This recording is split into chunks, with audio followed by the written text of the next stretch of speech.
Hello, dear listener, and welcome to Sacred Slumber. Before we begin tonight's story, I'd love to know how your day has been. Whatever time it is where you are in the world, whether you're settling in for the evening or finding a quiet moment during your day, you're exactly where you need to be. We have listeners joining us from every corner of the globe, and it's beautiful to think that we're all connected through these ancient stories that continue to speak to our hearts today.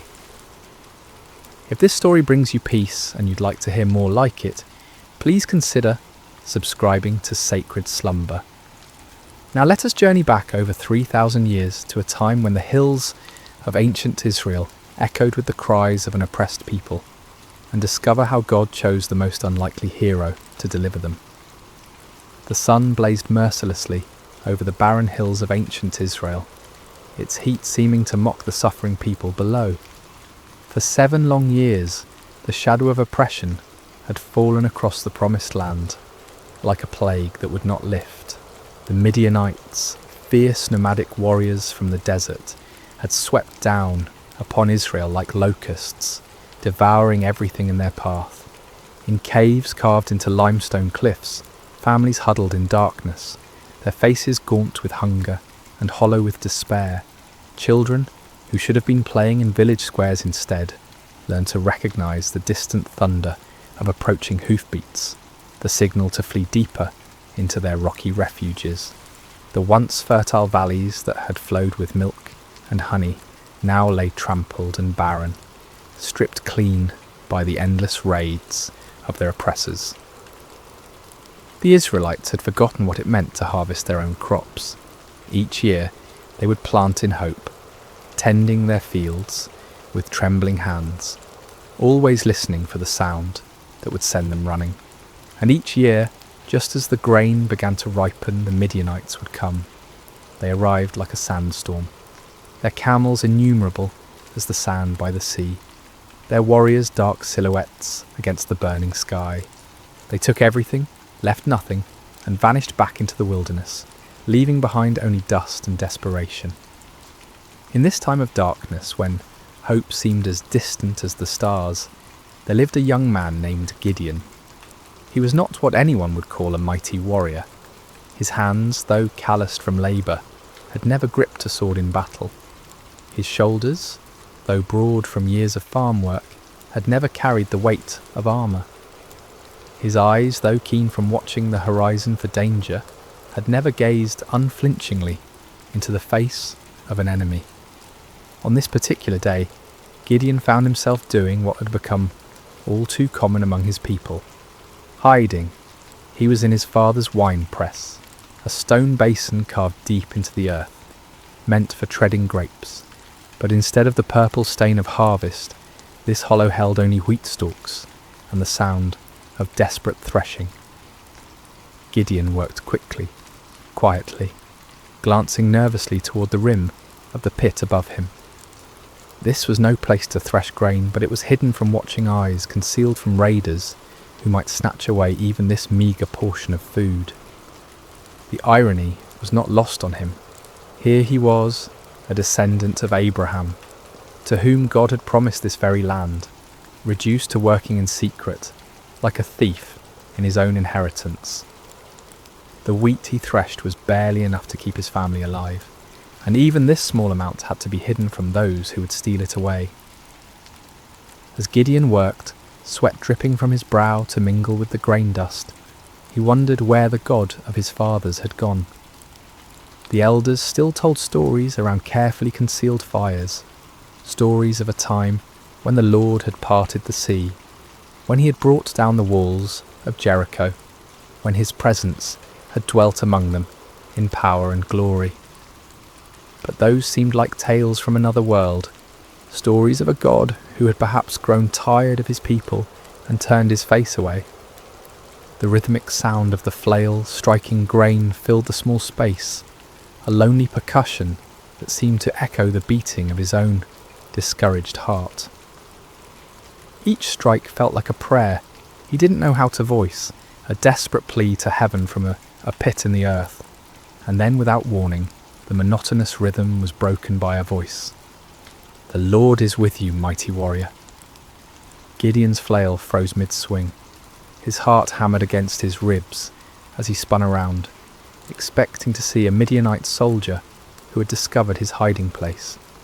Instead, he saw a figure sitting beneath the oak tree above the winepress, a man whose presence seemed to make the very air shimmer with an otherworldly light. The stranger's words echoed in Gideon's mind. Mighty warrior? Him? The man who threshed wheat in secret, who started at shadows, who had never held anything more dangerous than farming tools? Surely this visitor was either mocking him or mistaken about who he was addressing. Gideon climbed slowly from the winepress, his legs unsteady, not from exertion, but from the strange presence of this visitor. The man beneath the oak appeared ordinary enough, yet something in his bearing, something in the way the light seemed to gather around him, spoke of anything but ordinary humanity. "Pardon me, my lord," Gideon said, his voice betraying his confusion and fear. "But if the Lord is with us, why has all this happened to us? Where are all his wonders that our ancestors told us about when they said, 'Did not the Lord bring us up out of Egypt?' But now the Lord has abandoned us and given us into the hand of Midian." The words tumbled out of him like water breaking through a dam. 7 years of bottled frustration, 7 years of unanswered prayers, 7 years of watching his people suffer, while heaven remained silent. If this stranger claimed the Lord was with them, then where was the evidence? Where was the God who had once fought for Israel with fire and earthquake, with angel armies and miraculous interventions? The figure beneath the oak tree regarded him with eyes that seemed to hold depths of understanding far beyond human measure. When he spoke, his voice carried an authority that made the ground beneath Gideon's feet feel somehow more solid, as if reality itself paid attention to his words. "Go in the strength you have and save Israel out of Midian's hand. Am I not sending you?" Gideon felt his knees nearly buckle. Save Israel? Him?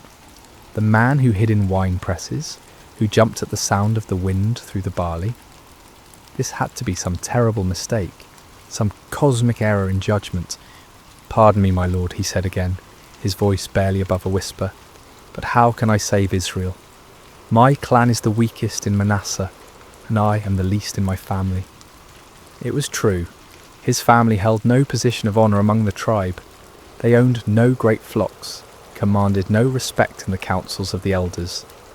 Gideon himself was the youngest son, the one who tended to mundane tasks while others made important decisions. He was nobody special, nobody who mattered, nobody whom anyone would follow into battle. But the mysterious visitor seemed unmoved by these protests. "I will be with you," he said simply, "and you will strike down all the Midianites, leaving none alive." The promise hung in the air between them, impossible and overwhelming. Gideon's mind reeled as he tried to comprehend what was being asked of him. But if this was truly a messenger from the Lord, if this was indeed the God of his fathers speaking to him, then surely he could ask for some sign, some proof that this wasn't merely the product of too much sun and too little food. "If now I have found favour in your eyes," Gideon said carefully, "give me a sign that it is really you who speaks with me. Please do not go away until I come back, and bring my offering and set it before you." The figure nodded gravely. "I will wait until you return." Gideon hurried to his house, his heart pounding with a mixture of terror and desperate hope. He prepared what he could offer: a young goat, unleavened bread made from precious flour, broth to complete the meal.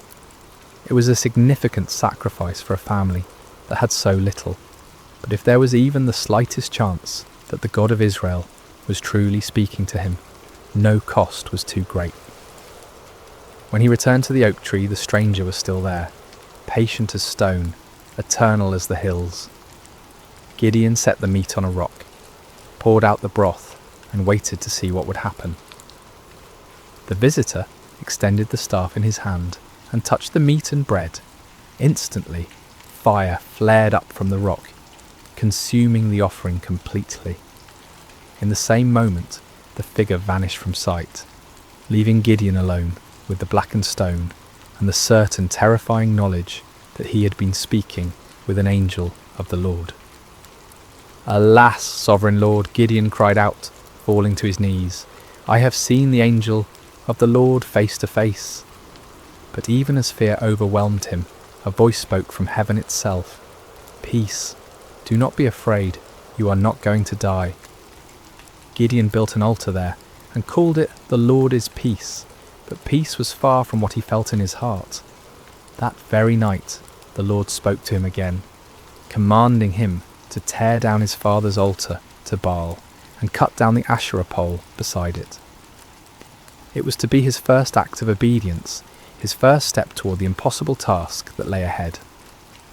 Under cover of darkness, accompanied by 10 servants, Gideon did as he was commanded. They worked quietly, dismantling the stone altar and chopping down the wooden symbol of false worship. In their place, Gideon built an altar to the Lord and offered a bull as a sacrifice, using the wood from the Asherah pole as fuel for the fire. When morning came, the men of the town discovered what had been done. Their rage was immediate and fierce. They demanded that Joash, Gideon's father, bring out his son to be killed for destroying the altar of Baal, but Joash surprised everyone, including his son, with his response. "Are you going to plead Baal's cause?" he asked the angry crowd. "If Baal really is a god, he can defend himself when someone breaks down his altar." From that day on, Gideon was called Jerub-Baal, meaning "let Baal contend with him." But even after this first victory, even after seeing fire consume his sacrifice and hearing the voice of the Lord, doubt still gnawed at Gideon's heart like a persistent wound. When the Midianites assembled once again for their annual raid, gathering in the valley like a dark sea of destruction, Gideon knew the time had come. Yet still he hesitated, still he needed more assurance. That night he took a wool fleece and placed it on the threshing floor. "If you will save Israel by my hand as you have promised," he prayed, "look, I will place a wool fleece on the threshing floor. If there is dew only on the fleece and all the ground is dry, then I will know that you will save Israel by my hand, as you said." In the morning the fleece was soaked with dew, while the ground around it was completely dry. Gideon wrung out the fleece and filled a bowl with water, but still he doubted. Still, he feared he was deceiving himself. "Do not be angry with me," he prayed again. "Let me make just one more request. Allow me one more test with the fleece, but this time make the fleece dry and let the ground be covered with dew." And God, patient with his fearful servant, did exactly as Gideon asked. The next morning, the fleece was dry while dew covered all the ground around it. Finally, Gideon could doubt no longer. The signs were clear, the calling was certain. The God of Israel had indeed chosen him, the least and the weakest, to deliver his people from their oppressors. But as Gideon would soon discover, God's ways of winning battles were as unexpected as his choice of champions. Word spread quickly through the hill country of Israel. Gideon, son of Joash, had called for warriors to gather at the spring of Harod. The response was overwhelming. Men came from every tribe, every village, every cave where families had been hiding. They came carrying whatever weapons they could find. Old swords passed down from fathers, farming implements that could serve as spears, slings and stones gathered from riverbeds. 32,000 men answered the call. It was a significant force, larger than any army Israel had mustered in years. As Gideon looked out over the sea of faces, weathered by years of oppression, but now bright with hope, he felt a stirring of confidence. Perhaps this task wouldn't be as impossible as it had seemed. But even as he counted his forces, Gideon knew they were still vastly outnumbered. In the valley below, the Midianites and their allies spread across the landscape like a plague of locusts. Their camels were indeed as numerous as the sand on the seashore. their warriors a dark tide that seemed to stretch to the horizon. Conservative estimates put their numbers at over 100,000 fighting men, but some said there were twice that many. Gideon was contemplating these daunting odds when the Lord spoke to him once again, and the words he heard made his blood run cold. "You have too many men," the Lord said. "I cannot deliver Midian into their hands, or Israel would boast against me. My own strength has saved me. Now announce to the army, anyone who trembles with fear may turn back and leave Mount Gilead." Too many men. Gideon stared out at his army, then down at the vast enemy host in the valley. How could 32,000 be too many when facing such overwhelming odds?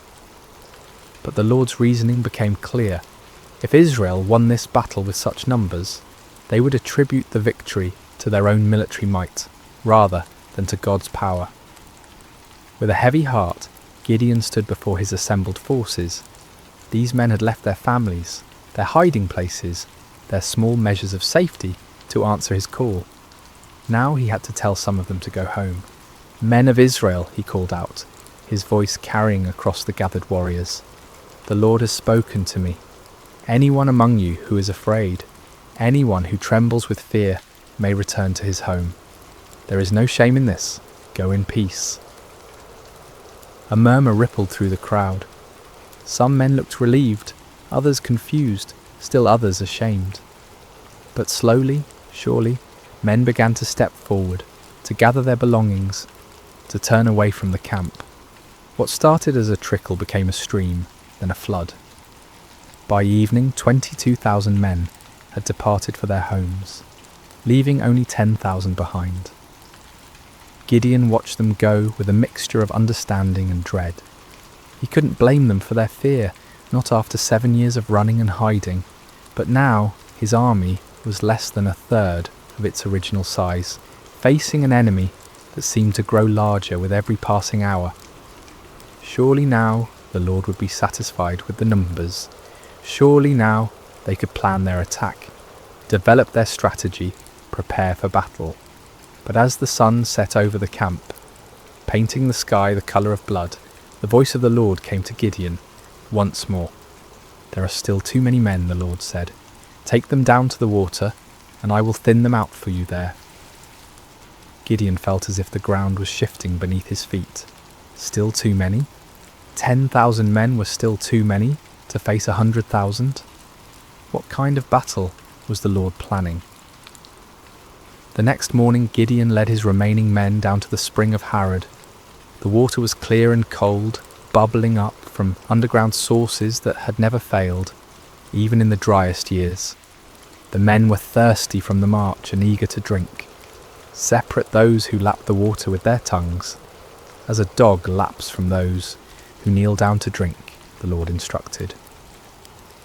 Gideon watched carefully as his men approached the water. Most of them, weary and relieved to finally rest, knelt down and put their faces directly to the stream, drinking deeply. But a few, perhaps more cautious or alert, cupped water in their hands and lapped it quickly while keeping their eyes up, watching for danger. When the test was complete, Gideon counted with growing amazement and terror. Only 300 men had lapped the water like dogs. 300 out of 10,000. 300 to face the multitudes of Midian. With the 300 men that lapped, I will save you and give the Midianites into your hands, the Lord said. Let all the others return home.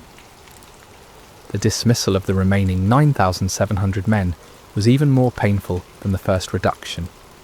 These were the men who had stayed when others fled, who had shown courage and commitment.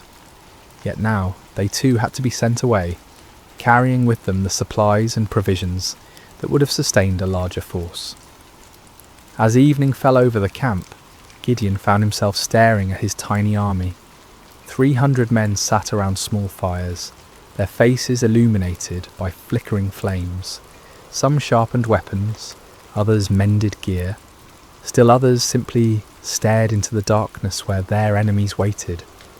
They were farmers and shepherds, craftsmen and traders, None of them were professional soldiers. None of them had trained for this kind of warfare. Gideon walked among them, listening to their quiet conversations. Some spoke of their families, wondering if they would ever see their wives and children again. Others talked about the enemy, speculating about Midianite tactics and weapons. A few prayed quietly, their voices barely audible above the crackling of the fires. "Do you think we can win?" one young man asked his companion, his voice carrying the weight of doubt that Gideon felt in his own heart. "With God's help," came the reply, but even that voice held uncertainty. As Gideon continued his circuit of the camp, he felt the familiar weight of fear settling on his shoulders like a heavy cloak. 300 men. It was impossible. It was madness. It was a recipe for massacre, not victory. But even as doubt assailed him, Gideon remembered the fire that had consumed his sacrifice, the signs with the fleece, the voice that had called him mighty warrior when he was anything but mighty. The God who had chosen him, who had reduced his army to an impossibly small number, was the same God who had parted the Red Sea, who had brought down the walls of Jericho with trumpets and shouts. Still, as he looked out toward the valley, where enemy campfires twinkled like stars fallen to earth, Gideon found himself struggling with the same fears that had driven him to test God with fleeces. The odds were beyond daunting. They were simply impossible. But perhaps, he thought with growing understanding, that was exactly the point. Sleep eluded Gideon that night. He tossed on his simple bedroll, listening to the sounds of his small army around him. Some of the men snored peacefully, displaying a faith or fatalism that he envied. Others, like himself, shifted restlessly, no doubt contemplating the impossibility of what lay ahead. As the night deepened, the Lord spoke to him once more. "Get up, go down against the camp, because I am going to give it into your hands. If you are afraid to attack, go down to the camp with your servant Purah and listen to what they are saying. Afterward, you will be encouraged to attack the camp." The Lord knew him well, Gideon realized. He was indeed afraid, terrified beyond measure. The offer to scout the enemy camp was exactly what his anxious heart needed. Taking his servant Purah, a young man who had served his family faithfully for years, Gideon crept away from the Israeli camp under cover of darkness. The descent into the valley was treacherous in the darkness. They picked their way carefully between rocks and thorny bushes, each step taking them closer to the vast enemy encampment. As they drew near, the sheer scale of the Midianite army became even more overwhelming. Their campfires stretched as far as the eye could see in every direction, creating a galaxy of light in the darkness of the valley floor. The smell hit them first, thousands of camels, horses and men, creating a pungent mixture that hung heavy in the still night air. Then came the sounds, snoring, quiet conversations, the shuffling of animals, the occasional clank of weapons or armour. It was like approaching a vast, slumbering beast that could wake at any moment and devour them. Gideon and Purah crept to the edge of the camp, staying low among the rocks and scrub brush that dotted the valley floor. The nearest tents were only a few dozen yards away, their dark silhouettes outlined against the glow of dying fires. Guards moved slowly through the camp, but their attention was focused inward, watching for disturbances among their own people rather than looking outward for threats. As they settled into their hiding place, Gideon heard voices from a nearby tent. Two men were talking in low tones, their conversation carrying clearly in the still night air. "I had the most disturbing dream," one man was saying. "I dreamed that a round loaf of barley bread came tumbling into the Midianite camp. It struck the tent with such force that the tent overturned and collapsed." His companion was quiet for a moment before responding, and when he did, his voice was heavy with foreboding. "This can be nothing other than the sword of Gideon, son of Joash the Israelite. God has given the Midianites and the whole camp into his hands."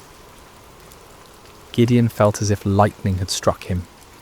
Here in the heart of the enemy camp, these soldiers were talking about him, about his victory, about their own defeat. The dream was clearly a sign from God. A simple barley loaf, representing humble Israel, would overturn the mighty tent of Midian.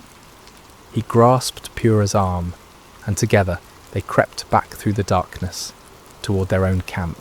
But now the impossible seemed possible. Now the 300 seemed not like a pitifully small force, but like the perfect instrument of God's power. The enemy was already defeated in their hearts. All that remained was to make that defeat a reality. Back in the camp, Gideon woke his sleeping warriors. "Get up," he whispered urgently. "The Lord has given the Midianite camp into your hands." The men rose quickly, gathering around their commander in the darkness. Gideon's voice was transformed, no longer tentative and fearful, but filled with supernatural confidence. "Listen carefully," he said. "We will divide into 3 companies of 100 men each. I will give each of you a trumpet and an empty jar with a torch inside it. Watch me and do exactly what I do. When I and all who are with me blow our trumpets, then you blow your trumpets all around the camp and shout, 'For the Lord and for Gideon.'" The plan was unlike anything any of them had ever heard of. No swords, no spears, no conventional weapons at all. Just trumpets, empty pottery jars and torches. It seemed almost like madness, but there was something in Gideon's voice, something in his bearing, that convinced them this was indeed the Lord's strategy. The men moved quickly and quietly to gather the supplies they would need. Clay jars were found and emptied. Torches were prepared and placed carefully inside, so that their light was completely hidden. Each man took a trumpet, though few of them had any experience with such instruments. The plan didn't require musical skill, however, only the ability to make noise. As the first company prepared to move out, Gideon looked at his men one final time. These farmers and shepherds, these ordinary men who had answered an extraordinary call, were about to attempt something that would be remembered for generations to come. They were terrified. He could see it in their faces, but they were also determined. They'd come too far to turn back now. "Remember," Gideon said quietly, "we are not fighting this battle alone. The Lord goes before us. Trust in him, follow my lead, and we will see the salvation of Israel this very night." The 3 companies spread out in the darkness, moving carefully around the perimeter of the enormous enemy camp. It took time to get into position, with each group having to navigate difficult terrain while carrying their unusual equipment. But finally, just as the middle watch began, just as the guards were changing and the camp was at its most vulnerable, Gideon's company reached their position on one side of the valley. He looked across the vast sea of tents and fires, knowing that his other 2 companies were in position on the other sides. Somewhere out there in the darkness, 200 other men were waiting for his signal, trusting him to lead them in this impossible venture. Gideon raised his trumpet to his lips, lifted his jar with its hidden torch, and prepared to find out whether the God of Israel would indeed fight for his people. The moment had come. 300 men were about to challenge an army of over 100,000, armed with nothing but faith and the most unusual weapons in the history of warfare. The fate of Israel hung in the balance, suspended in the darkness between doubt and faith, between human impossibility and divine power. The signal came like thunder splitting the night sky. Gideon's trumpet blast echoed off the hills surrounding the valley, a piercing note that seemed to come from heaven itself. In the same instant, he smashed his clay jar against a rock, releasing the torch inside to blaze forth like a star suddenly born in the darkness. "A sword for the Lord and for Gideon," he shouted at the top of his lungs. The response was immediate and devastating. All around the perimeter of the vast Midianite camp, 299 other men followed their commander's example. The sound was indescribable. 300 trumpets blowing at once, creating a wall of noise that seemed to shake the very foundations of the earth. 300 clay jars smashed simultaneously, the sound like thunder crashing over and over again. 300 torches suddenly blazed to life, creating a ring of fire around the sleeping army. And 300 voices roared out the battle cry, "A sword for the Lord and for Gideon." The effect on the Midianite camp was catastrophic. Men who had been sleeping peacefully moments before were jolted awake by the tremendous noise, their minds struggling to comprehend what was happening. In the darkness, disoriented and terrified, they saw only the ring of torches surrounding them, and heard only the overwhelming sound of trumpets and shouting. To their sleep-clouded minds, it seemed as if they were surrounded by a vast army. The torches suggested thousands of soldiers, each one marking a warrior ready to attack. The trumpets spoke of organised military might, of disciplined forces moving in coordinated assault. The unified battle cry indicated an enemy confident of victory, sure of their superior strength. Panic spread through the camp like wildfire. Men stumbled from their tents, grabbing weapons, looking desperately for officers to tell them what to do. But in the chaos and darkness, with the deafening noise continuing all around them, communication was impossible. No one could hear orders over the sound of 300 trumpets. No one could see clearly through the confusion of flickering torches and deep shadows. "We're surrounded," someone screamed. "The whole Israeli army is here," shouted another. "We're all going to die," cried a third. The panic was contagious, spreading from tent to tent, from company to company, until the entire vast army was in the grip of terror. Men began running in all directions, some trying to escape what they perceived as encirclement, others attempting to mount some kind of defence against an enemy they couldn't see or understand. In their confusion and fear, the unthinkable began to happen. Midianite soldiers, unable to distinguish friend from foe in the chaos, began attacking each other. A man running through the darkness looked like an enemy soldier. A voice shouting commands in the confusion sounded like the voice of an Israeli warrior. Every shadow could be hiding an attacker.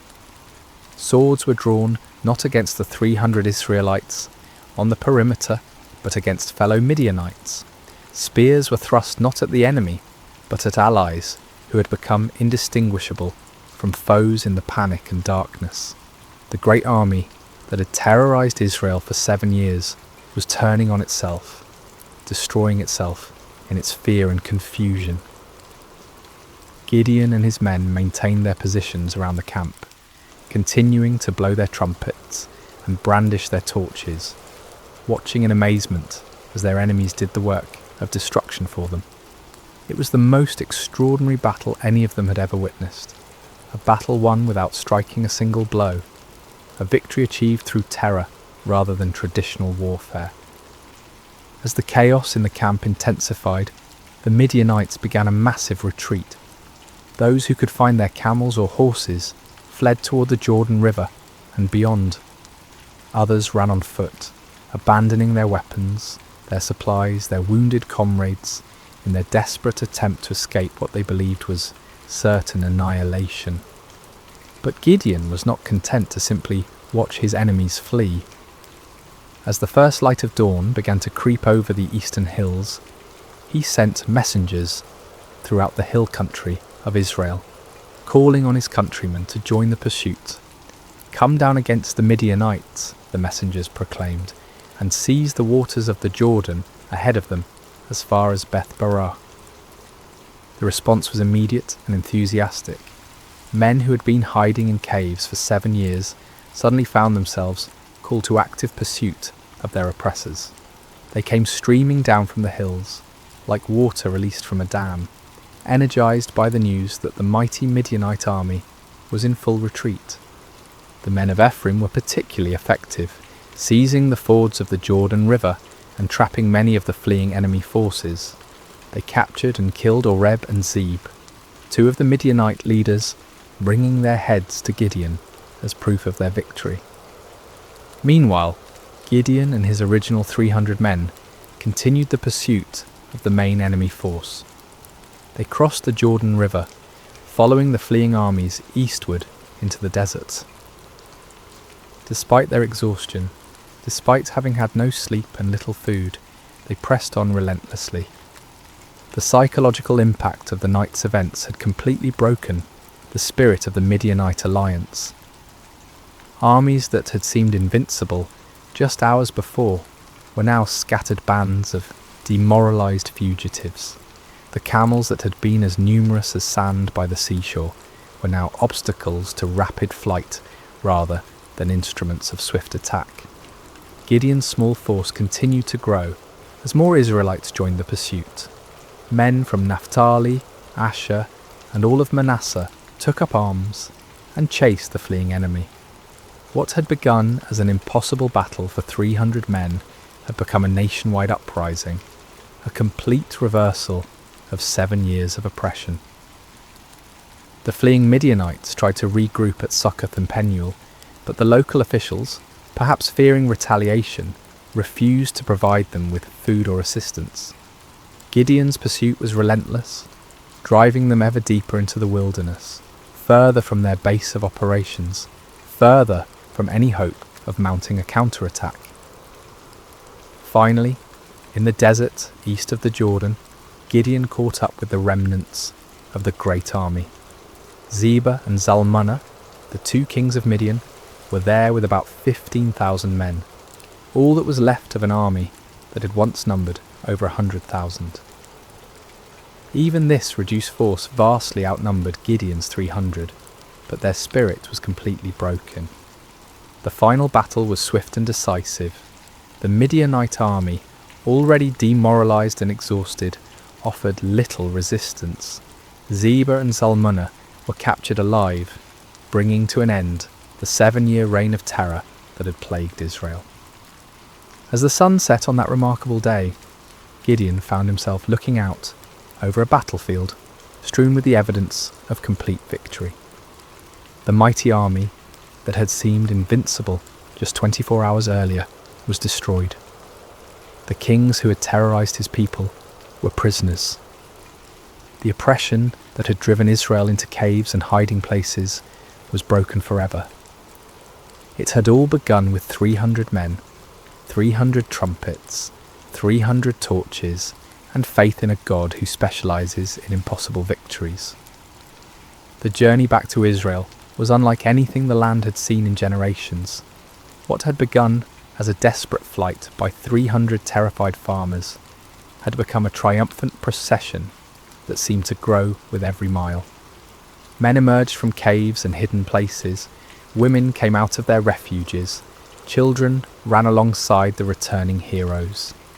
The roads that had been empty for 7 years, too dangerous for normal travel, were now filled with celebration. Gideon rode at the head of the procession, the captured kings Zebah and Zalmunna walking in chains behind him. The sight of these once mighty rulers, who had struck terror into Israelite hearts for so long, now humbled and defeated, was almost too wonderful to believe. People lined the roads just to see them, to confirm with their own eyes that the nightmare was truly over. As they passed through villages and towns that had been ghost settlements just days before, people poured out of their houses with tears of joy streaming down their faces. Children, who had never known anything but hiding and fear, looked with wonder at the defeated enemy kings. Elderly men and women who remembered the time before the oppression began whispered prayers of thanksgiving to the God who had delivered them. The celebration that erupted across Israel was spontaneous and overwhelming. In every settlement, people brought out whatever food they had hidden away and shared it freely. Wine that had been buried for safekeeping was uncorked and passed around. Songs that had been silenced for 7 years rang out again from hilltops and valleys. But perhaps the most remarkable aspect of the victory was how complete it had been. The Midianite power was not just temporarily broken, but utterly destroyed. Their military organisation was shattered, their leadership eliminated, their will to fight completely crushed. Never again would they be able to mount the kind of massive raids that had devastated Israel year after year. The psychological impact was equally profound. For 7 years, the Israelites had seen themselves as victims, as weak and helpless prey for stronger predators. Now they had witnessed their God fighting for them in the most dramatic way imaginable. The story of the 300 and their trumpets would be told and retold around campfires for generations to come. A permanent reminder that no enemy is too strong when the Lord chooses to fight for his people. When Gideon finally reached his homeland, representatives from all the tribes of Israel came to meet him. They came with a proposal that on the surface seemed like the natural conclusion to his remarkable victory. "Rule over us," they said, their voices filled with genuine admiration and gratitude. "You, your son, and your grandson, because you have saved us from the hand of Midian." It was an offer of kingship, of dynastic rule that would establish Gideon's family as the permanent rulers of Israel. After centuries of loose tribal confederation, of judges who arose in times of crisis only to fade from prominence when the emergency passed, the people were ready for something more permanent, more stable, and who better to serve as their king than the man who had delivered them from their greatest enemy? The offer was tempting beyond measure. Gideon had gone from threshing wheat in secret to being offered the crown of all Israel. The boy who had hidden in wine presses was being invited to sit on a throne. The man who had doubted his own worth was being told that he was worthy to found a royal dynasty. But Gideon's response revealed the depth of his spiritual growth during this incredible journey. The fearful farmer, who had needed multiple signs and confirmations, had become a man who understood something fundamental about the nature of God's kingdom. "I will not rule over you," he declared firmly, "nor will my son rule over you. The Lord will rule over you." It was a profound statement of faith and wisdom. Gideon recognized that Israel's true king was the Lord himself, and that any human ruler would be merely a steward of God's authority. He had learned through his own experience that victory came not through human strength or wisdom, but through complete dependence on divine power. To accept a crown now would be to claim credit for what God alone had accomplished. The people were disappointed but not surprised. They had seen enough of Gideon's character to understand that he was not motivated by personal ambition. Still, they wanted to honour him in some way, to create some lasting memorial to his remarkable victory. Gideon did make one request of the people, though it would prove to be a fateful one. "I do ask one thing of you," he said. "Each of you give me an earring from your share of the plunder." The Midianites, like many desert peoples, wore gold earrings, and the spoils of victory included a considerable amount of such jewellery. The Israelites were happy to comply with this modest request. They spread out a garment, and each man threw a gold earring onto it. When all the contributions were gathered, the weight of the gold was 1,700 shekels, an enormous fortune by the standards of the time. In addition to the earrings, there were ornaments, pendants, and purple garments worn by the Midianite kings, as well as chains from their camels' necks. With this gold, Gideon made an ephod, a ceremonial garment similar to what the high priest wore. His intentions may have been pure, perhaps wanting to create a memorial to God's victory or a way for the people to seek divine guidance. But the results were tragic. All Israel prostituted themselves by worshipping it there, and it became a snare to Gideon and his family. The very man who had torn down his father's altar to Baal, who had refused the crown because only God should rule Israel, inadvertently created an object that led his people back into idolatry. It was a sobering reminder of how easy it is for even the most faithful to stumble, how quickly victory can turn to spiritual defeat. The golden ephod, created from the spoils of a battle won by faith alone, became a false god that drew the people's hearts away from the true God who had delivered them. Yet despite this failing, the primary result of Gideon's victory endured. The land had peace for 40 years during his lifetime. The Midianites never recovered from their devastating defeat. Other potential enemies, seeing what had happened to the mighty Desert Confederation, thought twice before threatening Israel. Gideon himself lived quietly on his estate, enjoying the respect of his people, but never again taking up the sword. He married and had many children, 70 sons from his various wives. One son, born to a concubine in Shechem, was named Abimelech, and he would later bring great trouble to Israel in his quest for the power his father had refused. When Gideon died at a good old age, he was buried in the tomb of his father Joash in Ophrah of the Abiezrites. His death marked the end of an era, the passing of a man who had embodied both the highest faith and the deepest human frailty. As we reach the end of this ancient story, told now across thousands of years and countless retellings, the lessons of Gideon's life continue to resonate with profound relevance. His journey, from fearful farmer to victorious leader, speaks to truths that transcend time and culture, offering wisdom for anyone who has ever felt inadequate for the tasks before them. The first and most striking lesson is how God chooses his instruments. When the angel called Gideon a mighty warrior while he hid in a wine press, it seemed like either a mistake or a cruel joke. Gideon was none of the things we typically associate with great leaders. He wasn't brave, wasn't confident, wasn't from an important family, wasn't trained in warfare or politics. By every human measure, he was spectacularly unqualified for the task ahead. Yet this was precisely why God chose him. The Lord deliberately selects the weak to confound the strong, the foolish to shame the wise, the lowly to humble the proud. Gideon's weakness became the perfect vessel for divine strength because there could be no question about who deserved the credit for the victory. This principle was reinforced by the reduction of Gideon's army from 32,000 to 300.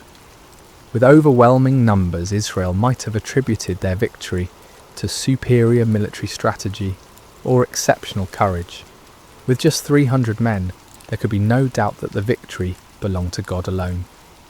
The method of the victory itself drove this point home with unmistakable clarity. No swords were swung, no arrows were shot, no conventional battle was fought. Instead, the enemy was defeated by trumpets, torches, and shouting. It was a victory that made no sense according to human wisdom, but perfect sense according to divine strategy. Gideon's story also illustrates the patient grace of God toward human weakness. When Gideon asked for signs, when he tested God with fleeces, when he needed encouragement through overhearing the enemy's dream, the Lord did not respond with anger or impatience. Instead, he provided exactly what his frightened servant needed to move forward in faith.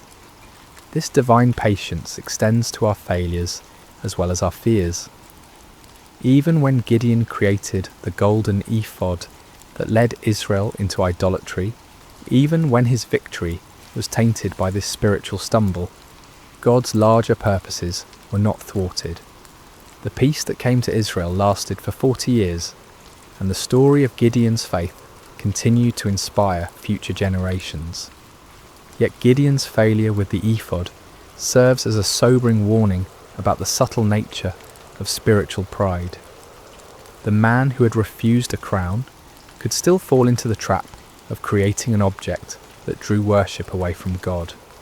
Victory can be more spiritually dangerous than defeat, success more corrupting than failure. Even those who have experienced God's power in extraordinary ways must remain vigilant against the pride that can grow from their very victories. The story also reveals the importance of recognizing God's sovereignty in our circumstances. When Gideon questioned why God had allowed the Midianite oppression, he was struggling with one of humanity's oldest questions: why does a good God permit suffering? The answer that emerges from his story is not a theological explanation, but a practical demonstration. God had not abandoned his people. He was preparing to deliver them in a way that would reveal his power and restore their faith. Sometimes what looks like divine absence is actually divine preparation. The 7 years of oppression created the conditions that made Israel ready to trust completely in God rather than in their own strength. Without that desperation, they might never have been willing to follow 300 men with trumpets against an army of over 100,000. Gideon's reluctance to accept the crown offers another crucial lesson about the nature of true leadership. The people wanted to make him king because he had saved them, but Gideon understood that salvation belongs to God alone. Human leaders are at their best when they serve as instruments of divine will rather than as objects of human worship. This principle applies far beyond political leadership. In families, in businesses, in communities, in churches, the most effective leaders are those who understand that their authority is delegated, that their successes come from sources beyond themselves, that their role is to point others toward truth rather than toward their own personalities or achievements. The transformation in Gideon's character throughout the story demonstrates the power of stepping out in faith despite fear. The man who ended the story was dramatically different from the one who began it, not because his circumstances had changed, but because he had learned to trust in something greater than his circumstances. He discovered what countless others have learned: that God's strength is made perfect in human weakness, that his power is most clearly displayed when human power is obviously inadequate, that the greatest victories often come in ways that make no earthly sense. For modern listeners, Gideon's story speaks to anyone who has ever felt overwhelmed by the challenges they face. Whether dealing with personal struggles, family crises, professional obstacles, or community problems, the principles that guided Gideon remain relevant. True solutions often come not through human wisdom or strength, but through surrender to divine wisdom and dependence on divine strength. The story encourages us to look beyond the odds, beyond our qualifications, beyond conventional approaches, to find the unexpected ways that God might work. It reminds us that he specializes in impossible situations, that he delights in using unlikely people, that he often works in ways that confound human expectations. At the same time, Gideon's story warns us about the ongoing nature of spiritual vigilance. Victory is not a destination, but a stepping stone. Success is not an end, but a beginning. Even those who have experienced God's power in remarkable ways must continue to guard their hearts against pride, idolatry, and spiritual complacency.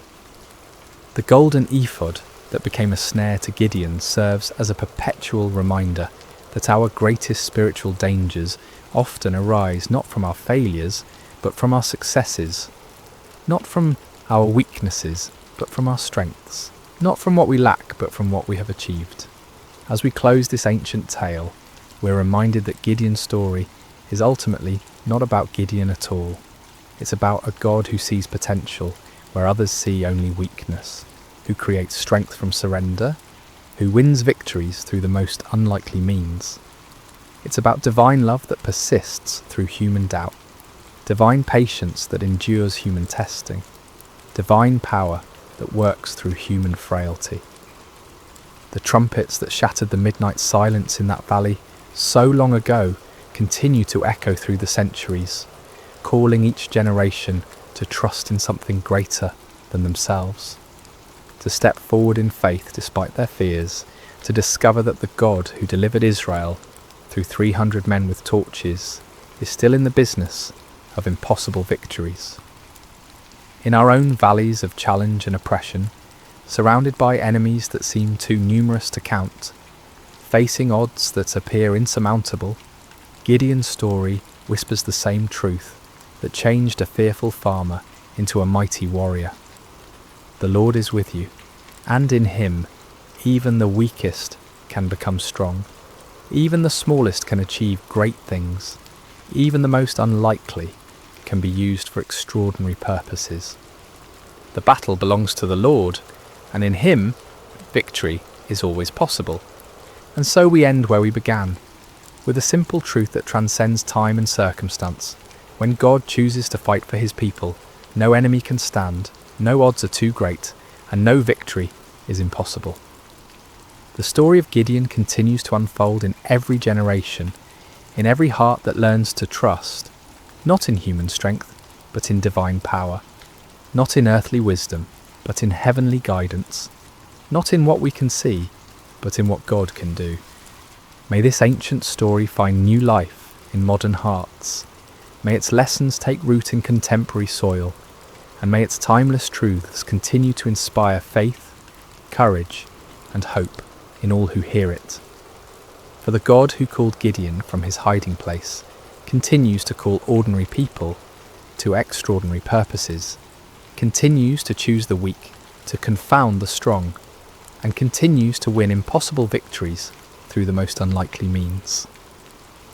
The story of Gideon is, in the end, the story of all who learn to trust in something greater than themselves.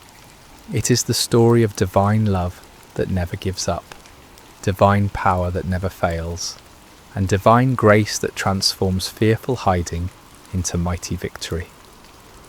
This has been the story of Gideon and the battle against Midian, shared with you tonight through sacred slumber. May it bring you peace, may it strengthen your faith, and may it remind you that no challenge is too great when faced with divine help. Sleep well, dear listener, and may your dreams be filled with the trumpets of victory and the light of hope that never dies.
Picture this, a young widow standing at a crossroads, dust swirling around her feet as she faces the most important decision of her life. Behind her lies everything familiar, her homeland, her people, her gods. Ahead stretches an uncertain path toward a foreign land with a grieving mother-in-law who has nothing left to offer but heartache. Most would choose the safety of the familiar. But Ruth, she chose love over security, loyalty over convenience, and in that single moment of breathtaking faithfulness, she stepped into a story that would echo through eternity. What if I told you that in the midst of hardship, one small act of kindness could change the course of history? The Book of Ruth isn't just another ancient tale gathering dust on library shelves. It's a masterpiece of hope, painted against the darkest canvas of human loss. This isn't a story of mighty warriors or thundering prophets. There are no plagues here, no walls crumbling at the sound of trumpets. Instead, we find something far more profound: the quiet power of unwavering devotion and the gentle hand of divine providence working through ordinary people making extraordinary choices. In a world that often celebrates the loud and flashy, Ruth's story whispers a different truth. It tells us that loyalty can triumph over loss, that kindness can overcome cruelty, and that sometimes the most powerful force in the universe isn't found in earthquake or fire, but in the still, small voice of love, choosing to stay when everything else falls apart.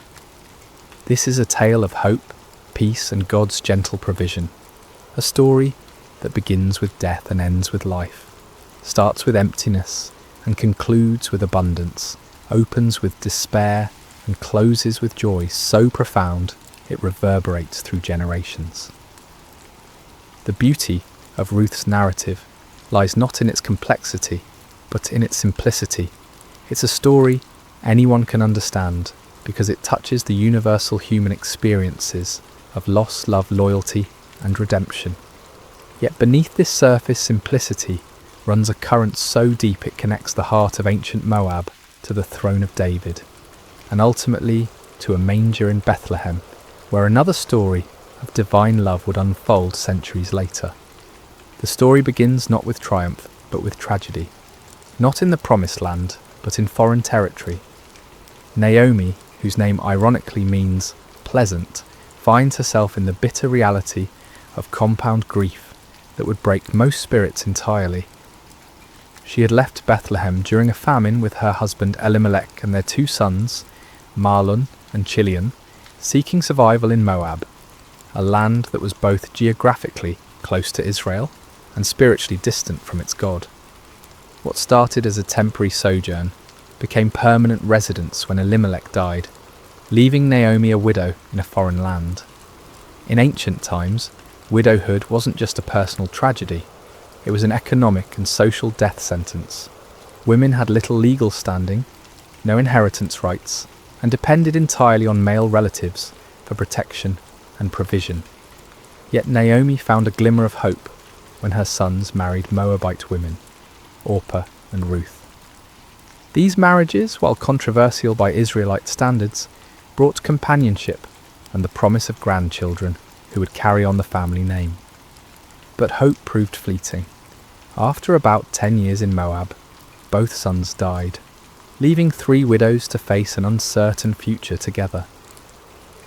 The Hebrew text doesn't elaborate on how they died. Perhaps disease, perhaps accident, perhaps the simple harsh realities of ancient life. What matters isn't the how, but the devastation that followed. Naomi found herself stripped of everything that defined her identity: wife, mother, provider, protector. She was a living emblem of loss, carrying nothing but grief and 2 foreign daughters-in-law who had their own mourning to bear. When news reached Moab that the famine in Bethlehem had ended, Naomi made a decision, born of both hope and desperation. She would return to her homeland, to her people, to whatever remained of her former life. It was a journey of approximately 50 miles, but it might as well have been to the moon for all the security it promised. She was returning not as the confident woman who had left with her family, but as a broken widow with empty hands and an empty womb, carrying nothing but memories of better days. The moment of truth came when it was time to say goodbye. Standing at the border between Moab and Israel, Naomi turned to her daughters-in-law with words that revealed both her love for them and her own despair. "Go back," she urged them, "each of you to your mother's house. May the Lord show kindness to you, as you have shown to your dead and to me." It was a release tinged with blessing, an act of selfless love that put their welfare above her own companionship. Orpah, after much weeping and embracing, made the practical choice. She kissed Naomi goodbye and returned to her people and her gods. History doesn't judge her for this decision. It was sensible, even wise by worldly standards. She was young enough to remarry, to find security and happiness in familiar surroundings. Her choice was understandable, logical, and completely reasonable. But Ruth made a choice that defied every rational calculation. When Naomi urged her to follow Orpah's example, Ruth responded with words that have echoed through millennia, words that capture the very essence of covenant love. "Don't urge me to leave you or to turn back from you. Where you go, I will go, and where you stay, I will stay. Your people will be my people, and your God my God. Where you die, I will die, and there I will be buried. May the Lord deal with me, be it ever so severely, if even death separates you and me." This wasn't a momentary burst of emotion. It was a deliberate, irrevocable commitment. Ruth wasn't just choosing to accompany Naomi. She was choosing to abandon everything familiar for everything unknown. She was trading the security of her homeland for the uncertainty of being a foreign widow in Israel. She was exchanging the comfort of her people's acceptance for the likelihood of being viewed as an outsider, even an enemy, given the historical tensions between Moab and Israel. Most remarkably, Ruth was choosing Naomi's God over her own family deities. In the ancient world, this wasn't merely a personal preference, it was a complete transformation of identity, worldview, and destiny. She was stepping away from the gods she had known since childhood and embracing the God of Israel, whom she knew primarily through the testimony of her mother-in-law's life and loss. The journey to Bethlehem began with two broken women walking together toward an uncertain future, but it was really the beginning of one of history's most beautiful stories of redemption. Ruth's choice to stay wasn't just loyalty to Naomi, it was an unconscious choice to step into the stream of God's redemptive plan for humanity. Without knowing it, she was walking not just toward Bethlehem, but toward her destiny as an ancestor of kings and ultimately of the King of Kings. The arrival in Bethlehem was far from triumphant. When Naomi and Ruth entered the town, the women who had known Naomi before could hardly believe their eyes. "Can this be Naomi?" they asked, seeing the toll that loss and hardship had taken on their former neighbour. Naomi's response revealed the depth of her pain. "Don't call me Naomi, call me Mara, because the Almighty has made my life very bitter. I went away full, but the Lord has brought me back empty." It was barley harvest time, a detail that might seem incidental, but carries profound significance. In God's economy, timing is never accidental. They arrived not during the lean months when work was scarce and food scarcer, but during the season of harvest when there might be opportunities for survival. Still, being widowed foreigners in a patriarchal society meant they stood at the very bottom of the social ladder, dependent on the kindness of others and whatever work Ruth could find.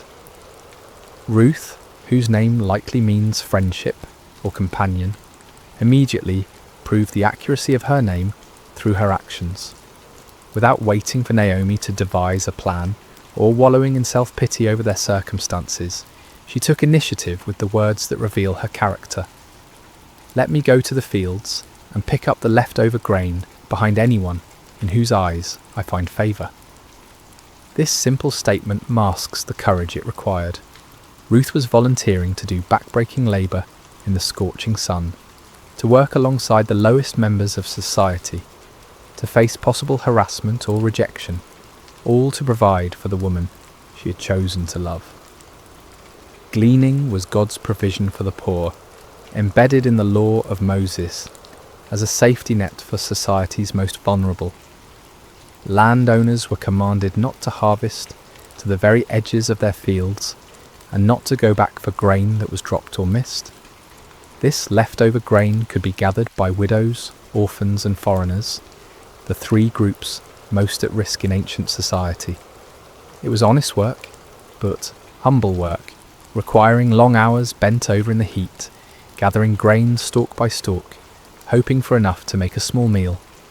The providential nature of Ruth's story becomes apparent in the simple phrase, "As it turned out." She happened to find herself working in a field belonging to Boaz, a prominent man from Elimelech's clan. But in God's story, there are no coincidences, only the invisible hand of providence, orchestrating circumstances for purposes beyond human understanding. Boaz first noticed Ruth there through his foreman's report. When he asked about the young woman working diligently in his field, he learned her identity. She is the Moabite who came back from Moab with Naomi. That description carried weight. Moabites were not generally welcomed in Israelite society. They were descendants of Lot through an incestuous relationship, and their nation had historically been hostile to Israel. For Ruth to be identified first by her nationality rather than her name suggests the social barriers she faced. Yet when Boaz observed Ruth personally, he saw beyond her foreign origins to her character. He watched her work with steady dedication, saw her respectful interaction with his workers, and most importantly, he had heard of her kindness to Naomi. In a society that valued family loyalty above almost all other virtues, Ruth's devotion to her mother-in-law had become legendary. Word had spread throughout Bethlehem of the young Moabite woman who had abandoned everything to care for her husband's mother. Boaz's first words to Ruth were revolutionary for their kindness. "My daughter, listen to me. Don't go and glean in another field, and don't go away from here. Stay here with the women who work for me." He was offering her protection, stability, and dignity. In ancient times, young women working in fields were vulnerable to harassment and worse. By placing her under his personal protection and encouraging her to work alongside his regular female employees rather than as a desperate outsider, Boaz was treating Ruth not as a foreign charity case, but as a valued person worthy of respect. But his kindness went further. He instructed his workers to let her drink from their water jars when she was thirsty, in a time and place where clean water was precious. He told her to eat with his harvesting crew, sharing in the roasted grain and vinegar that sustained the workers. Most remarkably, he quietly instructed his harvesters to pull out some stalks for her from the bundles and leave them for her to pick up, and don't rebuke her. Ruth's response to this unexpected kindness reveals both her humility and her wisdom. She fell prostrate before Boaz, asking, "Why have I found such favour in your eyes that you notice me, a foreigner?" Her question acknowledges her outsider status while expressing genuine gratitude for treatment she neither expected nor felt she deserved. Boaz's answer illuminates the reputation Ruth had already built in Bethlehem. "I've been told all about what you have done for your mother-in-law since the death of your husband, how you left your father and mother and your homeland and came to live with a people you did not know before. May the Lord repay you for what you have done. May you be richly rewarded by the Lord, the God of Israel, under whose wings you have come to take refuge." These words are more than polite conversation. They're a blessing that recognises Ruth's choice to trust in Israel's God. The image of taking refuge under God's wings evokes the protective presence of the Almighty, like a bird sheltering its young. Boaz was acknowledging that Ruth's kindness to Naomi was really an act of faith, a stepping into the covenant community of Israel despite her foreign birth. That day Ruth gathered approximately an ephah of barley, about half a bushel, far more than a typical gleaner could hope to gather. When she returned home and showed Naomi her extraordinary harvest, along with the leftover food from the workers' meal, Naomi immediately recognized God's hand in these events. Her response, "Blessed be he by the Lord, whose kindness has not forsaken the living or the dead," reveals her growing awareness that their apparent coincidental encounter with Boaz was actually divine appointment. When Naomi learned that the field owner was Boaz, her excitement was palpable. "The man is our close relative," she explained to Ruth. "He is one of our kinsman-redeemers." This wasn't just good news, it was the first glimpse of hope Naomi had felt since leaving Moab. The kinsman-redeemer system was God's provision for protecting family lines and property. A close male relative had both the right and responsibility to buy back family land that had been sold due to poverty and to marry a widowed relative to preserve the family name and inheritance. Ruth continued working in Boaz's fields through both the barley and wheat harvests, likely a period of several months. Day after day, she laboured faithfully, building a reputation for diligence and integrity while gradually becoming part of the community. She was no longer just the Moabite woman, but Ruth, the devoted daughter-in-law whose character spoke louder than her foreign birth. During this time, a subtle transformation was taking place. Ruth was learning the ways of Israel, observing their customs, participating in their community life. She was also, unknowingly, becoming the object of Boaz's growing admiration and affection. Though significantly older than Ruth, Boaz found himself drawn not to her physical beauty, but to the beauty of her character, her loyalty, her faith, and her gentle strength. This season in the fields was more than economic survival. It was Ruth's integration into the covenant community of Israel and the beginning of a love story that would have implications far beyond the borders of Bethlehem.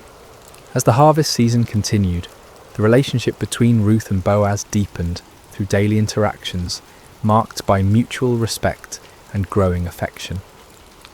Boaz's kindness wasn't mere politeness, it was the recognition of extraordinary character in someone society might easily overlook. Every morning when Ruth arrived in his fields, every conversation they shared, every protective gesture he made, was weaving a tapestry of love, built on a foundation of honour and integrity. Naomi, meanwhile, was experiencing her own transformation. The bitterness that had defined her return to Bethlehem was gradually giving way to something she hadn't felt in years: hope. Watching Ruth's faithful service and witnessing Boaz's unprecedented kindness toward her daughter-in-law, Naomi began to see the hand of God moving in their circumstances. The woman who had declared herself empty was beginning to see the possibility of fullness once again. It was Naomi who first recognized what Ruth, in her humility and focus on daily survival, might have missed. Boaz's interest was more than benevolent concern for a hard-working gleaner. His protection of Ruth, his generous provisions, his public praise of her character, all pointed to something deeper. In a culture where marriages were often arranged for economic and social advantage, here was a man of standing choosing to honour a foreign widow, not for what she could bring him, but for who she was. The harvest season was also a time of community celebration. The successful gathering of crops meant survival for another year, and the people of Bethlehem marked these occasions with festivals and gatherings. During these celebrations, Ruth would have had opportunities to observe Israelite customs, to learn their songs and stories, to better understand the God she had chosen to follow.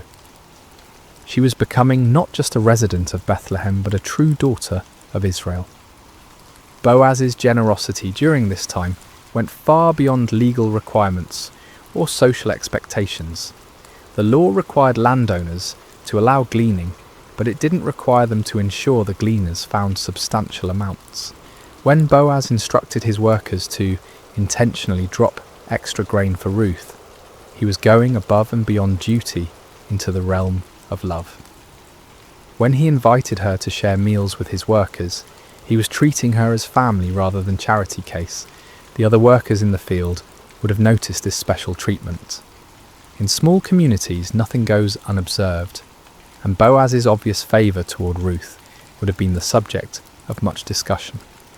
Yet the narrative suggests this talk was positive rather than scandalous.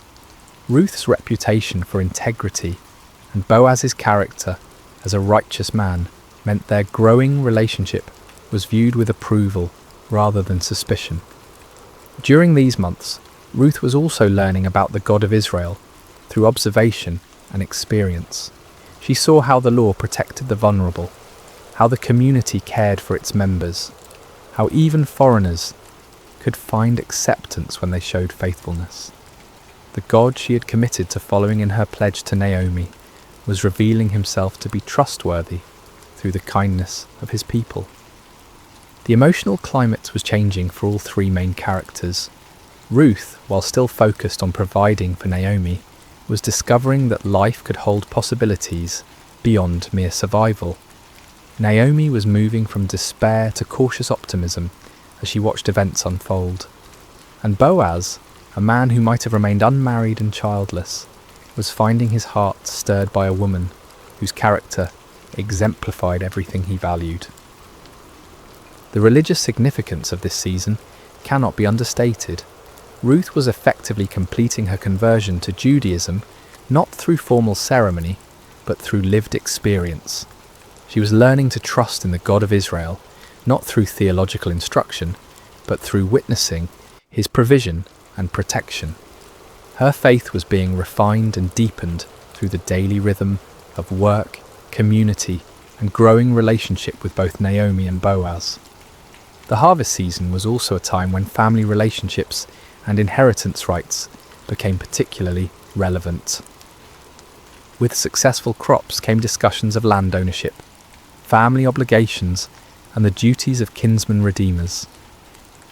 Naomi would have been acutely aware of these conversations, knowing that her late husband's property rights and family obligations remained unresolved.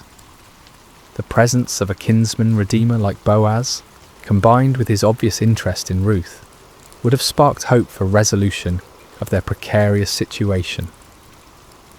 As the wheat harvest drew to a close, the foundations had been laid for the dramatic events that would follow. Ruth had proven her character through months of faithful work. Boaz had demonstrated his integrity and growing love through consistent kindness. Naomi had moved from bitter resignation to hopeful planning. The community had accepted Ruth as one of their own, and God's providence had been orchestrating circumstances toward a conclusion that would provide redemption, love, and legacy for generations to come. The harvest season was ending, and with it came both celebration and anxiety about the future. Naomi, who had been quietly observing the growing relationship between Ruth and Boaz, decided it was time to take decisive action. Her plan, which she shared with Ruth, was both bold and risky. Ruth would approach Boaz at the threshing floor during the harvest festival and essentially propose marriage by invoking his rights and responsibilities as a kinsman-redeemer. "My daughter," Naomi said to Ruth, "I must find a home for you, where you will be well provided for." This wasn't merely matchmaking, it was strategic thinking about survival and security. Naomi understood that while Boaz's kindness during harvest season had been extraordinary, the relationship needed to move beyond casual benevolence to formal commitment if it were to provide lasting security for both women. The plan required enormous courage from Ruth. She would need to bathe, perfume herself, put on her best clothes, and go to the threshing floor where Boaz would be winnowing barley. After he had eaten and drunk and was sleeping beside the grain pile, she was to uncover his feet and lie down. When he woke and asked what she wanted, she was to say, "Spread the corner of your garment over me, since you're a kinsman-redeemer." This might sound forward by modern standards, but it was actually a proper, though bold, way for a woman to request marriage from a kinsman-redeemer. The act of lying at his feet was a gesture of submission and trust. The request to spread his garment over her was asking him to take her under his protection as his wife. The same imagery Boaz had used earlier when he spoke of Ruth taking refuge under God's wings. Ruth's response to this plan reveals the depth of her trust in Naomi. "I will do whatever you say." She didn't question the wisdom of the approach or worry about the potential for misunderstanding or rejection. She had committed herself to following Naomi's guidance, and she would do so even in this most vulnerable moment. The night at the threshing floor was a pivotal moment in the story.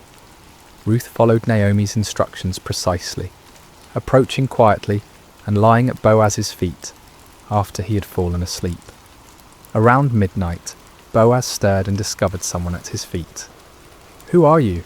he asked in the darkness. Ruth's answer was direct and humble. "I am your servant Ruth. Spread the corner of your garment over me, since you're a kinsman-redeemer."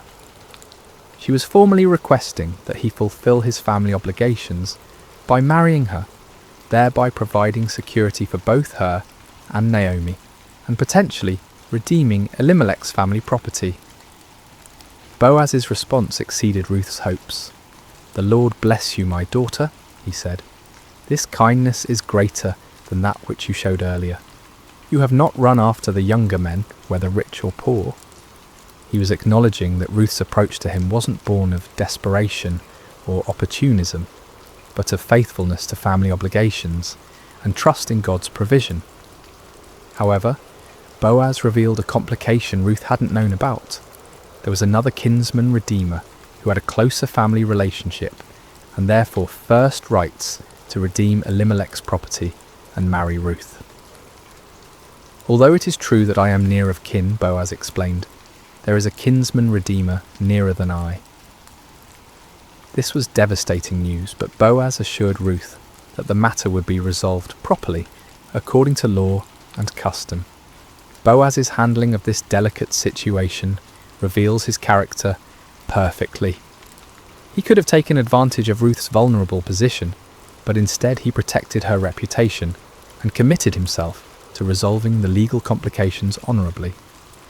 He told Ruth to stay until morning, but leave before anyone could recognise her, protecting her from potential scandal. Before she left, he filled her cloak with 6 measures of barley, ensuring she didn't return to Naomi empty-handed. When Ruth returned home and reported everything to Naomi, the older woman's response was confident. "Wait, my daughter, until you find out what happens, for the man will not rest until the matter is settled today." Naomi knew Boaz well enough to trust that he would handle the situation with integrity and dispatch. That very morning, Boaz went to the city gate, the place where legal and business matters were conducted in ancient Israel. He sat down and waited for the other kinsman-redeemer to pass by. When the man appeared, Boaz called him over and assembled a group of 10 elders as witnesses for the legal proceedings that would follow. The negotiation was masterful. Boaz began by telling the man about a piece of land that had belonged to their relative Elimelech, which Naomi was selling. According to law, the nearest kinsman-redeemer had first rights to purchase the property, to keep it in the family.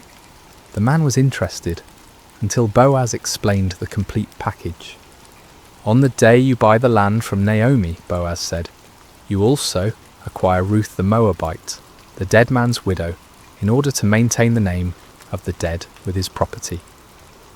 This changed everything. Purchasing the land was one thing, but marrying Ruth meant taking responsibility for supporting her and Naomi, and any sons born to Ruth would inherit the redeemed property rather than being part of the Redeemer's own family line. The closer kinsman declined. "Then I cannot redeem it because I might endanger my own estate. You redeem it yourself. I cannot do it." His refusal, while disappointing for him personally, was providential for Ruth and Boaz. To formalise the transaction, the man took off his sandal and gave it to Boaz, the customary way of transferring rights in Israel. Boaz then made a public declaration before the assembled witnesses. Today you are witnesses that I have bought from Naomi all the property of Elimelech, Gideon, and Mahlon. I have also acquired Ruth the Moabite, Mahlon's widow, as my wife, in order to maintain the name of the dead with his property, so that his name will not disappear from among his family or from his hometown. The witnesses responded with a beautiful blessing. We are witnesses. May the Lord make the woman who is coming into your home, like Rachel and Leah, who together built up the house of Israel. May you have standing in Ephrathah and be famous in Bethlehem.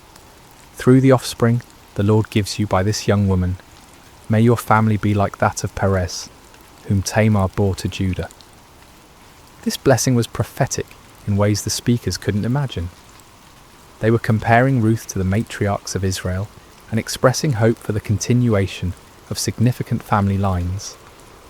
Their mention of Perez was particularly significant, as Perez was an ancestor of Boaz and would be an ancestor of David and ultimately Jesus. The marriage between Ruth and Boaz was celebrated throughout Bethlehem. Here was a love story that had captured the community's imagination. The virtuous foreign woman and the honourable landowner, brought together by providence and confirmed by their own choices of faithfulness and integrity. Their wedding was not just a personal celebration, but a community affirmation of God's goodness and the power of loyal love. Ruth, who had come to Bethlehem as a destitute foreign widow, was now the wife of one of the town's most respected men. Naomi, who had returned empty, was now provided for and honoured as the mother-in-law of a prominent family. Boaz, who might have remained childless, was married to a woman whose character and beauty had won his heart. The redemption was complete, financially, socially, emotionally, and spiritually. The marriage of Ruth and Boaz represented more than the happy ending to a beautiful love story. It was the beginning of a legacy that would reshape history. Their union produced a son named Obed, whose birth brought completion to the themes of redemption and restoration that had woven throughout the narrative. When the women of Bethlehem saw Naomi holding her grandson, they declared, "Naomi has a son," acknowledging that through Ruth's faithfulness, Naomi's line would continue. The birth of Obed was celebrated as divine vindication of Ruth's loyalty and God's faithfulness to his people. The same women who had witnessed Naomi's bitter return to Bethlehem now rejoiced with her in this ultimate reversal of fortune.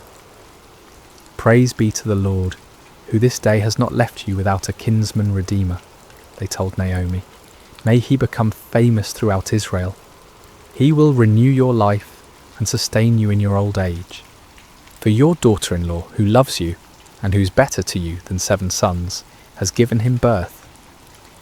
The significance of being better than 7 sons cannot be overstated in a culture that prized male heirs above all other blessings. 7 was the number of completeness and perfection, so to say Ruth was better than 7 sons was to declare her the ultimate blessing, a foreign woman who had proven more valuable than the greatest treasure a family could hope for. But the story of Ruth and Boaz was part of a much larger narrative that wouldn't be fully revealed for generations. Their son Obed became the father of Jesse, who became the father of David, the shepherd boy who would become Israel's greatest king. Through their lineage, Ruth, the Moabite widow, became the great-grandmother of the man after God's own heart, whose dynasty would rule Israel and whose throne God promised would endure forever. The genealogy that concludes the book of Ruth traces the line from Perez, son of Judah and Tamar, through Boaz and Ruth to David, showing how Ruth's faithfulness became part of the messianic line. What began as a simple act of loyalty to a grieving mother-in-law ultimately contributed to God's plan for redeeming all humanity. Ruth's decision to stay with Naomi and adopt Israel's God placed her squarely in the centre of salvation history. This foreign woman, who could have been excluded from the covenant community, instead became one of only 4 women mentioned in Matthew's genealogy of Jesus, along with Tamar, Rahab and Bathsheba. Each of these women had unusual circumstances that made their inclusion remarkable. But Ruth's story is particularly beautiful because it demonstrates how God's love extends beyond ethnic and national boundaries to embrace all who respond to him in faith.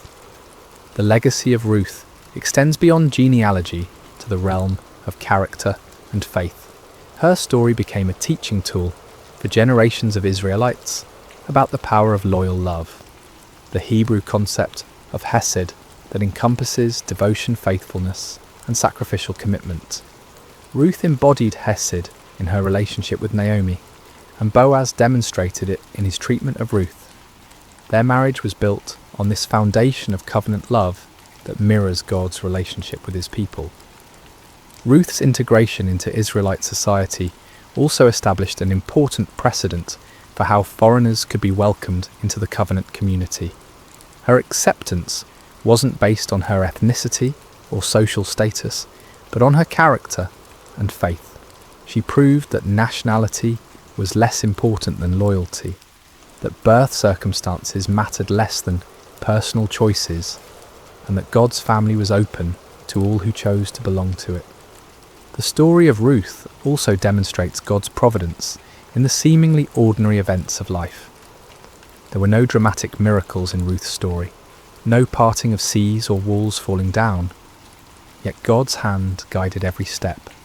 The timing of their arrival during harvest season, the chance encounter with Boaz's field, the availability of the kinsman-redeemer laws, the other redeemer's decision to decline his rights, all of these coincidences work together to create the perfect conditions for redemption and blessing.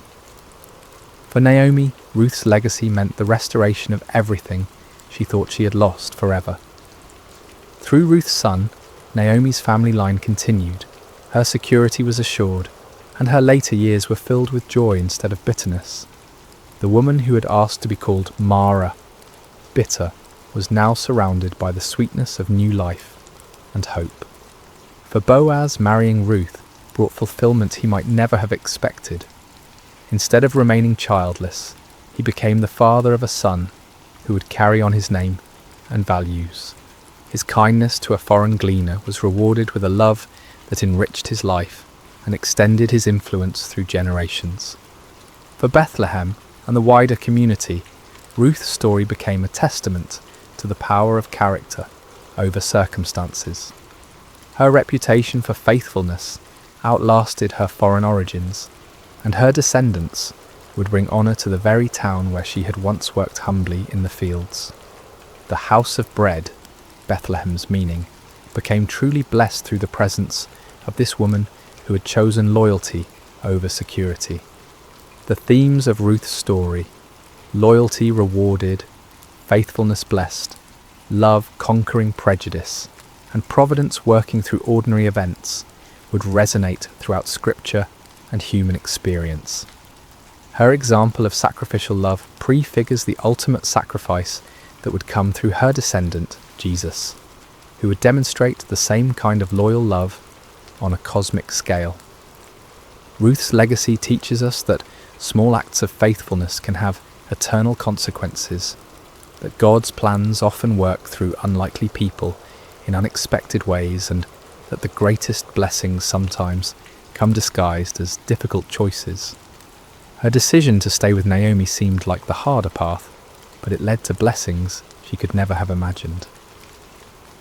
As we close the pages of Ruth's story, we're left not with the thunderous echoes of conquest or the dramatic flourishes of miracle, but with something far more profound, the quiet certainty that love endures, that faithfulness matters, and that God's gentle hand guides even the most ordinary moments toward extraordinary purposes. Ruth's tale doesn't shout at us, it whispers truths that settle into our hearts, like seeds waiting for the right season to bloom. The beauty of Ruth's narrative lies in its accessibility. We may never face exile in a foreign land or need to glean in harvest fields, but we all encounter crossroads where we must choose between security and loyalty, between what's easy and what's right. Ruth's story reminds us that these moments, when we choose love over convenience, faithfulness over comfort, are the building blocks of legacy. In our contemporary world, where relationships are often disposable and commitment is seen as restriction rather than strength, Ruth's devotion to Naomi offers a counter-narrative. Her famous words, "Where you go, I will go, and where you stay, I will stay," weren't just poetry. They were a life philosophy that valued connection over independence, loyalty over self-preservation. In an age of radical individualism, Ruth models radical commitment. Her story also speaks to anyone who has ever felt like an outsider. Ruth was foreign by birth, widowed by circumstance, and poor by necessity. 3 strikes that should have kept her on society's margins. Yet through character and faith, she moved from the periphery to the centre of God's plan. Her journey from Moabite stranger to beloved ancestor of kings offers hope to everyone who has wondered if their background, circumstances, or mistakes disqualify them from significance. The gentleness of God's providence in Ruth's story offers comfort to those who wonder if their lives matter in the grand scheme of things. There were no burning bushes or angelic visitations in Ruth's experience, just the quiet orchestration of ordinary events toward extraordinary outcomes.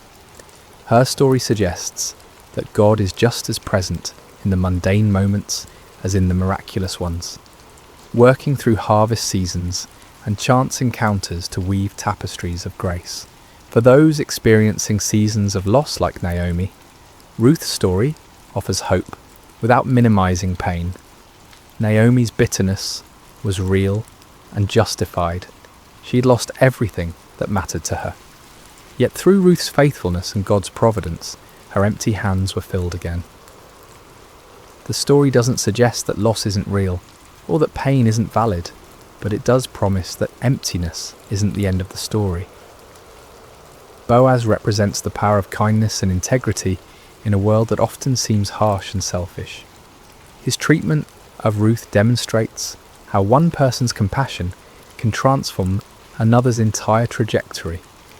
He saw beyond her circumstances to her character, beyond her foreignness to her faithfulness. In doing so, he models how we might approach the marginalised and struggling people in our own communities. The redemption theme that runs throughout Ruth's story speaks to our deepest longing for second chances and new beginnings. Ruth redeemed Naomi's emptiness through loyalty.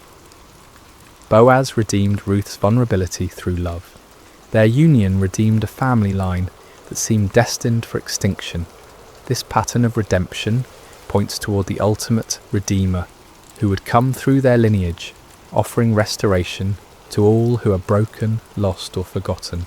Perhaps most powerfully, Ruth's story reminds us that our choices ripple through eternity in ways we cannot foresee.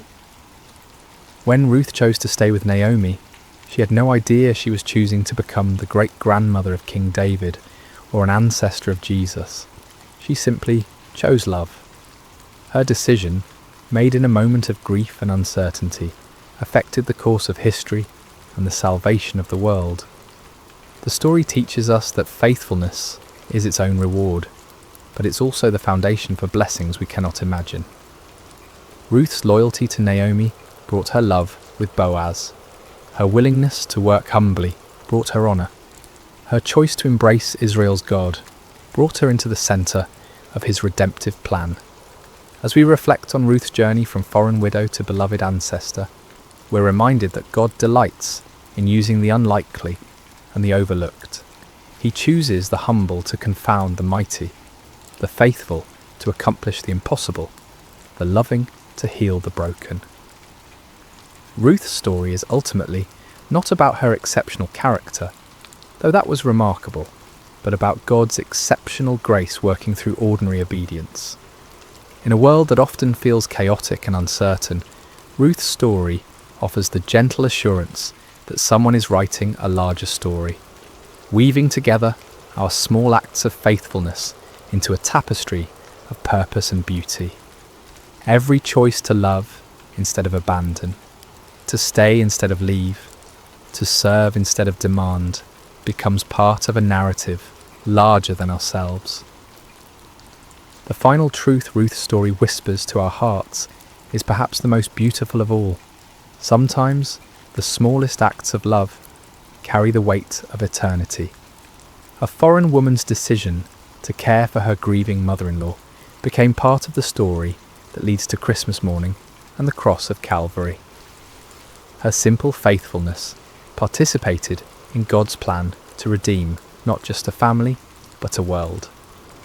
Ruth's legacy lives on not only in the genealogies of Scripture, but in every act of sacrificial love, every choice of loyalty over convenience, every decision to stay when leaving would be easier. Her story continues in our stories when we choose, as she did, to let love be our guide and faithfulness be our strength. In the end, Ruth teaches us that we don't need to be heroes to be heroic. We don't need to be perfect to be used by God. And we don't need to see the whole staircase to take the next step of faith.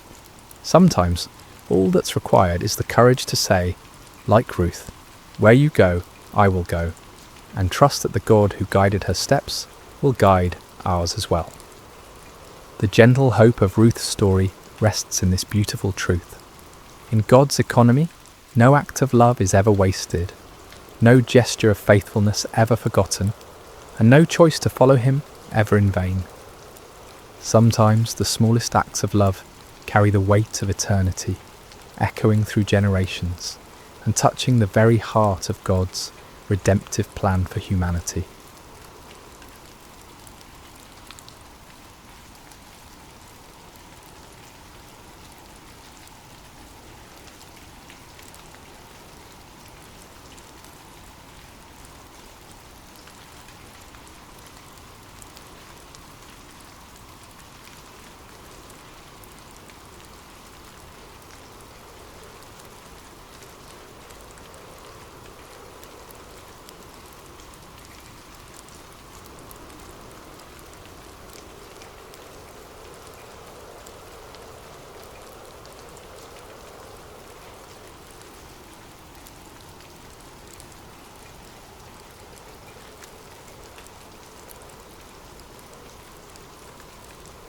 What if I told you there's a Bible story where a piece of iron floated, not metaphorically, not symbolically, literally floated on water like a cork bobbing on the surface of a pond? You've heard of Moses parting the Red Sea. You know about David slaying Goliath. The story of Daniel in the lion's den rolls off your tongue, but tucked away in the pages of 2 Kings chapter 6 lies one of the most overlooked miracles in all of Scripture. A miracle so humble, so seemingly insignificant, that most people skip right over it without a second thought. Yet this brief narrative, comprising only 6 verses, contains profound truths about faith, responsibility, and the God who cares about the smallest details of our lives. During the prophetic ministry of Elisha, miracles often happened in ordinary, almost mundane situations. While his predecessor, Elijah, called down fire from heaven and raised the dead, Elisha's ministry was marked by intimate, practical interventions, healing bitter water, multiplying oil for a widow's debt, and yes, making iron float. This story is brief in Scripture but rich in meaning, a testament to faith in small things, a reminder that no problem is too insignificant for divine intervention. In a world where we're conditioned to believe that God only shows up for the spectacular, the floating axe head whispers a different truth. Sometimes the most profound miracles happen in the most ordinary moments of our lives. The sun cast long shadows across the Jordan River Valley as another day began in the divided kingdom of Israel.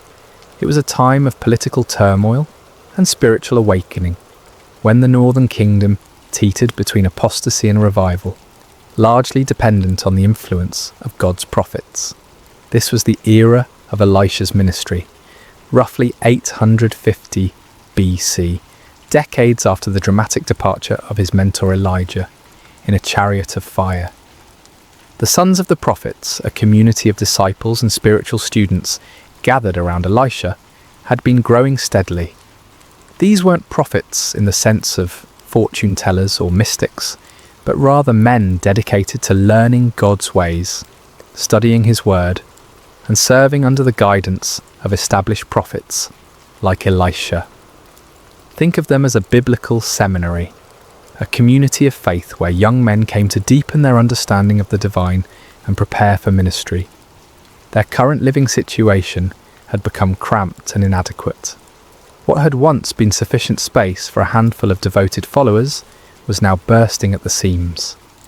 The community was thriving, and with growth came practical challenges. They needed more room, more space to gather, to learn, to live together in their pursuit of spiritual wisdom. "The place where we dwell with you is too small for us," they told Elisha one morning, their voices carrying the respectful deference due their teacher, but also the practical urgency of their situation. It wasn't a complaint so much as an observation, a statement of fact that required action. Their solution was both practical and communal. They would go to the Jordan River region and gather timber to construct a larger dwelling place. The Jordan Valley was known for its trees, sycamores, willows, and other varieties that could provide the lumber they needed. It was honest work, the kind of labour that built both character and community as they worked side by side toward a common goal. "Let us go to the Jordan," they proposed, "and let every man take a beam from there, and let us make a place where we may dwell." The plan was simple, straightforward, and entirely reasonable. They weren't asking for a miracle or divine provision dropped from heaven. They were willing to work, to sweat, to use their hands and their backs to meet their need. Elisha, ever the encouraging leader, gave his blessing. Go. But their invitation touched his heart. "Please consent to go with your servants." They wanted their teacher among them, not just giving permission but participating in their labour. And Elisha, who could have remained comfortably behind while his students did the hard work, responded with characteristic humility, "I will go." So the small company set out for the Jordan, tools in hand, ready to transform their vision into reality. The Jordan River had witnessed countless biblical events. It was here that Joshua led the Israelites into the Promised Land, where the priest's feet touched the water and it parted just as the Red Sea had done for Moses. It was in these very waters that centuries later John the Baptist would immerse Jesus Christ himself. But on this particular day, there would be no grand procession, no miraculous river crossing. Just a group of dedicated men heading to the riverside to cut timber, their hearts full of purpose and their hands ready for honest labour. The Jordan Valley stretched before them, its banks lined with the trees they needed, its waters flowing steadily toward the Dead Sea, carrying with it the silt and sediment of the highlands above. None of them could have imagined that before the day was through, these same waters would become the stage for a miracle that defied every law of physics they understood. The ordinary was about to become extraordinary, but for now it was simply another day of work in service to God and community. The work began in earnest as the sun climbed higher in the morning sky. The sounds of labour filled the Jordan Valley, the rhythmic thud of axes biting into wood, the crack and groan of falling timber, the calls of men coordinating their efforts. It was satisfying work, the kind that produces visible results and builds camaraderie among those who share the burden. Among the workers was a young man whose name history has forgotten, but whose predicament would echo through the ages. Unlike some of his fellow students who had brought their own tools, he had needed to borrow an axe for the day's work. In ancient Israel, this was no small matter. Iron tools were precious commodities, expensive and carefully maintained. They weren't mass-produced items you could easily replace if lost or damaged. The transition from the Bronze Age to the Iron Age had been gradual in Israel, and iron tools still represented significant investment. A good axe might cost several days' wages for an ordinary labourer. For a student prophet, likely supported by the generosity of others and focused on spiritual rather than material pursuits, such a tool was far beyond his means to purchase.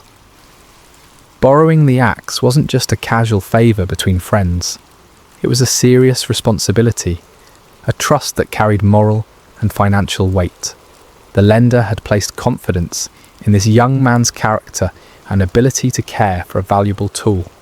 To lose or damage it would bring not only financial burden, but also shame and damaged relationships within the community.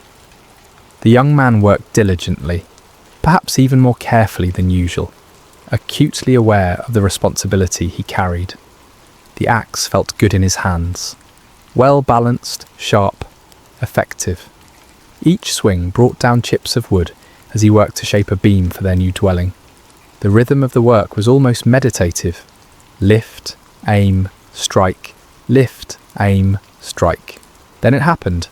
Mid-swing, with no warning, the iron head of the axe flew off the handle. The wooden shaft, suddenly lightened, completed its arc uselessly through the air, while the heavy iron head traced a different trajectory entirely.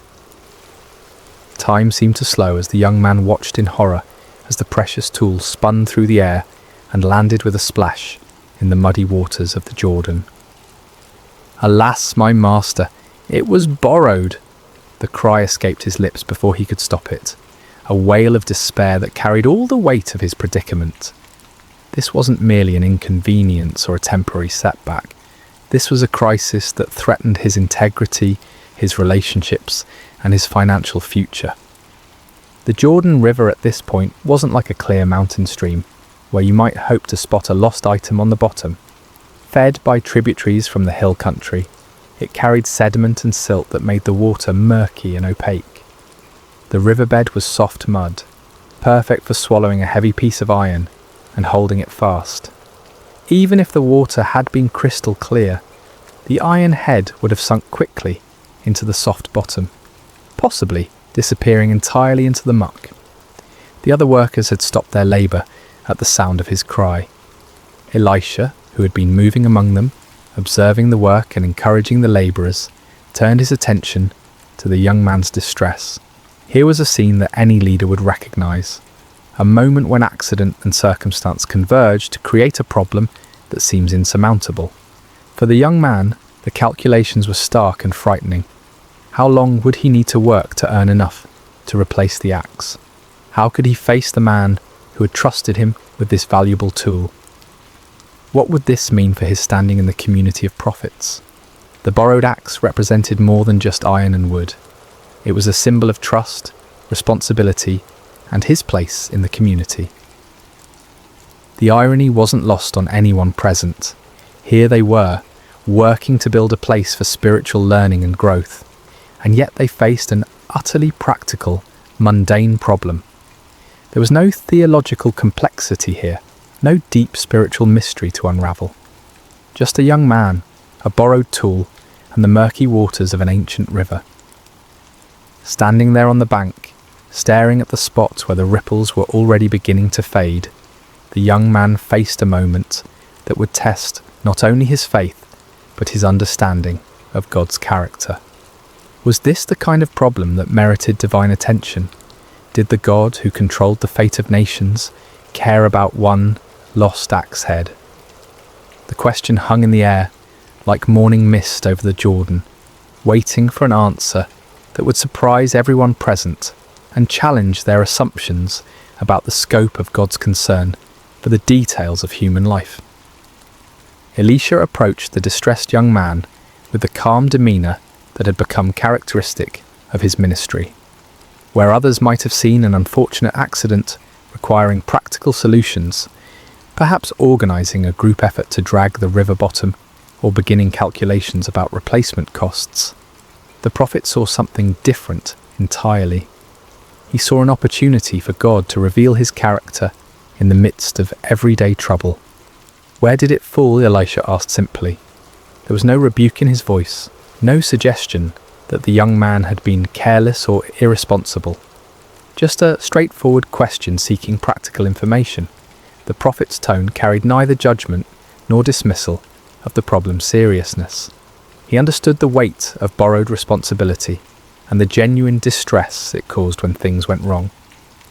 The young man pointed to the spot where the axe head had disappeared beneath the surface. By now, any ripples had long since faded, and the river flowed on as if nothing had happened. To everyone watching, it looked like any other section of the Jordan, muddy water flowing over an invisible bottom, carrying the same sediment and debris as every other part of the river. But Elisha saw it differently. In his spiritual vision, this wasn't just another spot in the river. It was a specific location where God could demonstrate his power and his care for individual needs. The prophet moved with purpose, scanning the riverbank until he found what he was looking for, a suitable piece of wood. What happened next would have seemed almost comical if it weren't so profound. Elisha cut a stick, nothing special, just an ordinary piece of wood from the riverside. He didn't select anything particularly impressive or perform any elaborate ritual over it. It was simply wood, the kind of material they had been working with all morning, as common and unremarkable as anything could be. Then, with the focused intent of someone who knew exactly what he was doing, Elisha threw the stick into the water at the exact spot the young man had indicated. To the observers, it must have seemed like an odd gesture, perhaps the first step in some complex retrieval process they didn't yet understand. But Elisha's action carried the quiet confidence of a man who had learned to cooperate with divine power in the most unexpected ways. What happened next violated every natural law the witnesses understood. The iron axe head, which should have been resting in the mud at the bottom of the river, began to rise. Not slowly, not gradually, but with the buoyant purpose of cork or wood designed to float. The heavy metal broke the surface of the water and bobbed there like a leaf, defying gravity, density, and everything they thought they knew about the natural world. The silence that followed was profound. Even the sounds of the river seemed muted as the group of prophets stared at the impossible sight before them. Iron doesn't float. Everyone knows that. It's one of those fundamental facts about the physical world that requires no explanation because it's so obviously true. Yet there it was, unmistakably iron, unmistakably floating, unmistakably real. Elisha's voice broke through their amazement with practical direction. Pick it up. There was no grand speech about the miracle they had just witnessed, no theological explanation of what had occurred, no demand for praise or recognition, just simple, practical instruction to complete the restoration. The young man reached out, his hand probably trembling with a mixture of relief and awe, and lifted the iron axe head from the water. It was solid, real, unchanged, except for its brief defiance of natural law. The crisis was over. The debt was avoided. The trust was preserved. The borrowed tool was restored to its owner's care. But something much more significant than problem-solving had just occurred. In those few moments beside the Jordan River, God had revealed something crucial about his character and his relationship with his people. This wasn't a miracle performed for crowds or kings. There were no political implications, no national consequences, no strategic advantages gained. This was simply God caring about one young man's distress over a borrowed tool. The miracle spoke to the heart of divine character, a God who notices when sparrows fall, who knows the number of hairs on each head, who cares about the details that seem insignificant to everyone else. The floating axe head declared that no genuine need is too small for divine attention, no honest trouble too mundane for miraculous intervention. As the young man hefted the restored tool, feeling its familiar weight and balance, the entire community of prophets had received a lesson they would never forget. They had come to the Jordan to cut timber for a building project. They were leaving with something far more valuable, a deeper understanding of the God they served and his intimate involvement in the practical details of their lives. The miracle of the floating axe head resonates through the centuries precisely because it speaks to truths that transcend its humble circumstances. In a world where we often compartmentalize the spiritual and the practical, this story demolishes the artificial barriers we create between sacred and secular concerns. The most striking aspect of this miracle is its ordinariness. God's intervention came not in response to a national crisis or a life-threatening emergency, but to solve an everyday problem that millions of people might face.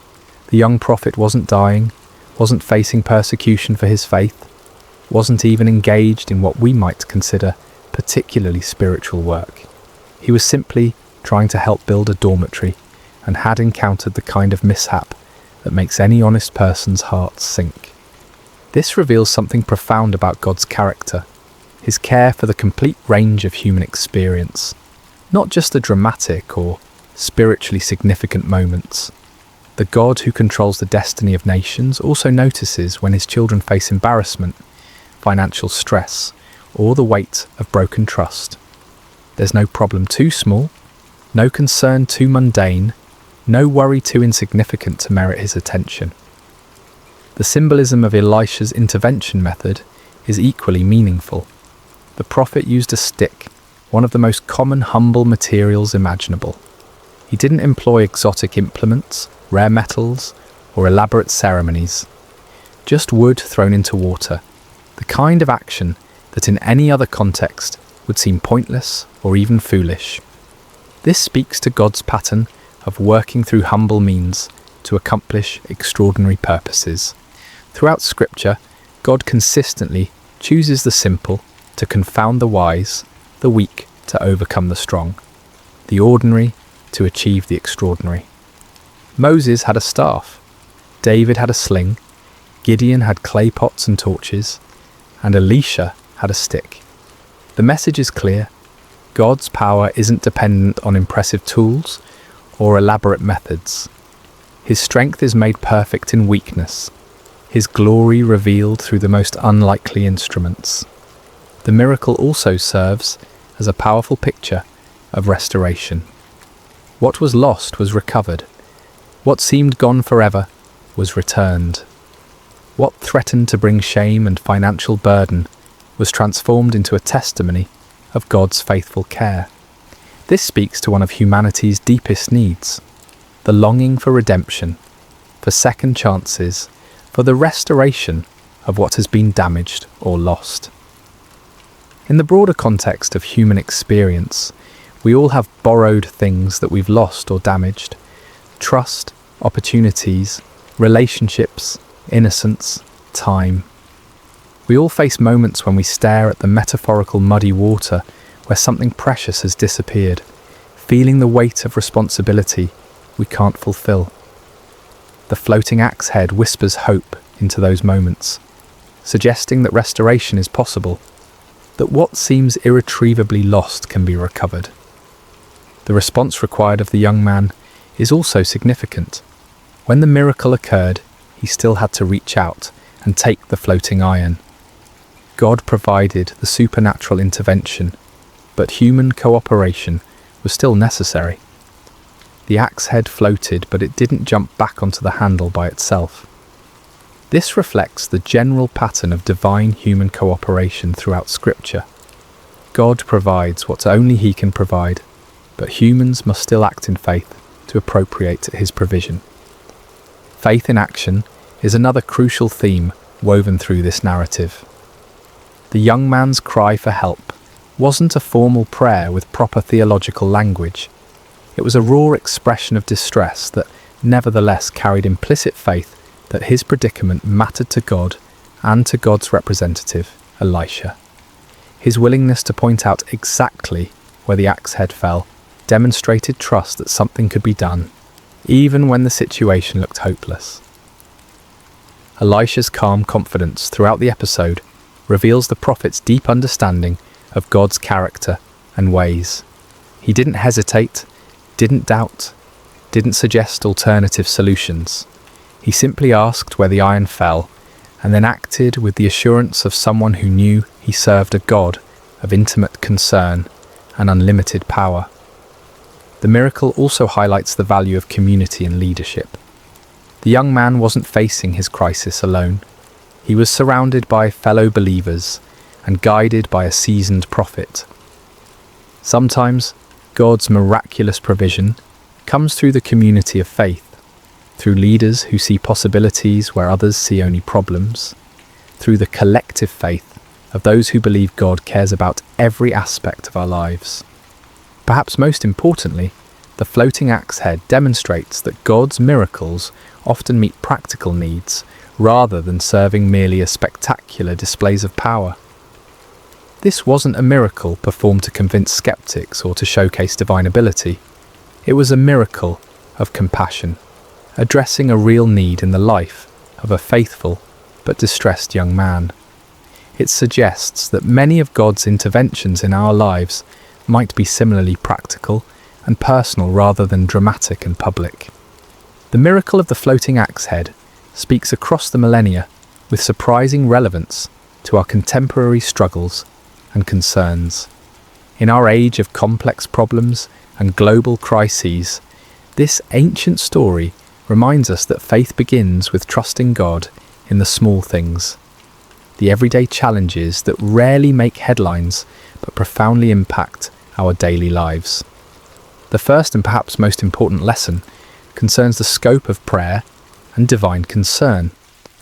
How many times do we hesitate to bring our smaller problems to God because they seem insignificant compared to global suffering or major life crises? The floating axe head shatters this false hierarchy of divine attention. If God cares enough to make iron float for a borrowed tool, then no legitimate concern is too small for prayer. This doesn't trivialize prayer or reduce it to a cosmic vending machine for convenience. Rather, it reveals the intimate nature of our relationship with the divine. Just as loving parents care about both the major milestones and the minor disappointments in their children's lives, our Heavenly Father is interested in the full spectrum of our human experience. Financial stress, damaged relationships, professional setbacks, personal failures, all of these matter to God because they matter to us. The principle of integrity and accountability that runs through this story remains powerfully relevant in our modern context. The young prophet's distress wasn't primarily about losing money, it was about failing to fulfill his responsibility to someone who had trusted him. In a culture where personal accountability is often diminished and broken commitments are easily rationalized away, the ancient prophet's anguish over a borrowed tool offers a compelling counterexample. When we borrow, we incur genuine responsibility. When we make commitments, we create legitimate expectations in others. When we fail to fulfill these obligations, we damage more than our own interests. We harm relationships, erode trust, and diminish the social fabric that holds communities together. The young prophet understood this instinctively, which is why his cry for help carried such genuine distress. The story also demonstrates how God's miracles often meet practical needs rather than serving merely as spectacular demonstrations of power. In our entertainment-driven culture, we sometimes expect divine intervention to be dramatic, public, and unmistakably supernatural. But many of God's most meaningful interventions in our lives might be much quieter and more practical. The unexpected job opportunity that comes just when finances are stretched thin, the chance encounter that provides exactly the encouragement we needed, the solution that appears to an intractable problem.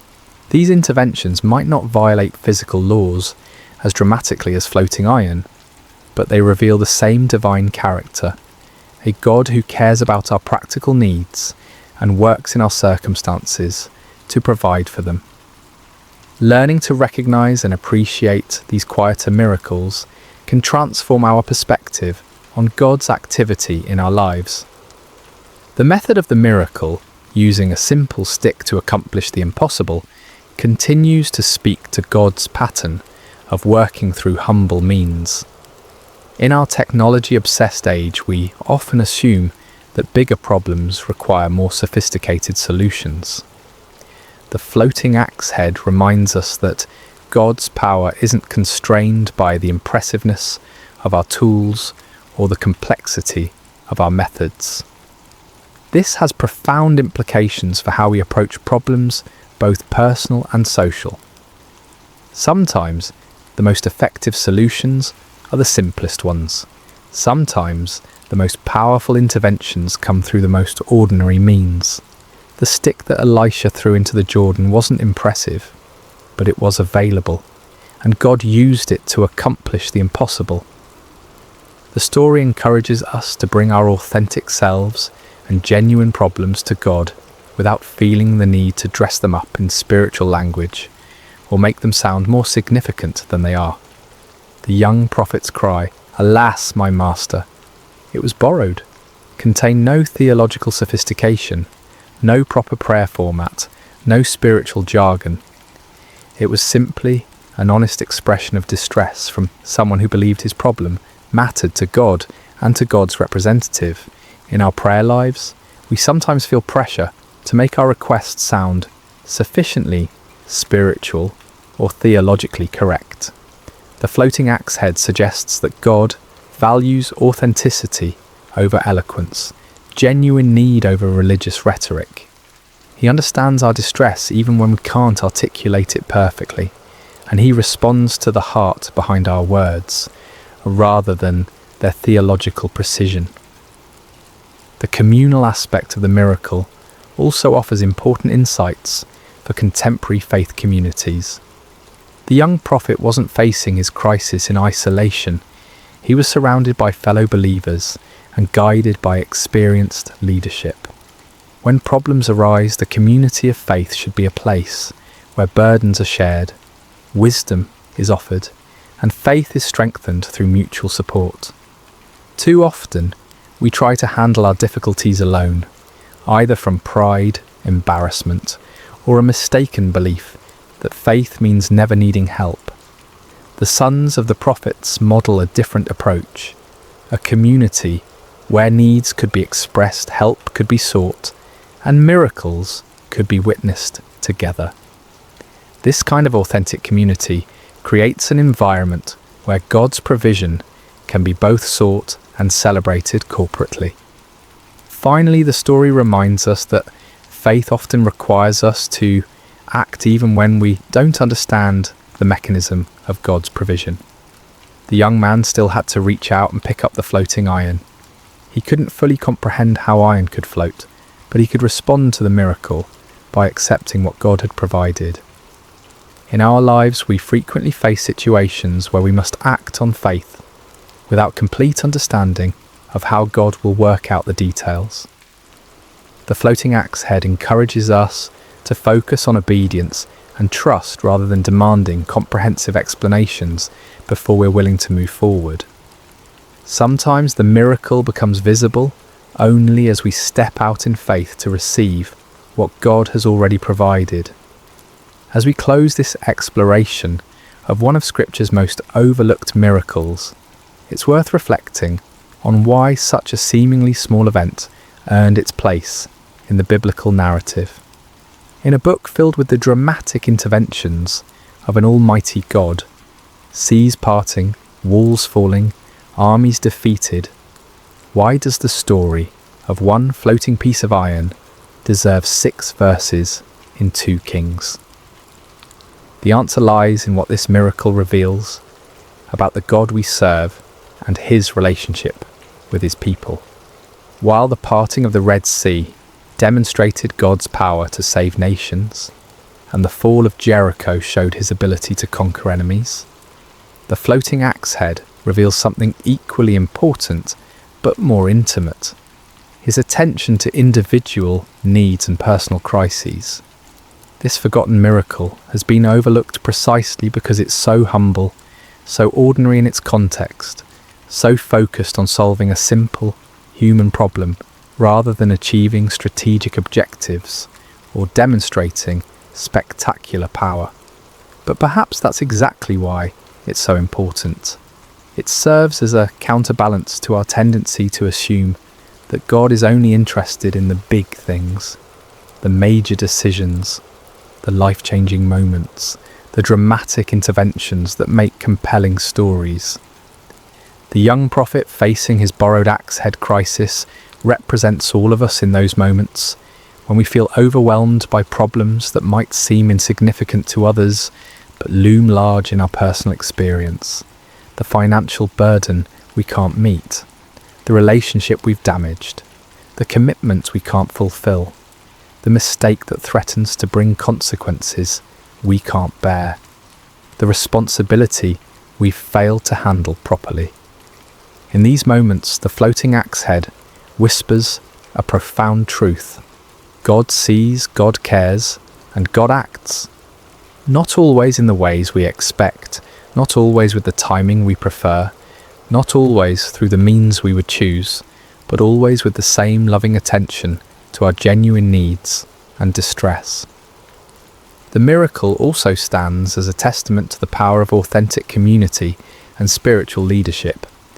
Elisha didn't dismiss the young man's problem as trivial or suggest that he simply accept the consequences and learn from his mistake. Instead, the prophet engaged with the crisis as if it mattered deeply, which, to the person experiencing it certainly did. This models the kind of leadership and community that makes faith communities truly supportive rather than merely social. When someone faces a crisis, even one that might seem small from the outside, the appropriate response is compassionate engagement, not dismissive advice or spiritual platitudes that minimize the real impact of the problem. The stick that Elisha threw into the Jordan has become across the centuries a symbol of God's willingness to work through the most ordinary means to accomplish extraordinary purposes. It reminds us that miracles don't always require impressive staging or elaborate preparation. Sometimes they happen through simple acts of faith, using whatever materials are at hand, in response to genuine need expressed with authentic desperation. As we navigate our own challenges, financial pressures, damaged relationships, professional setbacks, personal failures, the floating axe head offers both comfort and challenge. Comfort in knowing that our problems, however humble they might seem, matter to God. Challenge in trusting Him to work in ways we might not expect or understand, using means we might not have chosen, through community we might not have anticipated. The young prophet left the Jordan River that day with more than a recovered tool. He carried with him a testimony of God's intimate care, a story that would strengthen his faith through future challenges, and a deeper understanding of the God he served. His fellow students witnessed not just a miracle, but a revelation of divine character that would shape their own ministries and their own relationship with the Almighty. Perhaps most importantly, the floating axe head reminds us to pay attention to God's activity in the ordinary moments of our lives. If we're only looking for dramatic interventions and spectacular displays of power, we might miss the quieter miracles happening all around us, the practical provisions, the timely encouragements, the unexpected solutions to everyday problems. The iron that floated in the Jordan River that day has long since returned to dust, but the truth it demonstrated remains as solid as ever. God's care extends to every aspect of human experience. No genuine need is too small for His attention, and no problem is too ordinary for His miraculous intervention. In a world that often feels divided between the spiritual and the practical, the sacred and the secular, the significant and the trivial, the floating axe head bridges all these false divisions. It declares that the God who spoke the universe into existence also cares when His children lose borrowed tools, face financial embarrassment or struggle with the weight of unfulfilled responsibility. If God can make iron float, what's truly impossible? The question echoes across the centuries, challenging our assumptions about divine limitation and inviting us to bring our authentic needs, however humble they might seem, to the one who specializes in doing the impossible through the most ordinary means. The miracle you've never heard of might just be the one you need most to hear.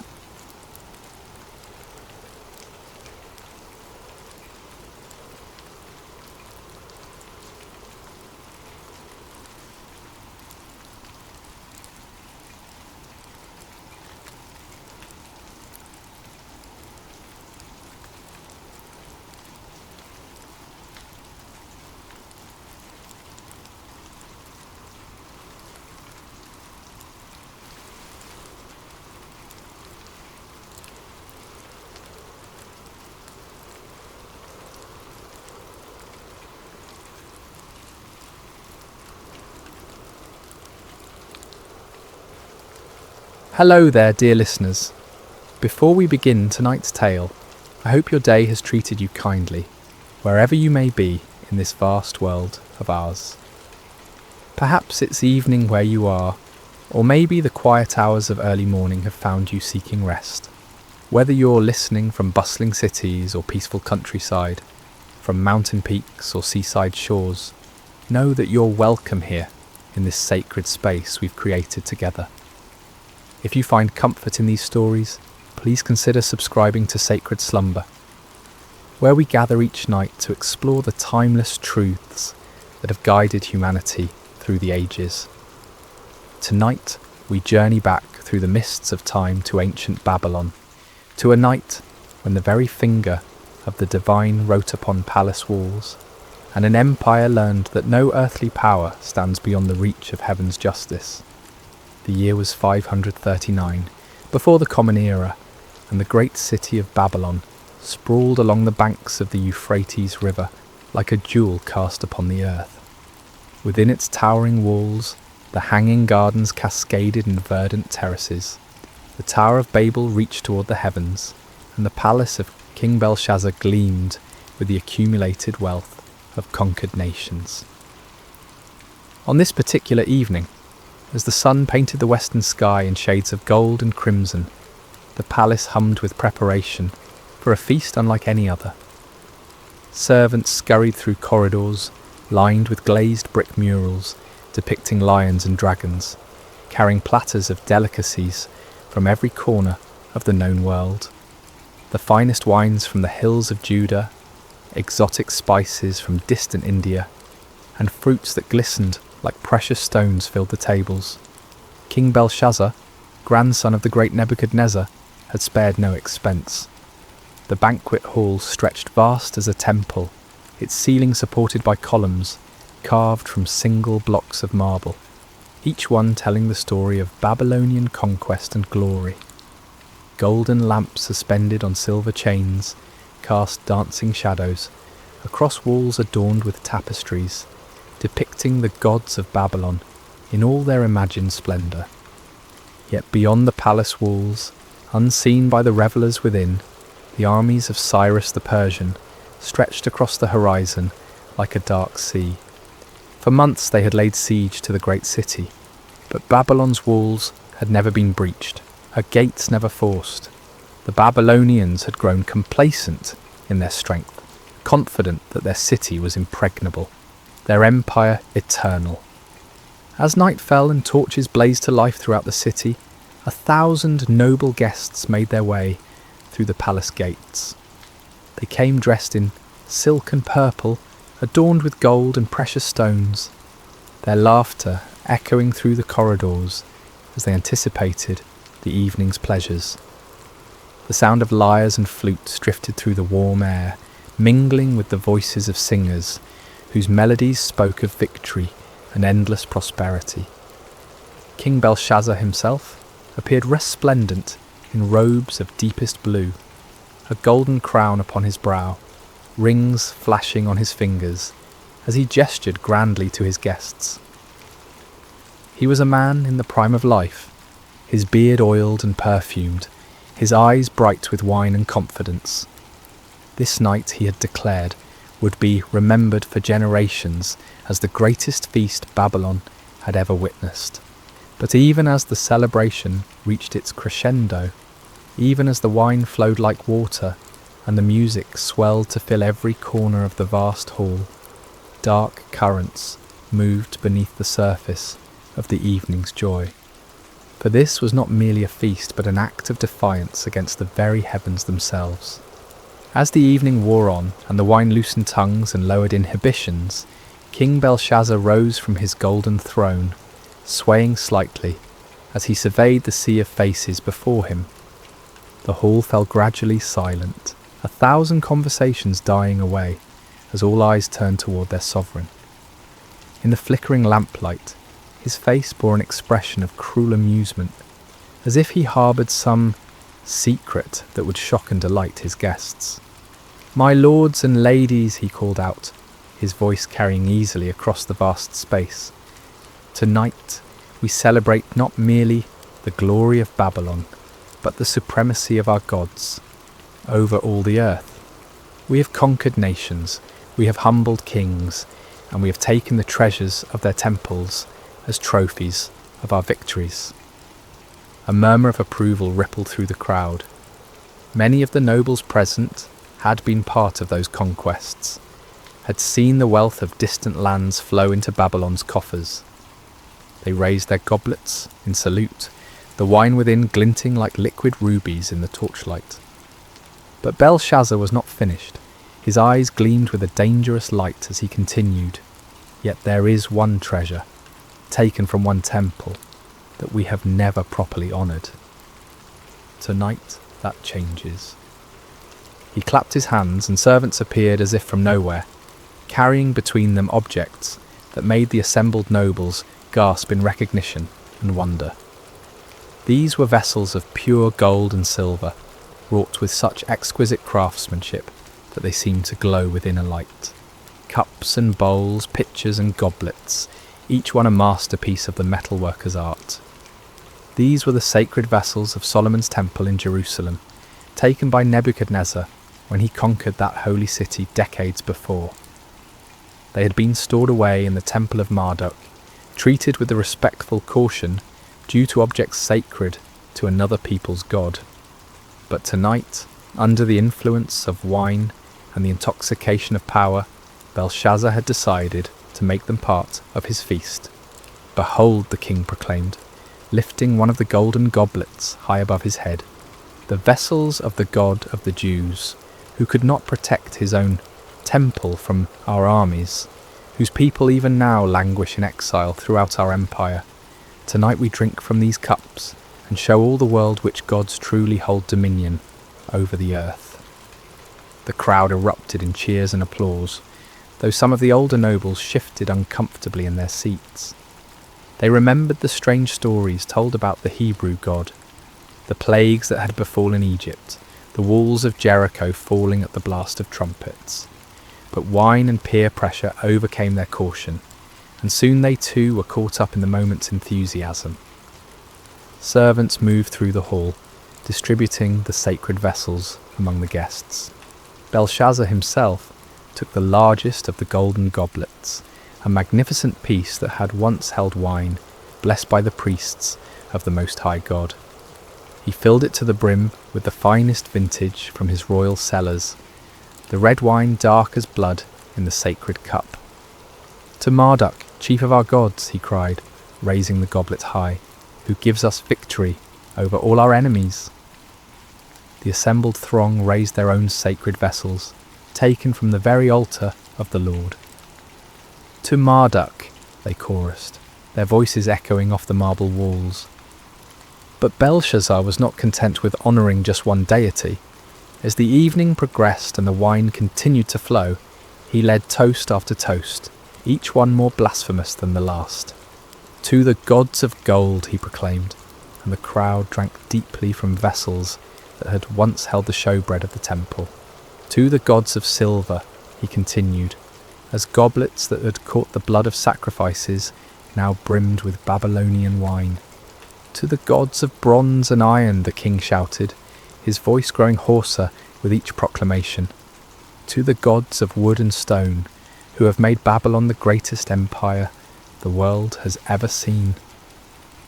With each toast the revelry grew wilder, the laughter louder, the dancing more frenzied. Noble ladies spun in their silk gowns, their jewellery catching the lamplight as they moved. Men struck up drinking songs, their voices blending in harmony that spoke of triumph and excess. The very air seemed thick with incense and wine fumes, creating an atmosphere of decadent celebration.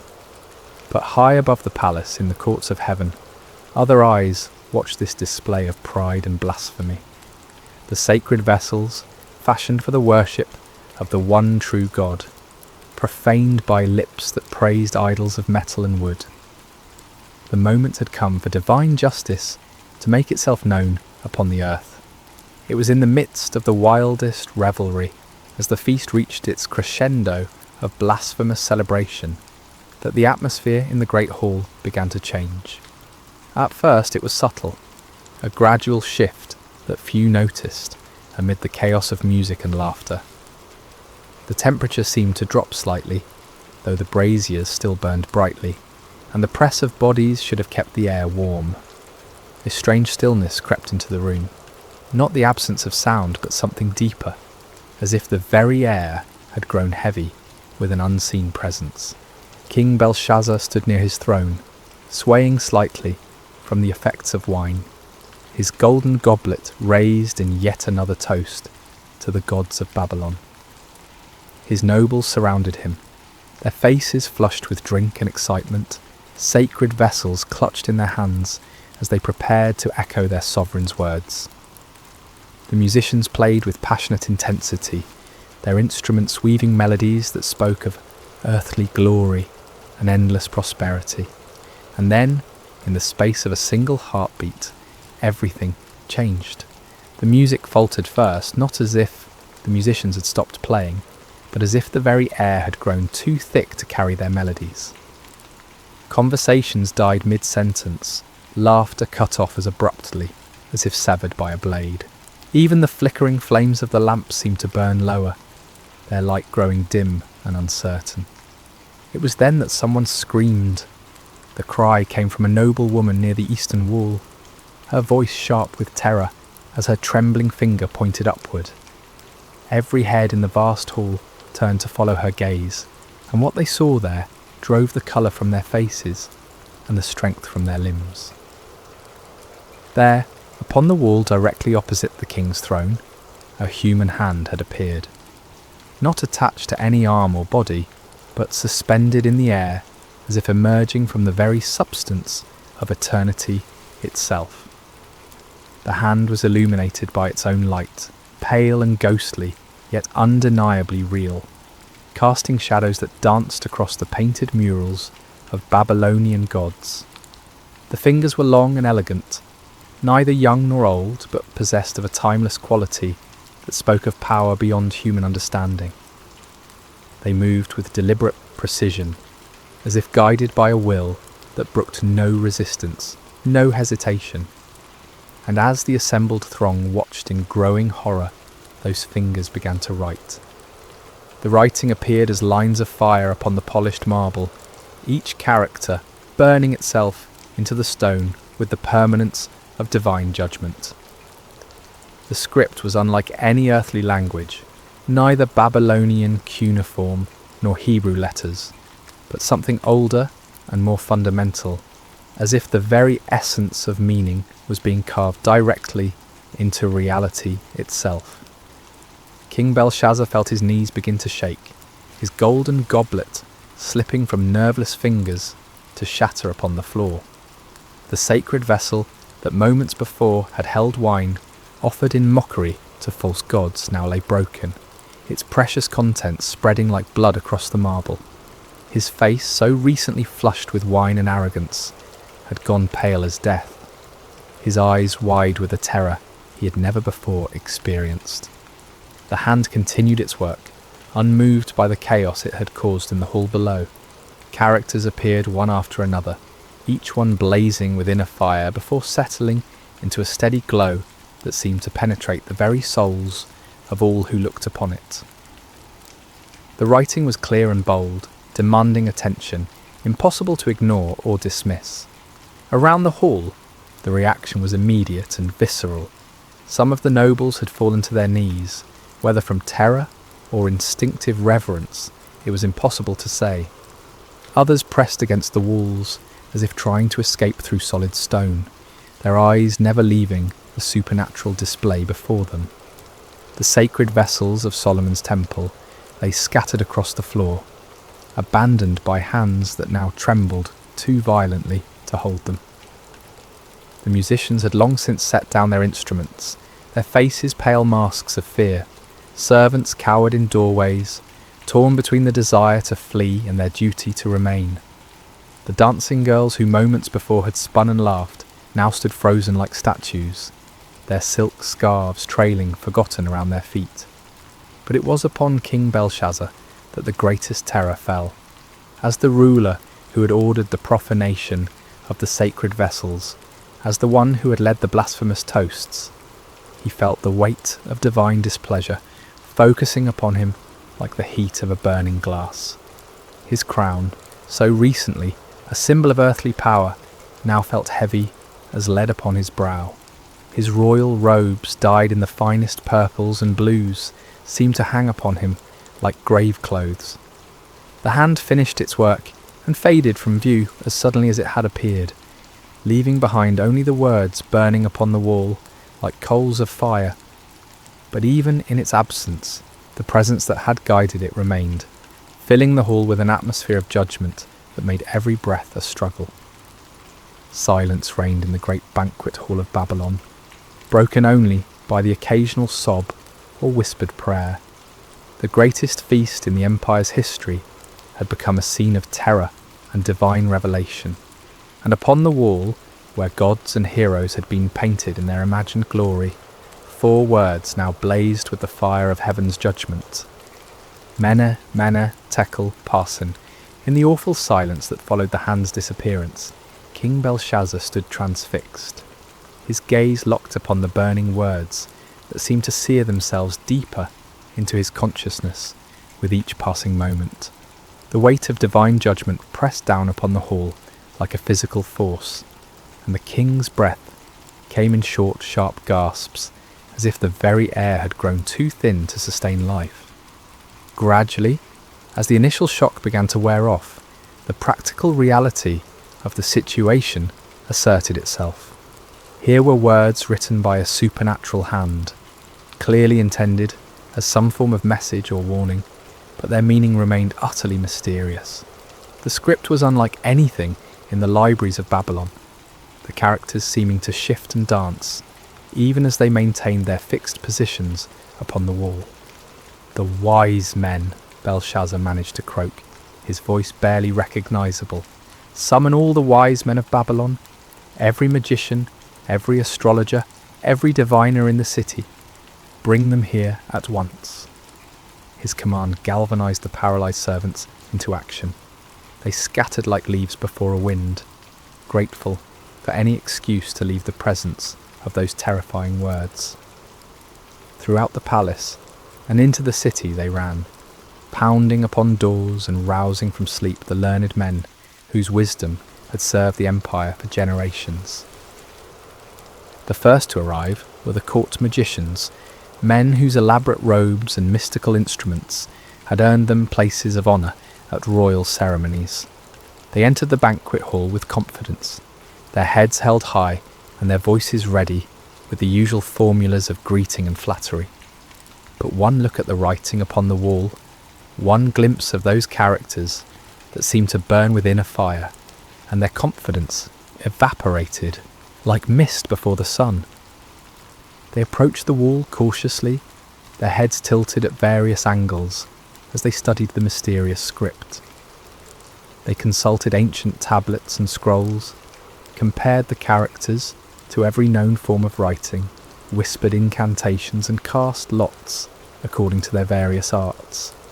But though they laboured long into the night, turning the problem over from every conceivable angle, they could make no sense of the divine message. The astrologers came next, men who claimed to read the future in the movements of stars and planets. They examined the writing with instruments of bronze and silver, measuring the angles and proportions of each character as if they were constellations written across the heavens. They calculated and computed, referenced their star charts, and consulted their ancient tables, but the meaning of the words remained as hidden as the dark side of the moon. As the hours passed, more and more of Babylon's learned men arrived at the palace, priests of Marduk and Ishtar, scholars who had studied in the great libraries, men whose reputations for wisdom extended throughout the known world. Each group brought their own methods and their own certainty that they would succeed where others had failed. Yet one by one, they too were forced to admit defeat before the mystery of the burning words. King Belshazzar grew increasingly desperate as each attempt failed. He paced before his throne like a caged lion, his robes dishevelled and his crown askew. The sacred vessels of Solomon's temple lay scattered and forgotten across the floor, their golden surfaces reflecting the supernatural light from the wall in fractured gleams that hurt the eyes to look upon. "Gold," the king proclaimed suddenly, his voice cracking with strain. "I will give gold beyond counting to whoever can read these words. Silver and precious stones, lands and titles, whatever they desire shall be theirs." But even the promise of unlimited wealth could not unlock the meaning of heaven's message. The wise men huddled together in small groups, whispering their theories and hypotheses, but none dared claim understanding of what clearly lay beyond human comprehension. It was then, as the night wore on toward dawn and desperation reached its peak, that a new figure entered the banquet hall. She was an elderly woman, her hair white as snow, but her back still straight and her eyes bright with intelligence. This was Nitocris, the Queen Mother, widow of Nebuchadnezzar and grandmother to Belshazzar himself. She had heard the commotion from her private quarters, had seen the servants running through the corridors, and felt the strange oppression that seemed to hang over the entire palace. Now she made her way through the crowd of baffled wise men, her presence commanding respect even in the midst of chaos. "My Lord King," she said, her voice carrying clearly across the hall, despite her advanced years. "I see that you are troubled, that the colour has left your face and your limbs shake with fear. Do not let your thoughts alarm you, and do not look so pale." Belshazzar turned toward her, her hope flickering in his eyes like a candle flame in a dark room. "Grandmother, you have seen much in your long life. You were wife to great Nebuchadnezzar. You know the secrets of the empire. Can you tell me what these words mean?" The Queen Mother approached the wall, studying the burning characters with the careful attention of one who had witnessed many supernatural events during her husband's reign. "I cannot read these words, my grandson," she said at length, "but I know of one who might." She turned back to face the assembly, her aged voice somehow carrying more authority than all the learned men combined. "There is a man in your kingdom in whom is the spirit of the holy gods. In the days of your grandfather, light and understanding and wisdom, like the wisdom of the gods, were found in him. King Nebuchadnezzar appointed him chief of the magicians, enchanters, Chaldeans, and astrologers." A murmur ran through the crowd at these words. Many of the older nobles remembered stories from Nebuchadnezzar's time, tales of a Hebrew exile who had interpreted dreams and solved mysteries that baffled all others. But in the years since the great king's death, this man had faded from prominence, forgotten in the new reign's focus on younger advisers. "This man Daniel," the Queen Mother continued, "whom the king named Belteshazzar, has an excellent spirit, knowledge, and understanding to interpret dreams, explain riddles, and solve problems. Let Daniel be called, and he will tell you what the writing means." As the name Daniel echoed through the hall, Belshazzar felt a mixture of hope and apprehension. He had heard the stories, knew of the Hebrews' reputation for wisdom and divine favour, but he also knew that Daniel had served his grandfather faithfully and might not be inclined to help the king who had dishonoured the vessels of his people's God. Nevertheless, desperation overcame pride, and Belshazzar gave the command, "Find Daniel the Hebrew, bring him here immediately.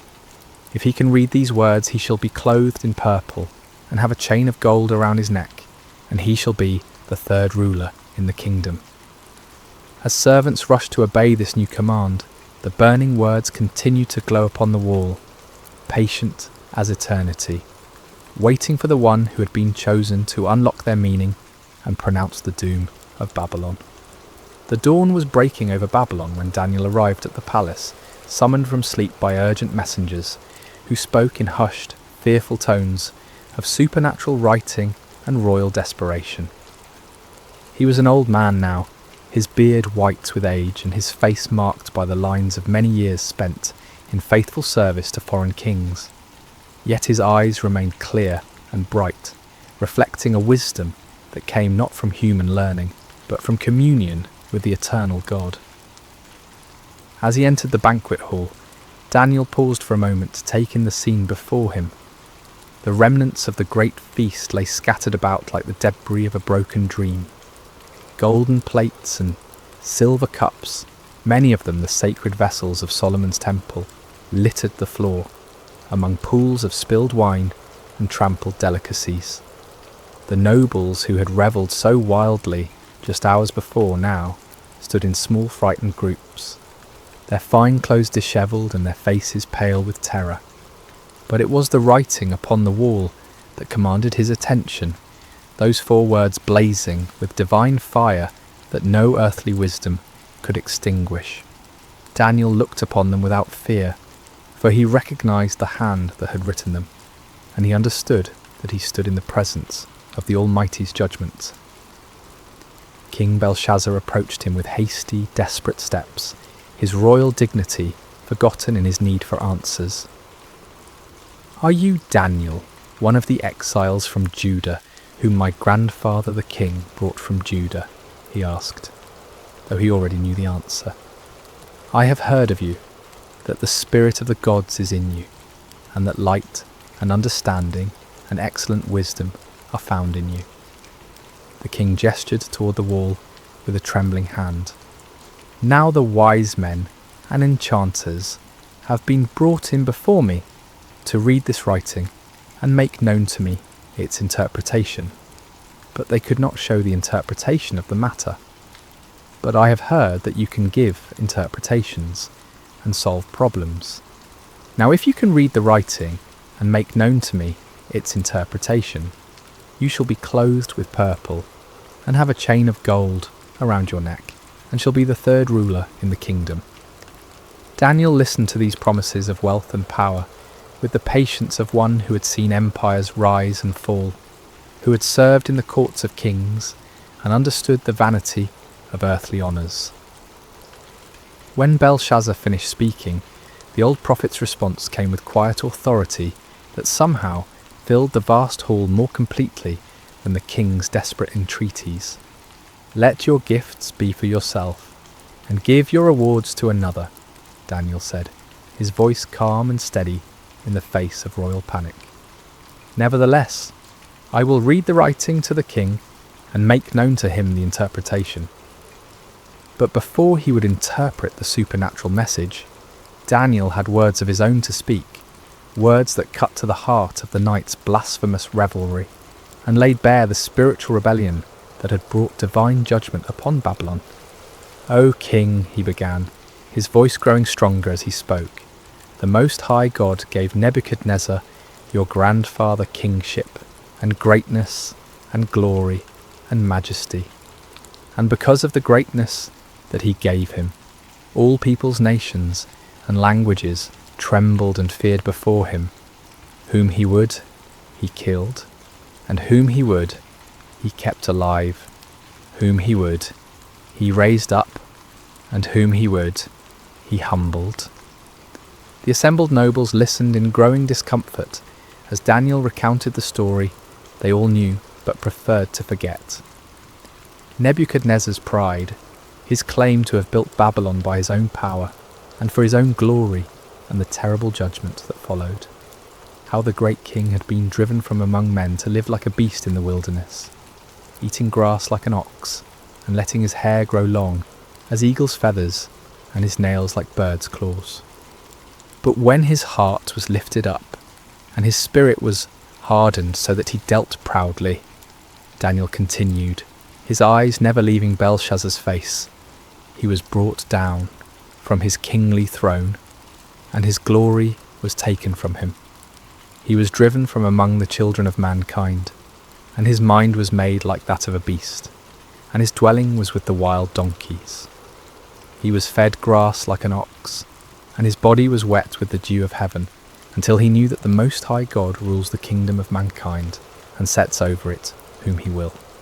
The silence in the hall was absolute as Daniel paused, letting the weight of his words sink into the hearts of all who heard them. Then, with the authority of one who spoke for the God of heaven, he delivered his devastating rebuke. "And you, his son, Belshazzar, have not humbled your heart, though you knew all this," he declared, his voice now ringing with prophetic power. "But you have lifted up yourself against the Lord of heaven, and the vessels of his house have been brought in before you, and you and your lords, your wives, and your concubines have drunk wine from them.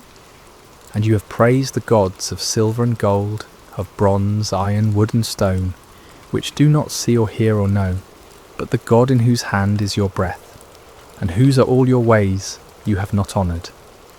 Each word fell upon the assembled company like blows from a hammer, shattering their illusions of security and exposing the full extent of their rebellion against the Most High. Belshazzar himself seemed to shrink before Daniel's accusing words, his royal robes hanging loose about his diminished frame, his crown sitting askew upon a head bowed with shame and terror.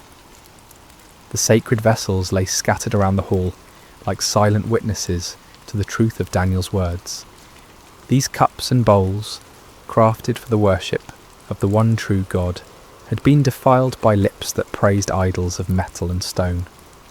The wine that had flowed so freely in blasphemous toasts now seemed to accuse those who had drunk it, its red stains upon the marble floor like drops of blood that cried out for justice. Then from his presence the hand was sent, Daniel concluded, pointing toward the burning words upon the wall, and this writing was inscribed. The hall remained wrapped in profound silence, as all waited to hear the interpretation that would seal Babylon's fate.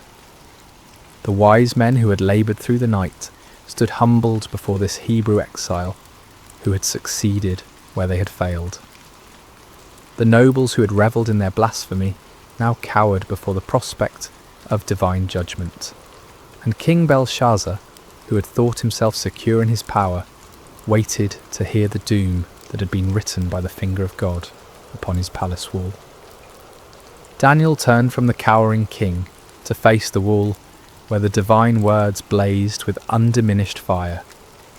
The characters seemed to pulse within a light, each one carrying the weight of heaven's judgment and the certainty of prophetic fulfillment. In the profound silence of the great hall, the aged prophet lifted his voice and began to speak the words that would seal the fate of the Babylonian Empire. "And this is the writing that was inscribed," Daniel announced, his voice carrying to every corner of the vast space. "Many, many tekel and parsin."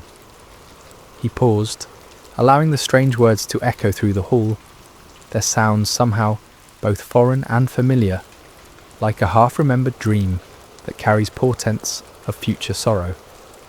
The assembled nobles leaned forward despite their fear, desperate to understand the message that had struck such terror into their hearts.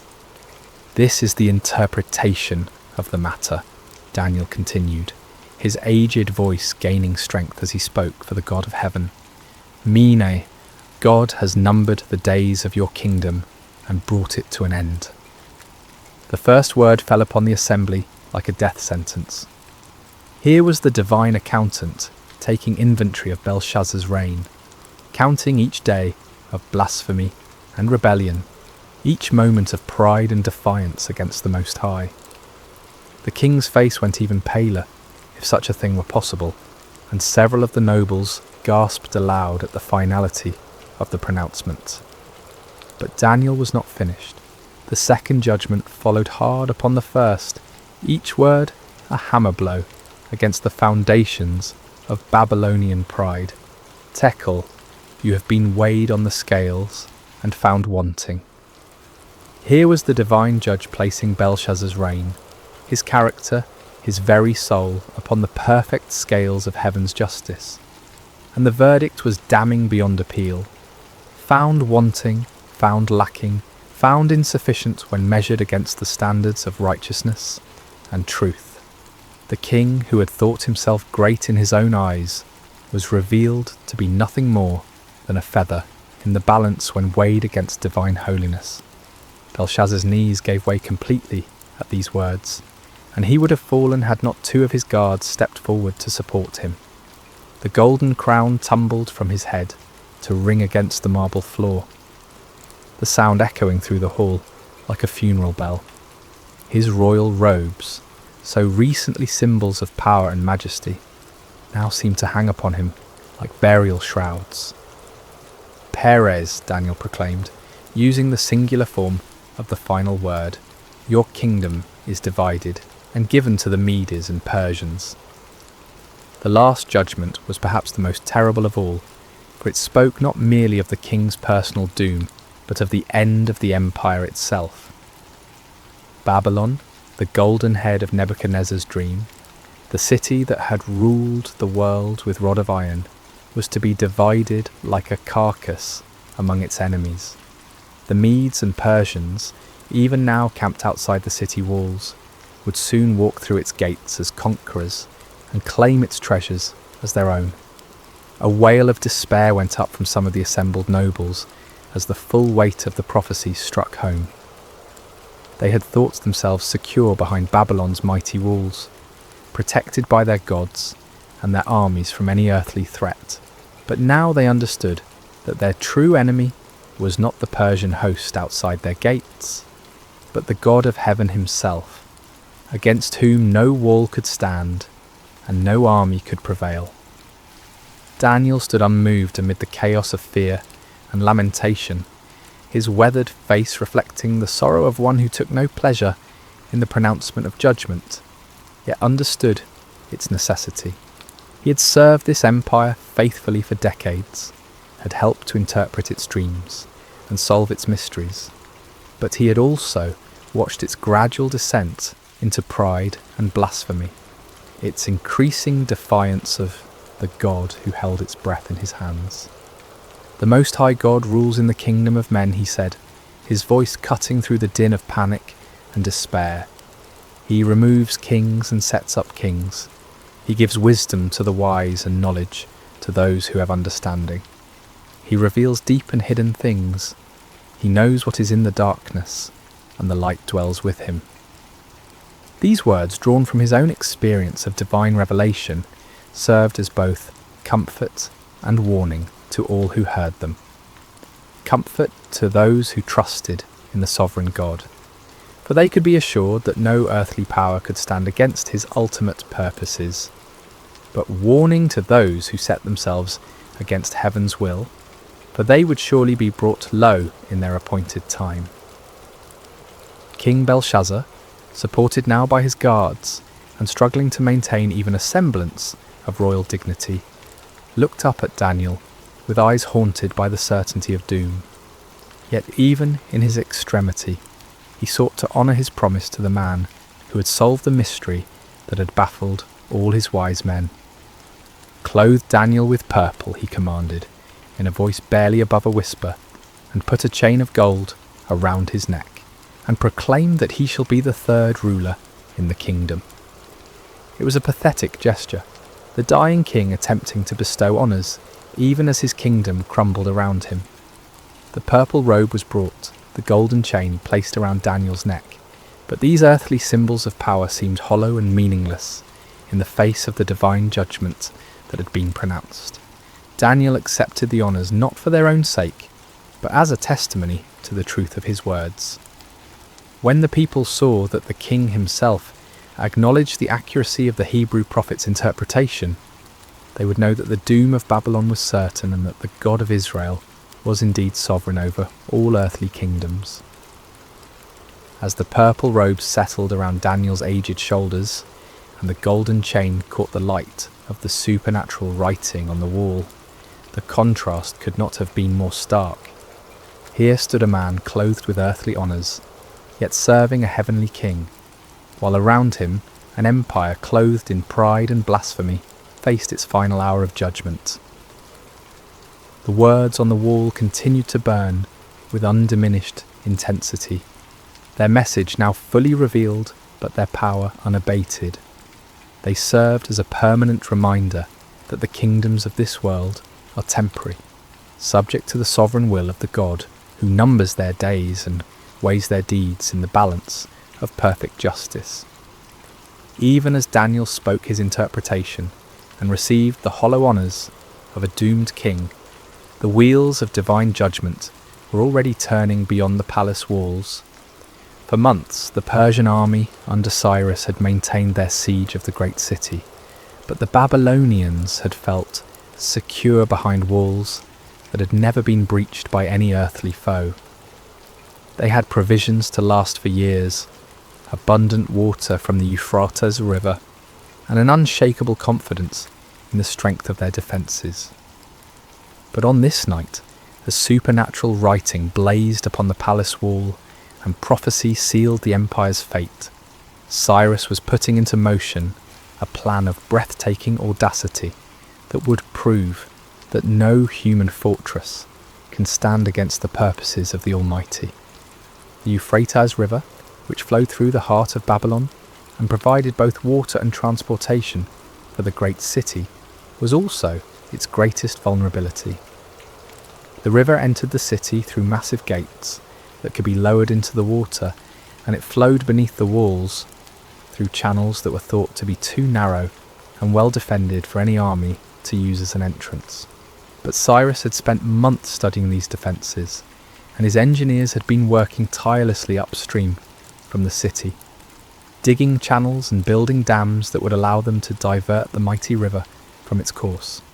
The work had been done quietly, secretly, hidden from Babylonian scouts by the darkness of night and the cleverness of Persian engineering. As the banquet hall erupted in chaos at Daniel's interpretation, as nobles fled in terror and servants cowered in corners, the Persian engineers upstream were opening their carefully constructed channels. The waters of the Euphrates, which had flowed through Babylon for centuries, began to turn aside into the new channels that Cyrus had prepared. At first the change was barely noticeable. The river level dropped slowly, gradually, as if affected by nothing more than seasonal variations. But as more water was diverted, as the new channels carried away the river's flow, the level within the city began to drop significantly. By midnight, Persian soldiers were wading through knee-deep water where once the river had flowed deep and strong. They moved silently through the darkness, following the riverbed beneath the great walls of Babylon, their weapons wrapped in cloth to prevent any sound that might alert the guards above.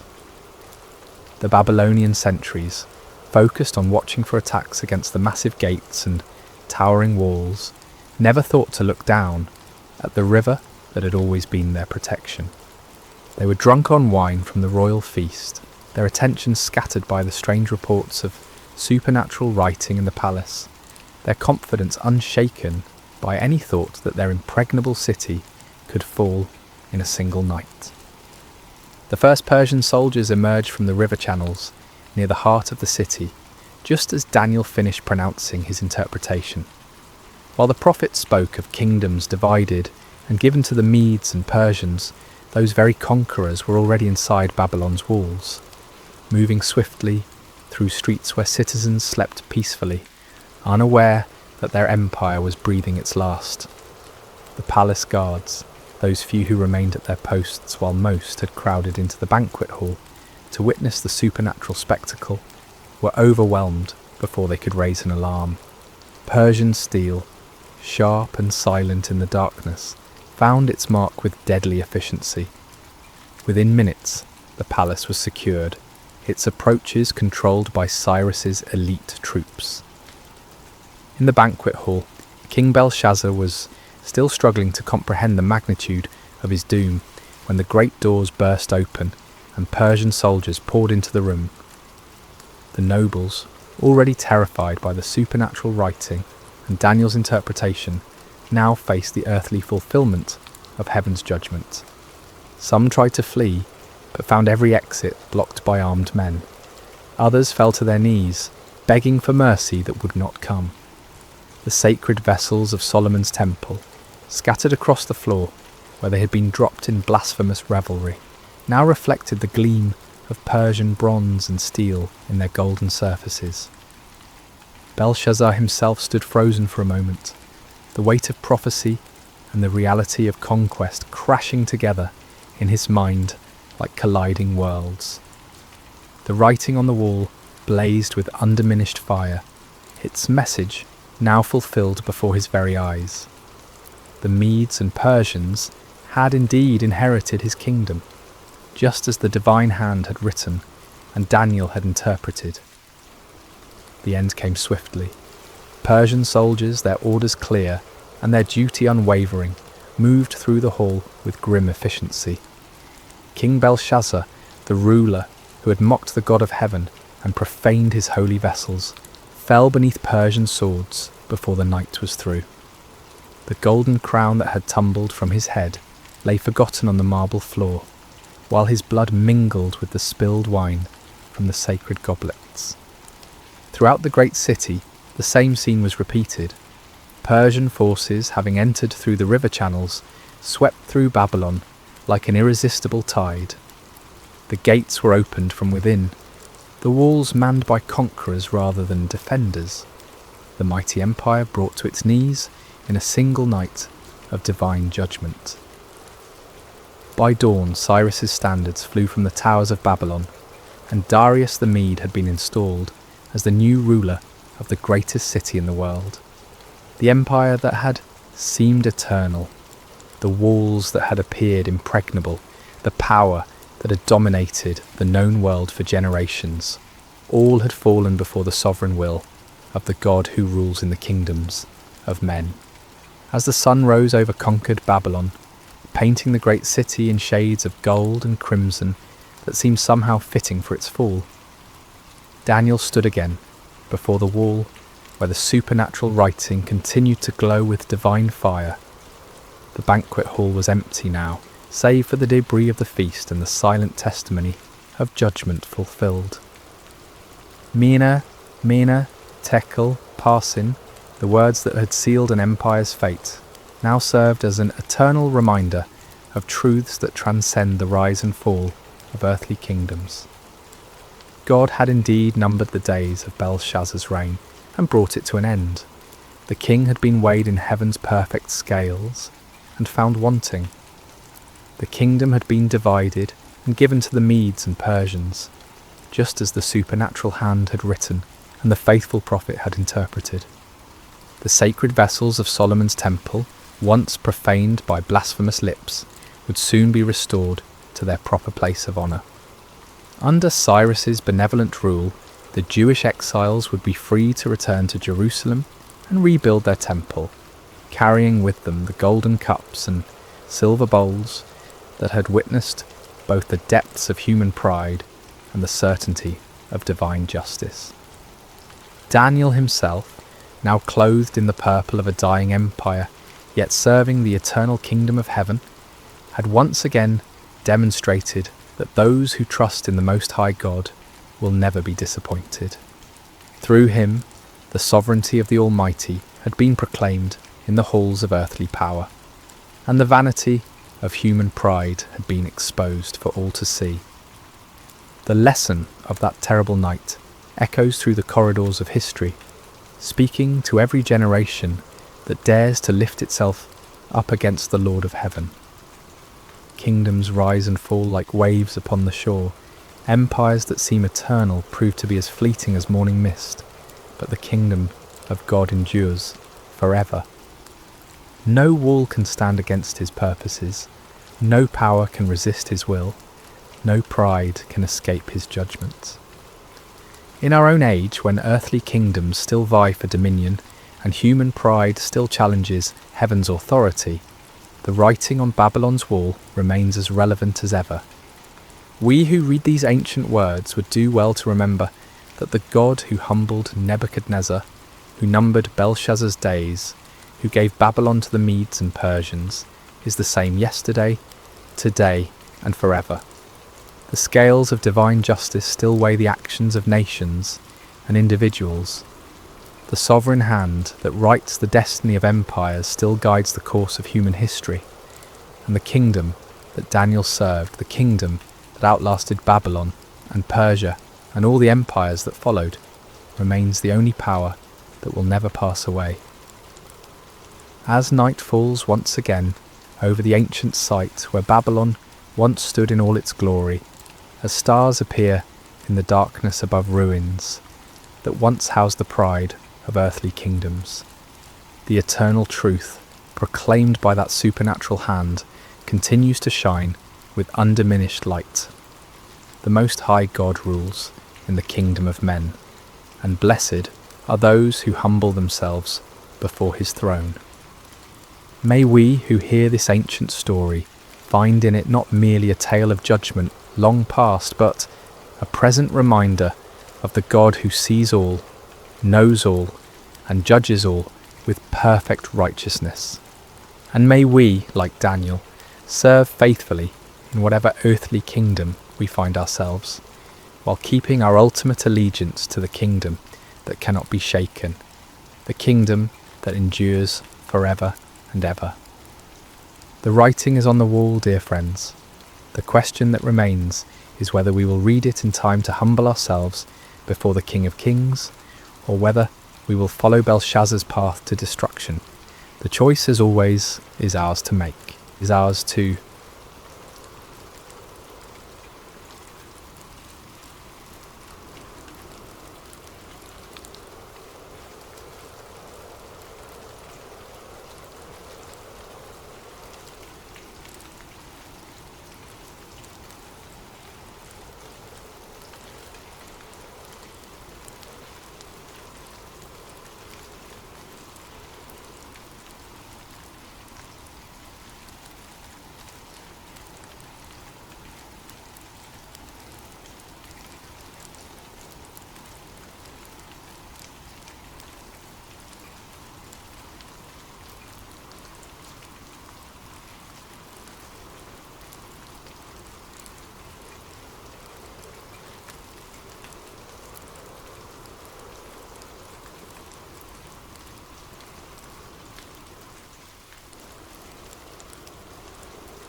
Hello dear friends, and welcome back to Sacred Slumber. Before we begin tonight's story, I hope your day has been filled with blessings and peace. Whether it's morning where you are, the quiet of afternoon, or the gentle embrace of evening, know that you are exactly where God wants you to be in this moment. I'm curious about where in this beautiful world you're listening from tonight. Are you nestled in your bed in a bustling city, or perhaps finding solace in the countryside under a canopy of stars? Wherever you are, whatever time it is for you, you are welcomed here with open arms. If this story touches your heart tonight, I encourage you to subscribe to Sacred Slumber. We gather here regularly to explore the profound truths and timeless wisdom found in God's Word, bringing comfort to weary souls and strength to troubled hearts. Your subscription helps us continue sharing these sacred stories that remind us of God's unfailing love and faithfulness. Now let us journey together to ancient Israel, to a time when kingdoms stood at crossroads, when truth was a dangerous commodity, and when one man's courage would echo through the ages. This is the story of Micaiah, the forgotten prophet who dared to stand alone. The sun blazed mercilessly over the ancient city of Samaria, its golden rays dancing across the limestone walls of King Ahab's palace. Within those walls, power brooked no opposition, and truth was often the first casualty of political ambition. It had been 3 years since the last war between Israel and Syria, 3 years of uneasy peace that sat heavy on King Ahab's shoulders like an ill-fitting crown. Ahab paced the marble floors of his throne room, his royal robes rustling with each agitated step. The king of Israel was a man consumed by his desires, a ruler who had long ago traded his soul to the altar of self-interest. His marriage to the foreign princess Jezebel had brought prosperity to his kingdom, but at a cost that would echo through generations. The worship of Baal had infiltrated the very heart of Israel, and the prophets of the Lord had been hunted, killed, or driven into hiding. Yet today something stirred within Ahab's ambitious heart. News had arrived that morning of Syrian movements near Ramoth-Gilead, a strategic city that had once belonged to Israel, but now languished under enemy control. The city's location made it a prize worth fighting for, a gateway that could secure trade routes and strengthen his kingdom's eastern border. As Ahab contemplated this opportunity, word came that King Jehoshaphat of Judah was approaching Samaria with a considerable entourage. Jehoshaphat was everything Ahab was not, a king who sought the Lord's face, who had torn down the high places of idol worship, and who ruled with righteousness as his compass. The irony was not lost on Ahab that he would need the help of such a man to achieve his ambitions. The great doors of the throne room swung open with a resonant boom, and Jehoshaphat entered with the dignity befitting a king of David's lineage. He was a man of medium stature but commanding presence, his beard meticulously groomed, and his eyes holding the wisdom of one who had walked closely with the Almighty. Behind him came his advisers and military commanders, their expressions respectful but cautious, as they entered the domain of Israel's controversial king. "Jehoshaphat, my brother," Ahab called out, his voice echoing through the vast chamber as he descended from his throne. "Welcome to Samaria. Your presence brings honour to my house." The two kings embraced in the customary greeting, though those who knew them well could sense the underlying tension.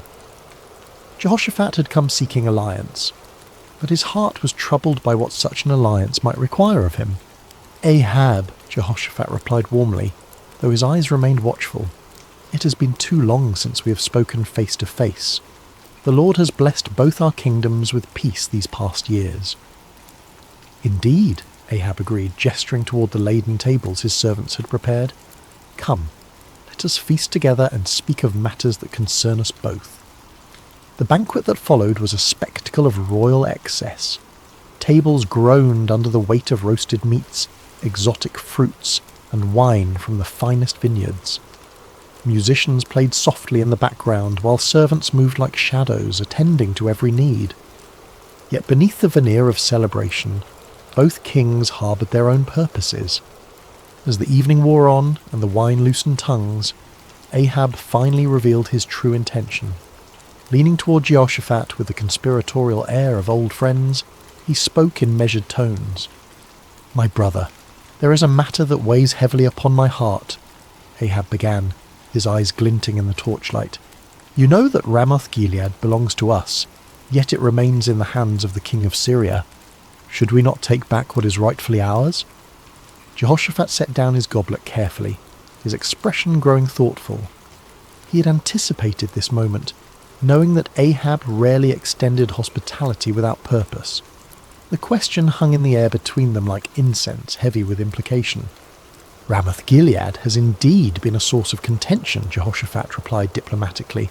"What do you propose?" Ahab's smile was that of a merchant who senses a favourable negotiation. "I propose that we go up together against Ramoth-Gilead. Your army combined with mine would be formidable. We could restore the city to Israel and share in the glory of victory." The words were carefully chosen, appealing to both practical strategy and Jehoshaphat's sense of brotherhood among the tribes of Israel. Yet Jehoshaphat had not survived as king by making hasty decisions. His reign had been marked by careful consultation with the Lord, and he would not abandon that practice now. "I am as you are," Jehoshaphat responded slowly. "My people as your people, my horses as your horses. If the Lord wills it, we shall stand together in battle." He paused, his next words carrying the weight of true conviction. "But first let us inquire of the Lord." Ahab's smile faltered slightly. In his eagerness for military glory, he had hoped to avoid the complications that divine consultation might bring. Yet he could hardly refuse such a reasonable request from a potential ally, especially one whose righteousness was renowned throughout the region. "Of course," Ahab agreed, though his tone lacked enthusiasm. "Let us seek the word of the Lord." What followed was a demonstration of the spiritual corruption that had infected Ahab's court. The king summoned his prophets, all 400 of them, men who wore the garments of holiness, but whose hearts served earthly masters. They came in a great procession, their robes flowing and their voices raised in what appeared to be spiritual fervour. These were not true prophets of the Lord, though they claimed his name. They were court prophets, men who understood that their continued prosperity depended upon telling the king what he wished to hear. Their prophecies were crafted not in the secret place of prayer, but in the calculating chambers of political expediency. As the prophets assembled in the courtyard before the two kings, their spokesman stepped forward. His name was Zedekiah, son of Chenaanah, a man whose pride matched his ambition, and whose hatred for true prophets would soon be revealed in violent fashion. "Hear the word of the Lord," Zedekiah proclaimed, his voice carrying across the courtyard with theatrical intensity. "Go up to Ramoth-Gilead and prosper, for the Lord will deliver it into the hand of the king." The 400 prophets took up the cry with orchestrated precision, their voices creating a chorus of false assurance. "Go up to Ramoth-Gilead and prosper. The Lord will deliver it into the hand of the king." Some of the prophets had even prepared visual aids for their performance. They danced and shouted, waving swords and spears, creating a spectacle that would have been impressive to any observer unfamiliar with the ways of true prophecy. The din was tremendous, the enthusiasm seemingly genuine, and the message exactly what Ahab longed to hear. Yet as Jehoshaphat watched this display, his spirit grew troubled. Something about the performance felt hollow, manufactured.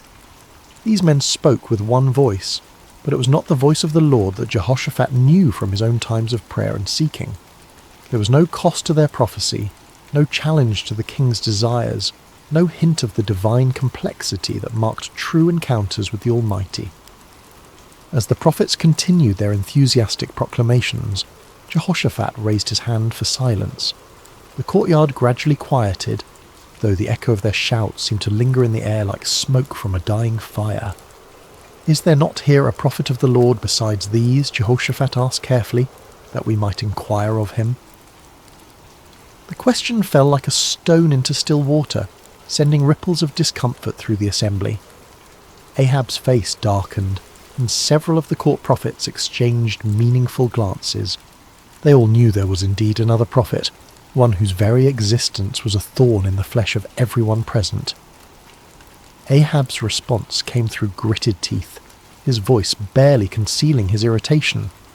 "There is still one man, Micaiah the son of Imlah, by whom we may inquire of the Lord, but I hate him, for he does not prophesy good concerning me, but evil." The honesty of Ahab's admission was startling in its nakedness. Here was a king openly declaring his hatred for a prophet based not on any moral failing or false prophecy, but simply because the man refused to tell him what he wanted to hear. It was a moment that revealed the true spiritual state of Israel's leadership. Jehoshaphat, ever the diplomat, sought to smooth over the awkward moment. "Let not the king say such things," he replied gently, though his words carried a subtle rebuke. Ahab realized he had revealed too much of his heart. With visible effort he composed himself and called for one of his officers. "Bring Micaiah the son of Imlah quickly," he commanded, though his tone suggested he would rather summon a plague upon his house. As the officer hurried away on his grim errand, the two kings settled in to wait. The 400 prophets remained in the courtyard, their earlier enthusiasm now tempered by the knowledge that their unanimous voice was about to be challenged by a single man they both feared and despised. The sun continued its relentless journey across the sky, and in the distance the sound of the officer's horse could be heard galloping toward the place where truth dwelt in isolation, where a forgotten prophet waited in the shadows of his integrity. The horse's hooves struck the dusty road with rhythmic precision as the king's officer rode toward the humble dwelling where Micaiah made his home. The prophet lived simply, far from the luxury of the royal court, in a stone house that spoke of function rather than ostentation. Here, away from the corrupting influence of political power, dwelt a man who had chosen faithfulness over favour, truth over comfort. Micaiah son of Imlah was not an imposing figure by earthly standards. Of average height and lean build, he bore the weathered appearance of one who had walked through many storms. His beard was streaked with silver, and his eyes held the deep weariness of a man who had spoken unpopular truths for too many years. Yet there was something unbreakable in his demeanour, a quality that suggested he had found his anchor in something far stronger than human approval. When the king's messenger arrived, Micaiah was in his garden, tending to the vegetables that provided much of his sustenance. The prophet lived modestly, supported by the occasional gifts of those few souls who still valued truth above comfort. He had long ago learned to find contentment in simple things, the satisfaction of honest work, the peace of prayer, and the quiet joy of communion with the Almighty. "Micaiah," the officer called out as he dismounted, "the king commands your presence immediately." The prophet looked up from his work, unsurprised. He had sensed in recent days that the Lord was preparing him for something significant. His prayers had been marked by an unusual intensity, and his dreams had been filled with visions he did not yet fully understand. "Very well," Micaiah replied simply, setting aside his tools. "Let me wash and prepare myself." As Micaiah went about the task of making himself presentable for the royal court, the officer felt compelled to share information that might save the prophet from making a costly mistake. The man had witnessed what happened to those who crossed King Ahab, and despite his loyalty to the crown, he possessed enough humanity to feel concern for this solitary figure. "Listen to me, Micaiah," the officer said, his voice dropping to a confidential tone. "The words of the prophets declare good to the king with one mouth. Let your word be like the word of one of them, and speak favourably." It was well-intentioned advice, offered by a man who understood the political realities of Ahab's court. The officer had seen the 400 prophets deliver their unanimous message of victory and prosperity. He knew that Micaiah's reputation for speaking uncomfortable truths could lead to imprisonment, exile, or worse. In his mind, he was offering the prophet a lifeline, a chance to align himself with the majority and avoid the consequences of standing alone. Micaiah paused in his preparations, considering the messenger's words. The offer was clear: conform, agree with the crowd, tell the king what he wants to hear, and enjoy the benefits of royal favour. It would be so easy, so practical, so utterly reasonable by every human measure. But as Micaiah looked into the officer's earnest face, he felt the familiar stirring of the spirit within him, that unmistakable presence that had guided him through decades of faithful service. The Lord had not called him to an easy path, but he had never failed to provide strength for the journey. "As the Lord lives," Micaiah replied with quiet dignity, "whatever the Lord says to me, that I will speak." The words hung in the air between them, a declaration of absolute commitment that left no room for compromise. The officer's face showed his disappointment and concern, but he knew better than to argue further. He had delivered his warning. What the prophet did with it was beyond his control. The journey back to Samaria was made in relative silence, the officer pondering the stubborn integrity of his passenger, while Micaiah prayed and prepared his heart for whatever lay ahead. As they approached the city, the prophet could see the banners of both Israel and Judah flying from the palace walls, confirming his suspicion that this summons involved more than a routine consultation. The palace courtyard was a scene of controlled chaos when they arrived. Servants scurried about preparing for what appeared to be an important gathering, while guards stood at attention in their finest armour. The 400 prophets were still present, clustered in small groups and speaking in hushed tones. Their earlier enthusiasm had given way to a more subdued attitude, though their confidence in their message remained unshaken. As Micaiah dismounted and followed the officer toward the throne room, he could feel the weight of many eyes upon him. Some looks were curious, others hostile, and a few held the barely concealed contempt of those who viewed his independence as a personal affront. He had grown accustomed to such reactions over the years, understanding that his very presence served as an uncomfortable reminder of the spiritual compromise that permeated the court. The great doors opened before them, revealing the opulent throne room where Kings Ahab and Jehoshaphat waited. The contrast between the two rulers was immediately apparent even to a casual observer. Ahab sat upon his throne with the restless energy of a man driven by ambition, his fingers drumming impatiently on the armrest. Jehoshaphat, seated in a chair of equal honour nearby, maintained the composed dignity of one accustomed to seeking divine guidance before making important decisions. "Ah, Micaiah," Ahab said as the prophet entered, his tone carrying forced joviality that fooled no one. "At last, our final consultant arrives." Micaiah approached the throne with measured steps, neither hurrying to show deference nor dawdling to display defiance. He had learned long ago that in the presence of earthly power, his allegiance belonged to a higher authority. When he reached the appropriate distance, he bowed respectfully but not obsequiously, acknowledging the king's position without compromising his own integrity. "You summoned me, your majesty," Micaiah said simply, his voice carrying clearly through the chamber. King Jehoshaphat studied the prophet with interest. He had heard reports of Micaiah's reputation for uncompromising honesty, and after witnessing the theatrical performance of the 400 prophets, he was eager to hear from someone who might offer a different perspective. Ahab leaned forward on his throne, his eyes fixed on the solitary figure before him. "Micaiah, shall we go to war against Ramoth-Gilead, or shall we refrain?" It was the same question that had been posed to the 400 prophets, the same inquiry that had produced such enthusiastic unanimity. Now it fell upon the shoulders of one man who stood alone, without allies or supporters, facing the combined expectation of two kings and their assembled courts. The moment stretched taut with anticipation.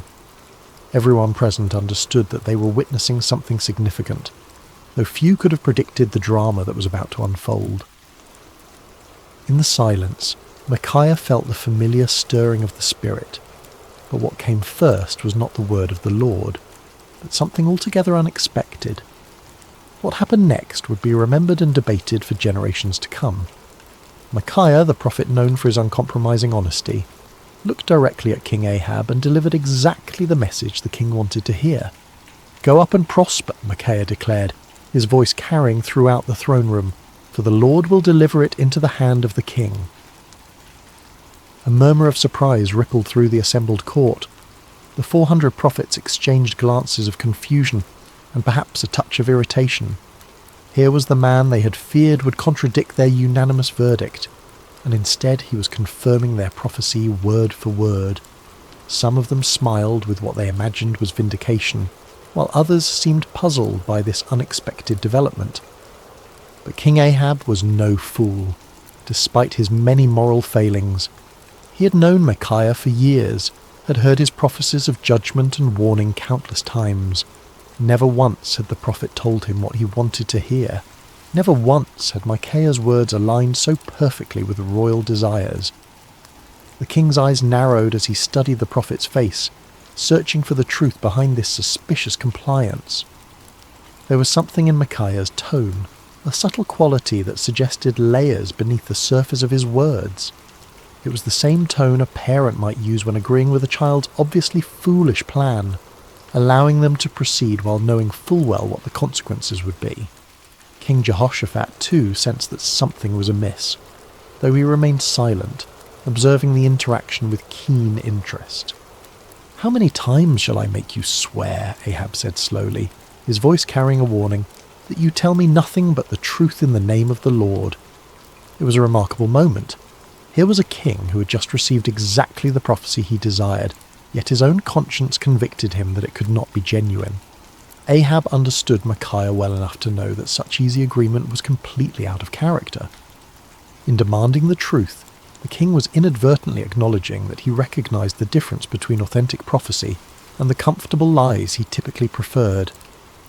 Micaiah stood silent for a moment, and those watching could see a visible change come over him. The sardonic expression faded from his face, replaced by the solemn countenance of one who was about to deliver a message from the throne room of heaven.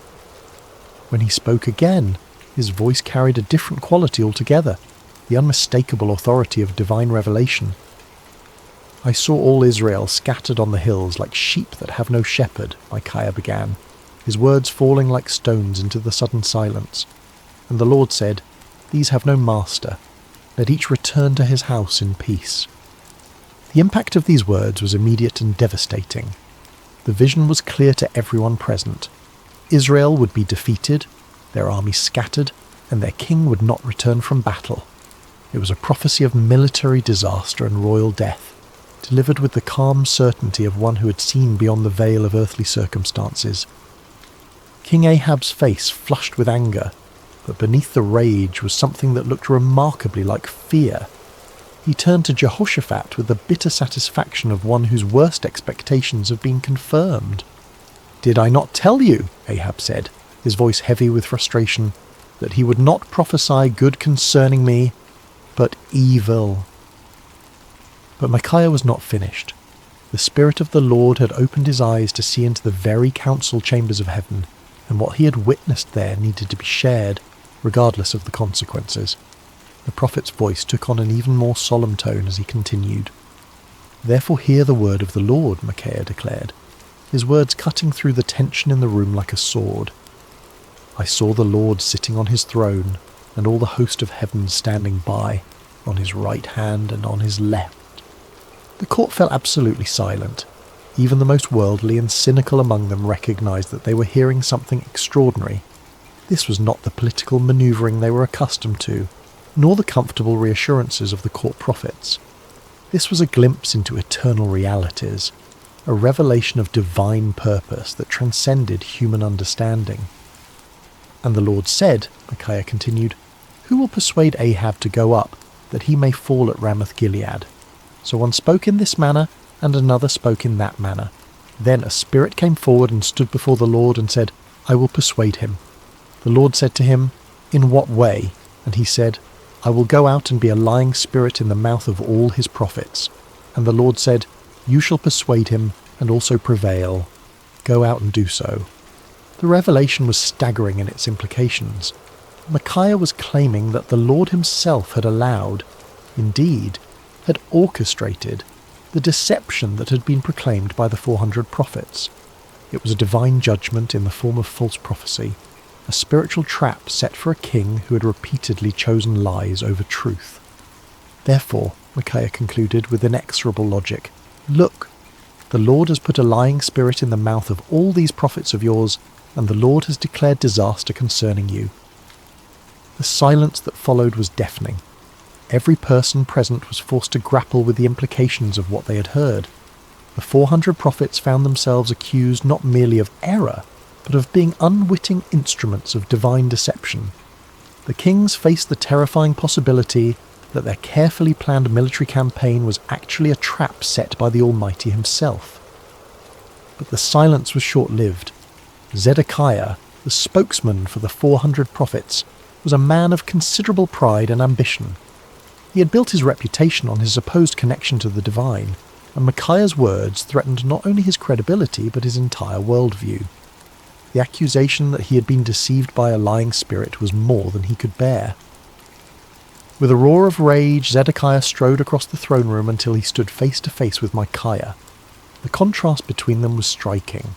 Zedekiah in his fine robes and carefully groomed appearance, representing the comfortable religiosity of the court, facing Micaiah in his simple garments, embodying the uncompromising voice of authentic prophecy. "Which way did the Spirit from the Lord go from me to speak to you?" Zedekiah demanded, his voice shaking with fury. It was a desperate attempt to challenge Micaiah's authority, to suggest that if anyone possessed a connection to the divine, it was surely the spokesman for 400 prophets rather than this isolated troublemaker. But before Micaiah could respond, Zedekiah's anger overwhelmed his judgment entirely. The sound of the slap echoed through the throne room like a thunderclap. Zedekiah had struck Micaiah across the face with sufficient force to stagger the prophet, leaving a red mark on his cheek that would serve as a visible reminder of what it cost to speak truth in the face of comfortable lies. The act of violence hung in the air like a poisonous cloud. No one moved or spoke, shocked by the sudden transition from theological debate to physical assault. Micaiah slowly straightened, touching his cheek where Zedekiah's hand had left its mark. When he looked up, there was no anger in his eyes, no desire for retaliation. Instead, there was a sadness that seemed to encompass not only his immediate situation, but the entire spiritual state of the nation. "Indeed," Micaiah said quietly, his voice carrying despite its gentle tone, "you shall see on that day when you go into an inner chamber to hide." It was both prophecy and promise. The day would come when Zedekiah's false confidence would crumble, when the reality of divine judgment would force him to seek shelter from the consequences of his deception. The words carried the weight of inevitable fulfillment, spoken not in anger, but with the sorrowful certainty of one who had seen the future and found it tragic. King Ahab had heard enough. The prophet's words had struck too close to uncomfortable truths, had challenged too directly the comfortable illusions upon which he had built his reign. The vision of divine deception, the prophecy of military disaster, the humiliating suggestion that his 400 prophets were unwitting instruments of judgment, all of it combined to create a rage that demanded immediate action. "Take Micaiah," the king commanded, his voice sharp with fury, "and return him to Ammon, the governor of the city, and to Joash the king's son, and say, 'Thus says the king, put this fellow in prison, and feed him with bread of affliction and water of affliction until I come in peace.'" The order was both punishment and insurance policy. By imprisoning Micaiah until his safe return from battle, Ahab was attempting to nullify the prophecy through royal decree.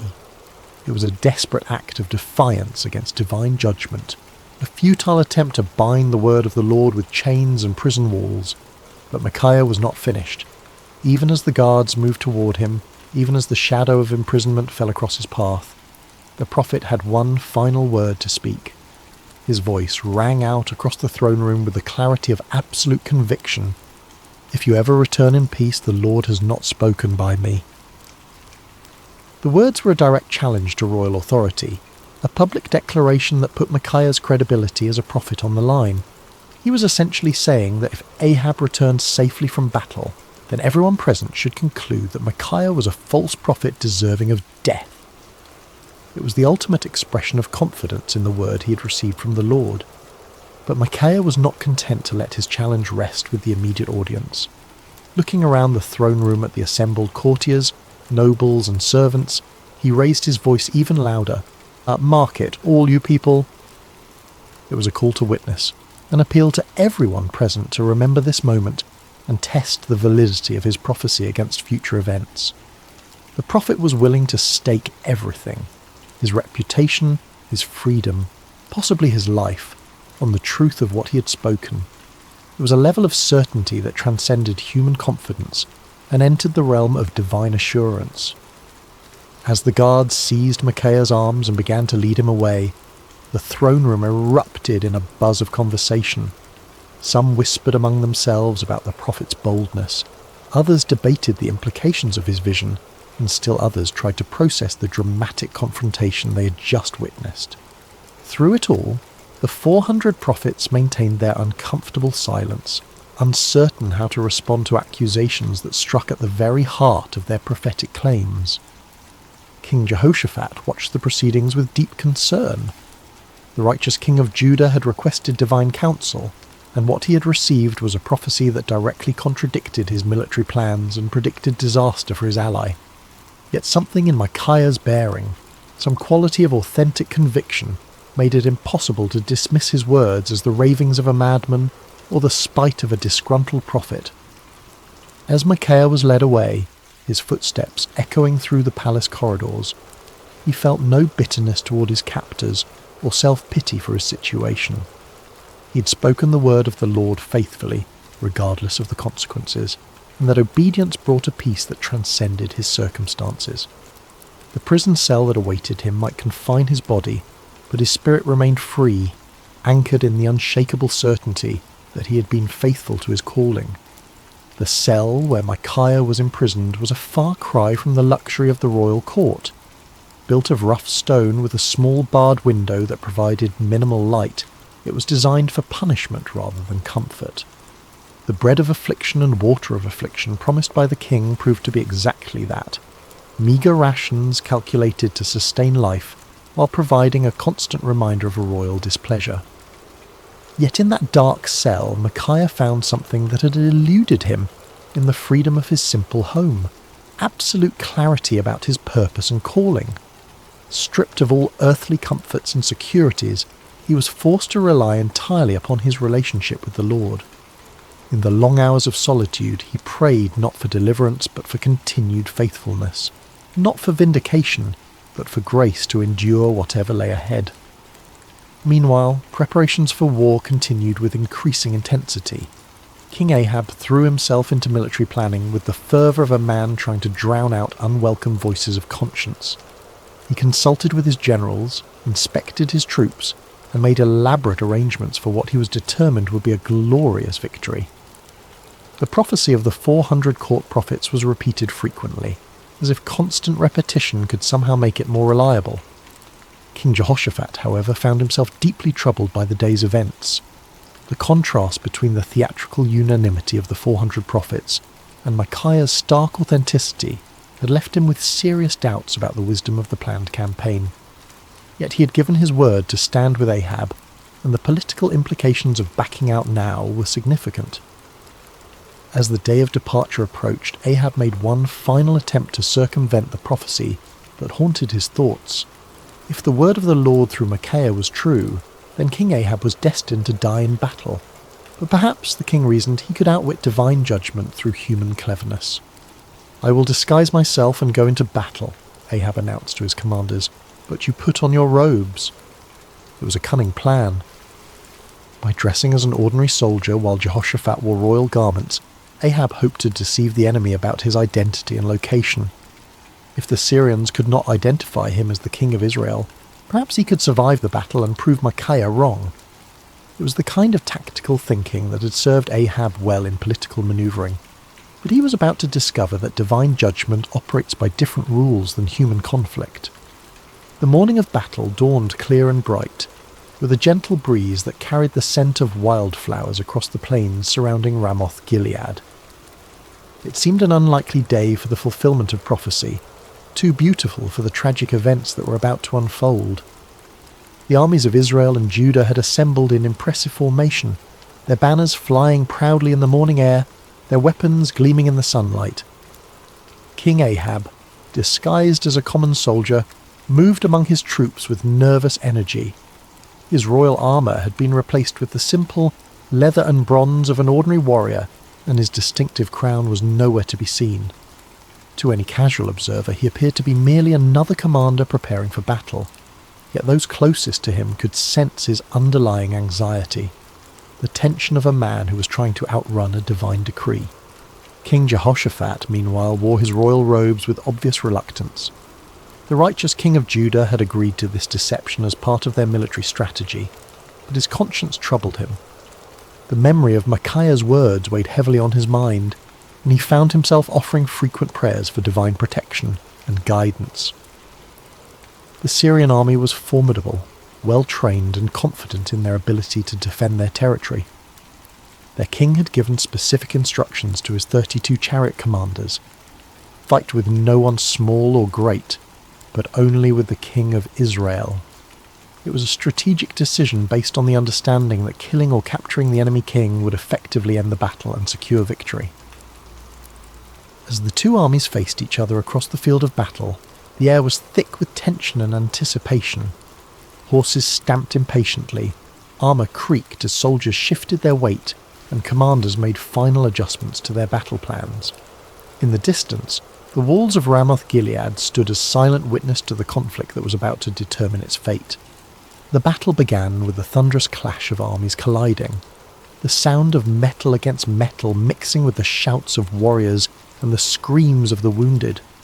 Chariots raced across the battlefield like instruments of divine wrath, their wheels churning up clouds of dust that obscured vision and added to the chaos of combat. For a time, it seemed as though Ahab's strategy might succeed. Hidden among his soldiers, the disguised king fought with the desperation of a man who believed his life depended on remaining unrecognized. His years of military experience served him well as he wielded sword and spear with deadly efficiency, contributing to the initial success of the Israelite forces. But the Syrian chariot commanders were not easily deceived. When they spotted King Jehoshaphat in his royal robes, they immediately assumed they had found their primary target. A group of them converged on the king of Judah with deadly intent, their chariots cutting through the battle lines like ships through stormy seas. "Surely it is the king of Israel," they shouted to one another as they closed in on Jehoshaphat. The king of Judah found himself surrounded by enemy chariots, their occupants preparing to capture or kill what they believed to be their primary objective. In that moment of extreme danger, Jehoshaphat did what he had learned to do throughout his reign. He cried out to the Lord for deliverance. "Help me, O Lord," Jehoshaphat called out, his voice carrying above the din of battle. What happened next was a clear demonstration of divine intervention. As Jehoshaphat's cry reached heaven, the Lord moved the hearts of the Syrian commanders in an unexpected way. Something about the king's appearance or manner suddenly convinced them that this was not their intended target after all. "It is not the king of Israel," one of them declared, and just as quickly as they had converged upon Jehoshaphat, they turned away to search for their real quarry elsewhere on the battlefield. Meanwhile, across the chaos of combat, King Ahab continued his desperate masquerade. His disguise had served him well throughout the morning, allowing him to participate in the battle without attracting the special attention of enemy forces. For a brief moment, it seemed as though human cunning might indeed triumph over divine decree. But the Lord's purposes are not thwarted by earthly schemes, no matter how cleverly conceived. As the battle raged on, a Syrian soldier drew his bow at random, not aiming at any particular target, but simply shooting into the mass of enemy forces. It was the kind of arrow that soldiers loose when they cannot see clearly, through the dust and confusion of battle, hoping to strike something useful, but with no specific intent. The arrow flew through the air with the invisible guidance of divine providence. It passed over the heads of common soldiers, sailed between the wheels of racing chariots, and found its mark with the precision of perfect justice. The bronze point struck King Ahab between the joints of his armour, penetrating the one gap in his defences that his disguise could not protect. The king felt the arrow's impact like a thunderbolt, the sudden sharp pain followed by the warm spread of blood across his chest. He looked down in shock to see the Syrian arrow protruding from his body, its shaft trembling with the force of impact. In that instant, Ahab understood with perfect clarity that no amount of human cleverness could circumvent the word of the Lord. "I am wounded," the king cried out to his chariot driver, his voice tight with pain and the dawning realization of his doom. "Turn around and carry me out of the battle." The chariot driver, a loyal servant who had recognized his disguised king despite the common soldier's garb, immediately began maneuvering toward the edge of the battlefield.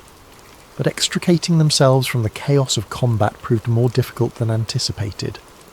The battle had intensified throughout the day, and enemy forces blocked many of the potential escape routes. As they struggled to retreat, King Ahab's condition continued to deteriorate. The arrow had found a vital spot and blood flowed freely from the wound despite his attempts to stanch it. Yet with grim determination, the king remained propped up in his chariot, unwilling to let his army see him fall. His presence, even in his wounded state, served to encourage the Israelite forces and maintain their fighting spirit. The battle raged from morning until evening, the outcome hanging in the balance as both sides fought with desperate intensity. But as the sun began to set, painting the sky in shades of red that seemed to mirror the blood spilled on the battlefield below, King Ahab's strength finally gave out. The disguised king who had tried to outwit divine judgment slumped forward in his chariot, his life ebbing away with each laboured breath. As word of the king's condition spread through the ranks, the cry went up that would fulfill Micaiah's prophecy with devastating accuracy. Every man to his city, and every man to his own country. The army of Israel, leaderless and demoralized, began to scatter across the hills just as the prophet had foreseen. Like sheep without a shepherd, they abandoned their positions and fled toward home, their dreams of victory dissolving into the nightmare of defeat. King Ahab died as the sun set over Ramoth-Gilead, his blood pooling in the bottom of his chariot.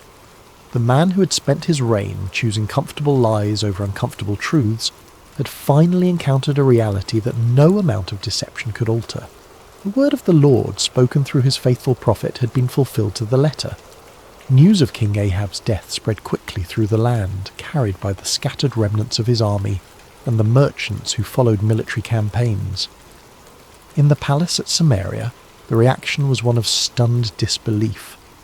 The 400 prophets who had proclaimed certain victory found themselves facing a crisis of credibility that would haunt them for the rest of their lives. In his prison cell, Micaiah heard the news with a mixture of sadness and vindication. He had taken no pleasure in prophesying disaster, had felt no joy in predicting the death of his king. Yet the fulfillment of his prophecy served as a powerful reminder that the word of the Lord does not return void, regardless of how unwelcome it might be to human ears. When the guards came to release him from prison, Micaiah emerged into the daylight a changed man. His body bore the marks of his confinement. He was thinner, paler, and bore the lines of one who had endured hardship. But his spirit was unbroken, perhaps even strengthened by his ordeal. He had spoken truth in the face of overwhelming opposition, had maintained his integrity under pressure, and had been vindicated by the very events that had brought tragedy to the kingdom. The political ramifications of Ahab's death were immediate and far-reaching. His son Ahaziah ascended to the throne, inheriting a kingdom shaken by military defeat and spiritual confusion. The influence of Queen Jezebel remained strong, but the dramatic fulfillment of Micaiah's prophecy had dealt a severe blow to the credibility of the Baal-worshipping establishment. Zedekiah, the false prophet who had struck Micaiah in the throne room, found himself in an impossible position. His confident predictions of victory had been thoroughly discredited, and his authority as a spokesman for the divine had been shattered. The inner chamber where he sought to hide, just as Micaiah had prophesied, became both a physical and spiritual reality as he struggled to come to terms with the magnitude of his error. The other court prophets faced similar crises of confidence. Their unanimous declaration of victory had been revealed as the lying spirit Micaiah had warned about, and their reputations lay in ruins. Some of them quietly retired from public life, while others attempted to reinvent themselves as followers of different deities.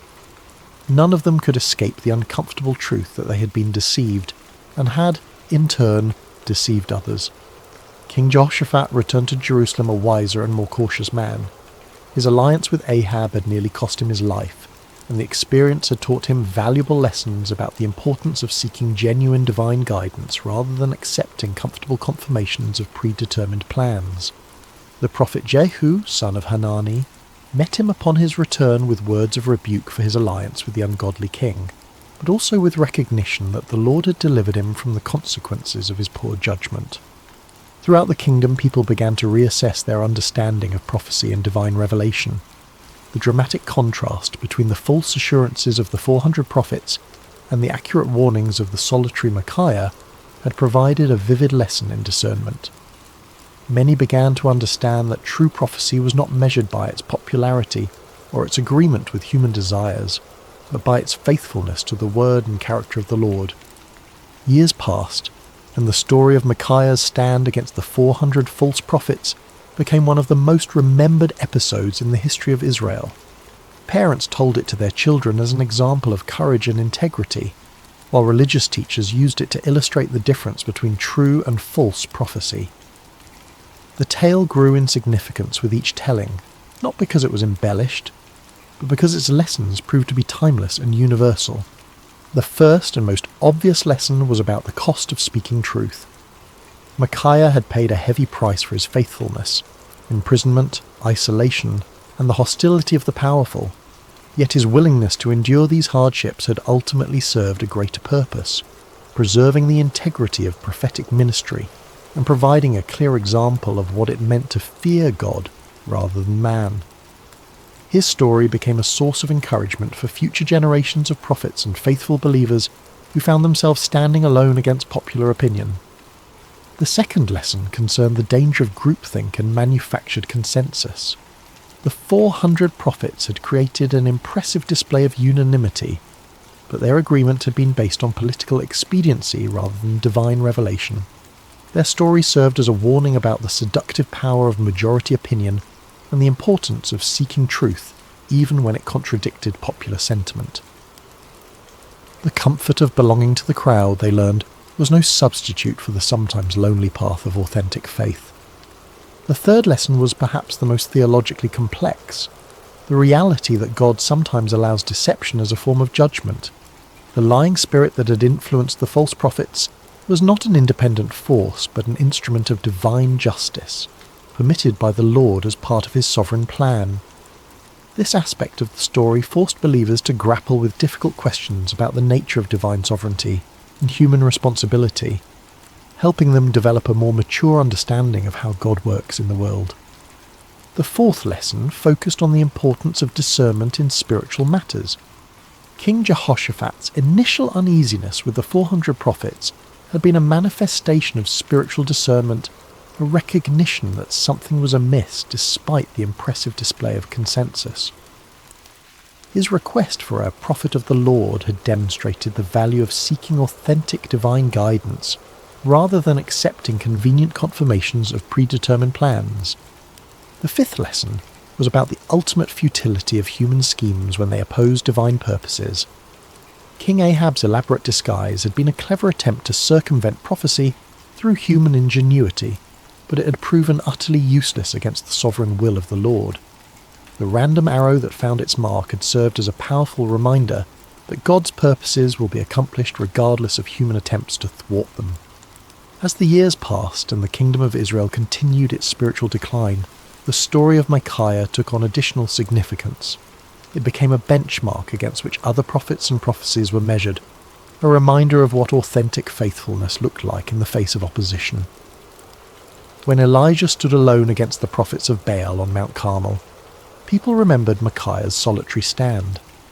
When Jeremiah faced persecution for his unpopular messages, the example of Micaiah's courage provided encouragement and precedent. The story also served as a cautionary tale for those in positions of authority. King Ahab's admission that he hated Micaiah because the prophet never spoke favourably about him had revealed the dangerous tendency of leaders to surround themselves with yes men rather than truthful counsellors.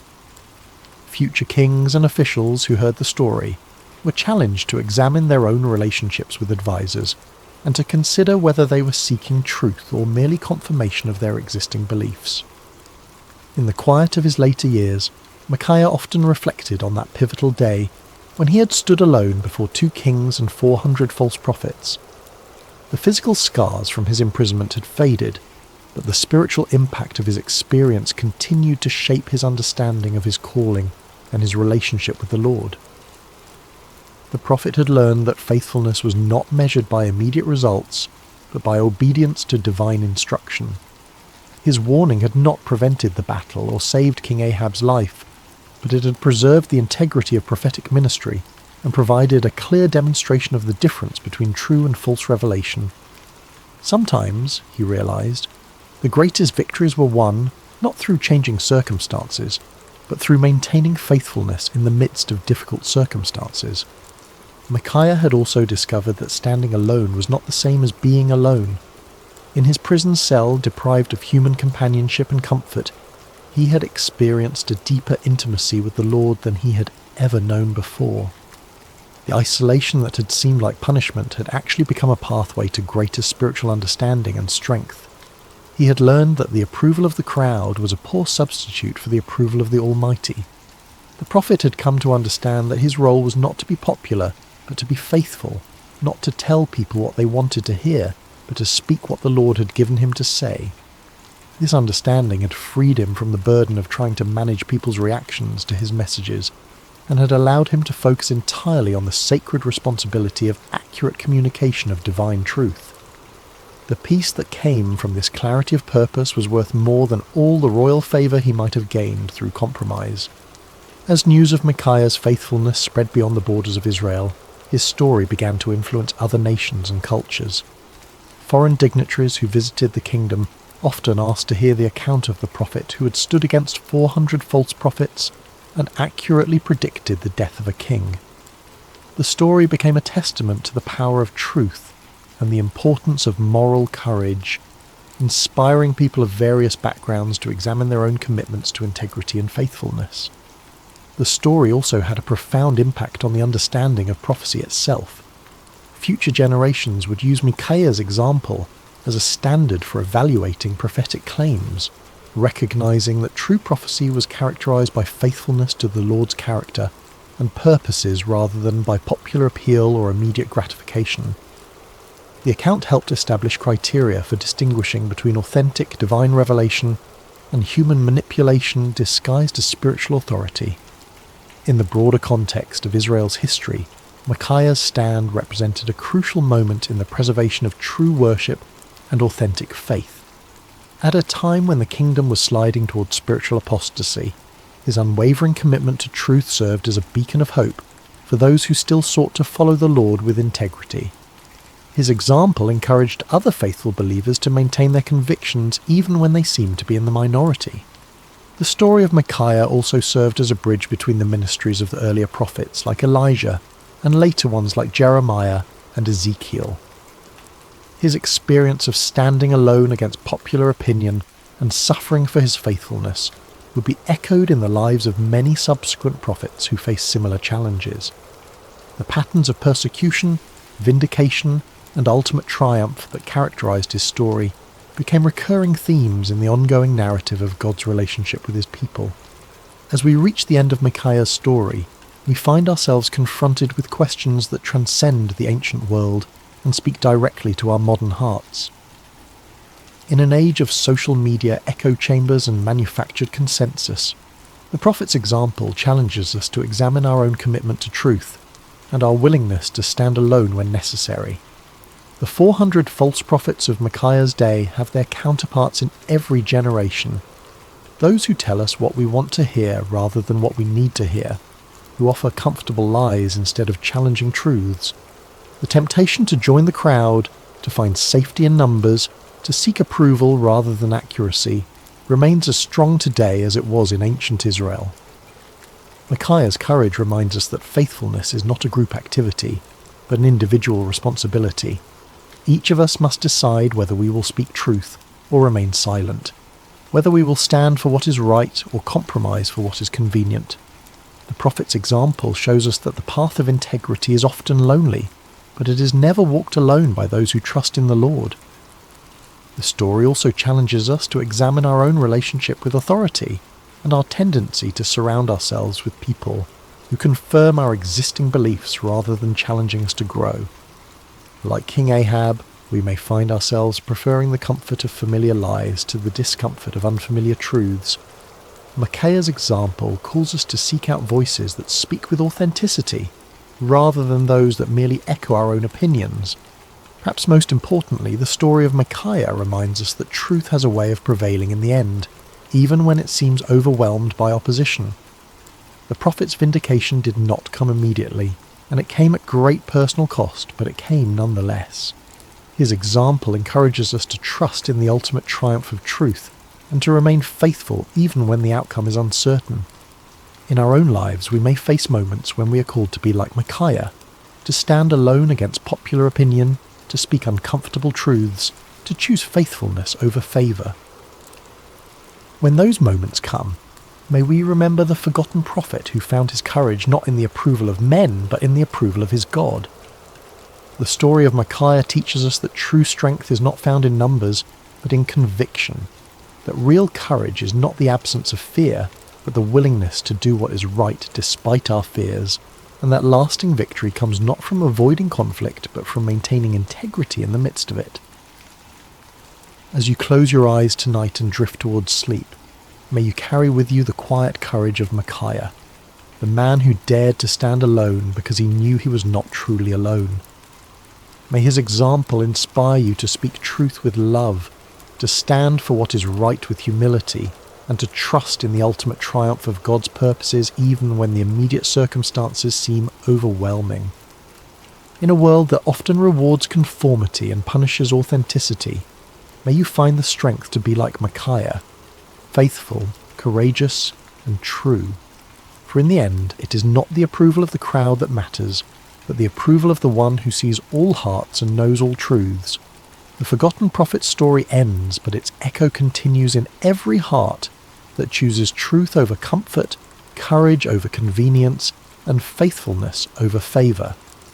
May that echo sound clearly in your own life, guiding you toward the kind of integrity that leaves a lasting legacy long after the voices of the crowd have faded into silence. Rest well, dear friends, and may your dreams be filled with the peace that comes from knowing you serve a God who honours faithfulness, rewards courage, and never abandons those who trust in him.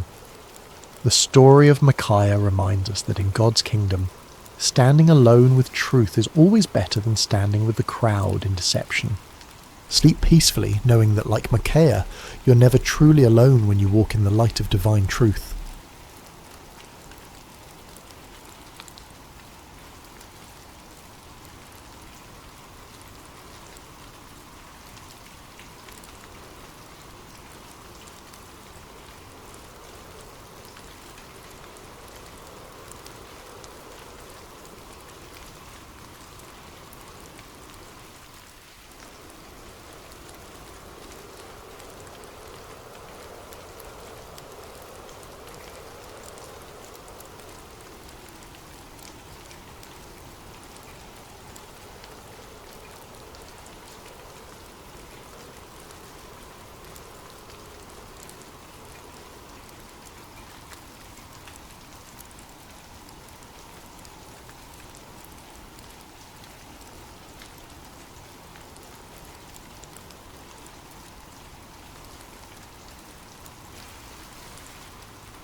Hello, dear friend, and welcome to Sacred Slumber.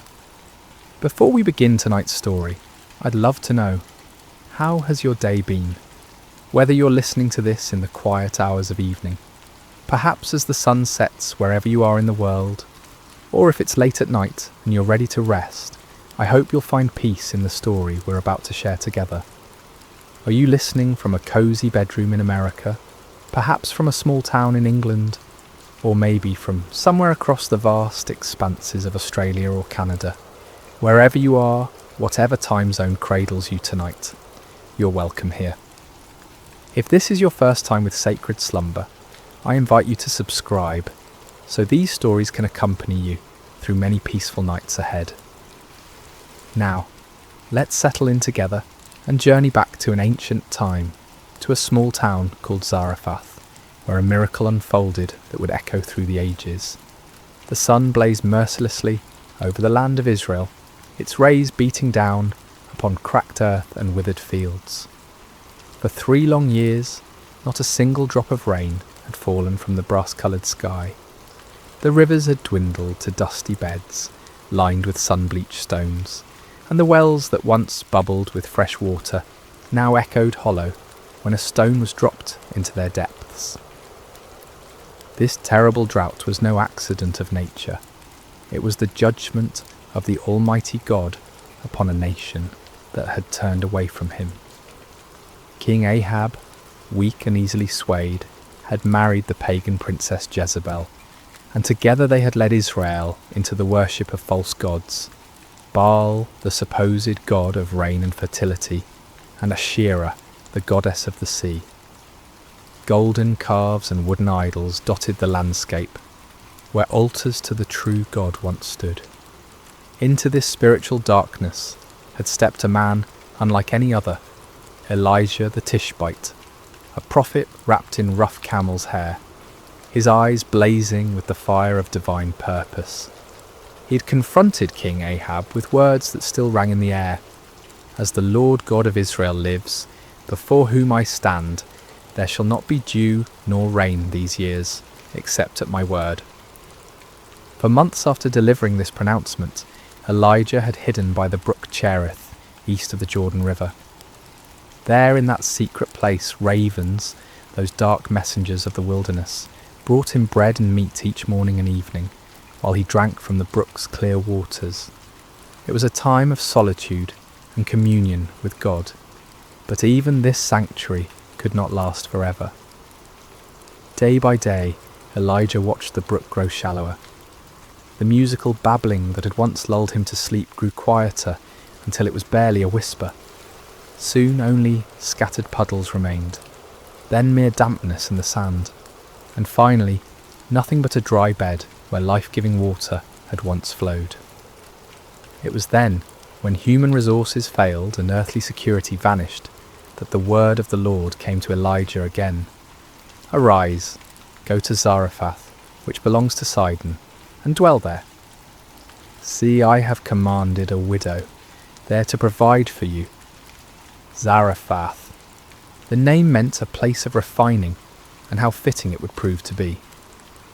This small Phoenician town, nestled along the Mediterranean coast north of Israel, was under Gentile rule, beyond the borders of the chosen people, in a land where Baal and Asherah were worshipped openly.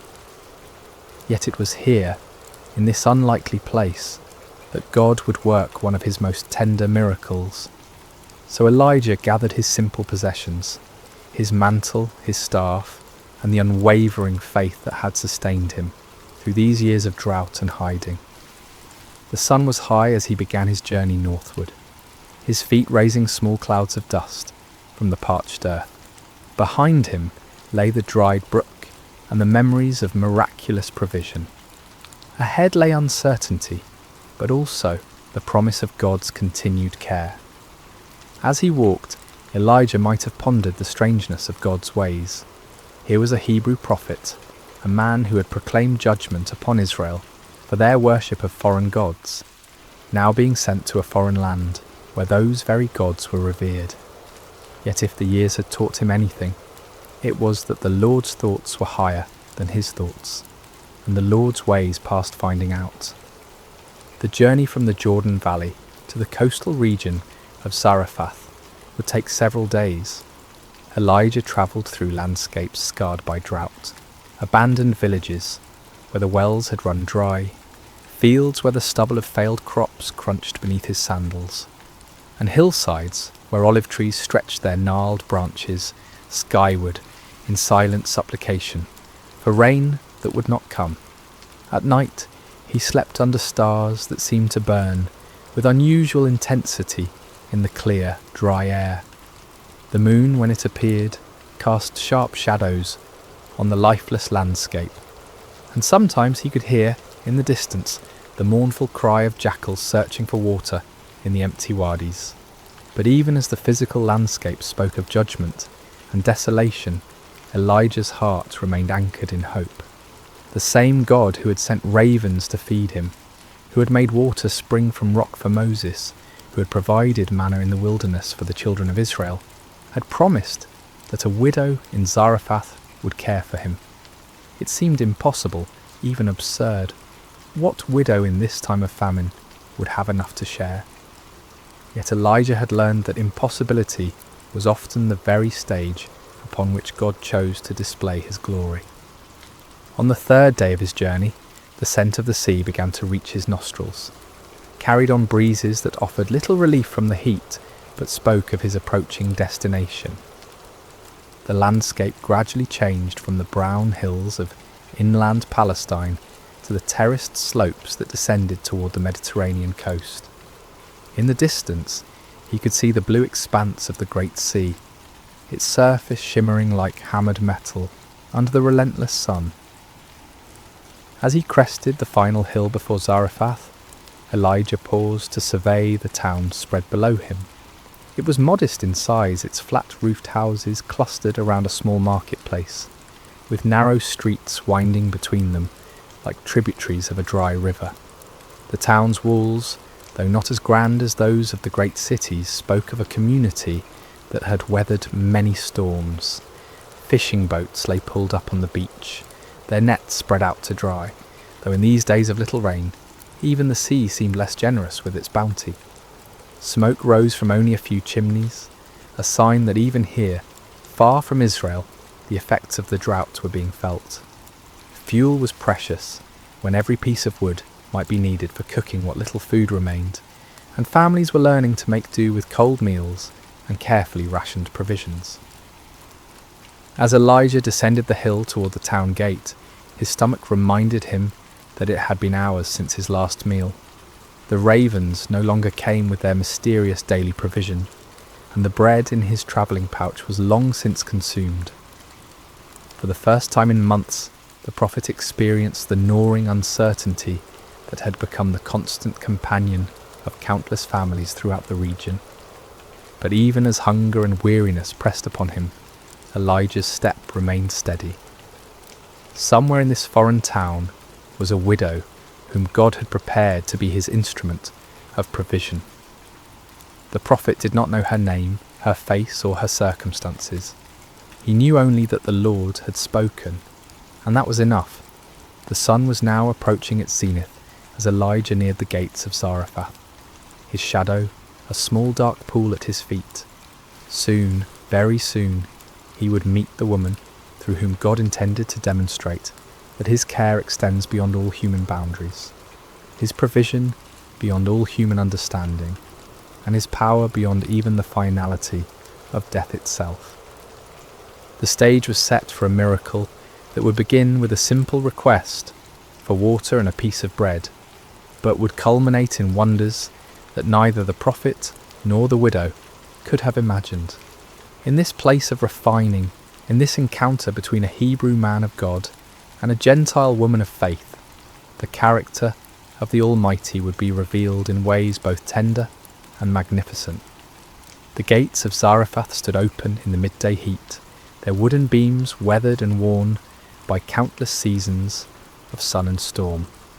As Elijah approached, he could see that the usual bustle of a town entrance was notably absent. No merchants haggled over goods, no children played in the dust, no elders sat in the shade discussing the affairs of the day. The drought and its accompanying famine had drained the life from this place, leaving behind only the essential movements of survival. Elijah's throat was parched from his long journey, and his lips were cracked from the dry air. Each step sent small puffs of dust up from the hard-packed earth, and the prophet found himself scanning the area, hopefully for any sign of a well or fountain. His eyes, accustomed to the blazing light of the Palestinian sun, squinted as he tried to make out the details of his surroundings. It was then that he noticed her, just outside the town gates near a grove of scraggly olive trees that had somehow managed to survive the prolonged drought. A woman was bent over, methodically gathering fallen sticks and dead branches. Her movements were slow and deliberate, speaking not of laziness but of the careful conservation of energy that comes from prolonged hunger. Her clothing, once perhaps a deep blue or brown, had faded to the nondescript colour of dust and wear, patched in several places with fabric that didn't quite match. As Elijah drew closer, he could see that she was neither young nor old, but somewhere in that middle season of life, where a woman's beauty becomes less about the freshness of youth and more about the character etched in her features by joy and sorrow, hope and disappointment. Her dark hair, streaked with premature grey that spoke of hardship born before its time, was partially covered by a worn headscarf that had slipped back as she worked. There was something in her posture, a weariness that seemed to go beyond physical exhaustion, that made Elijah's heart stir with compassion.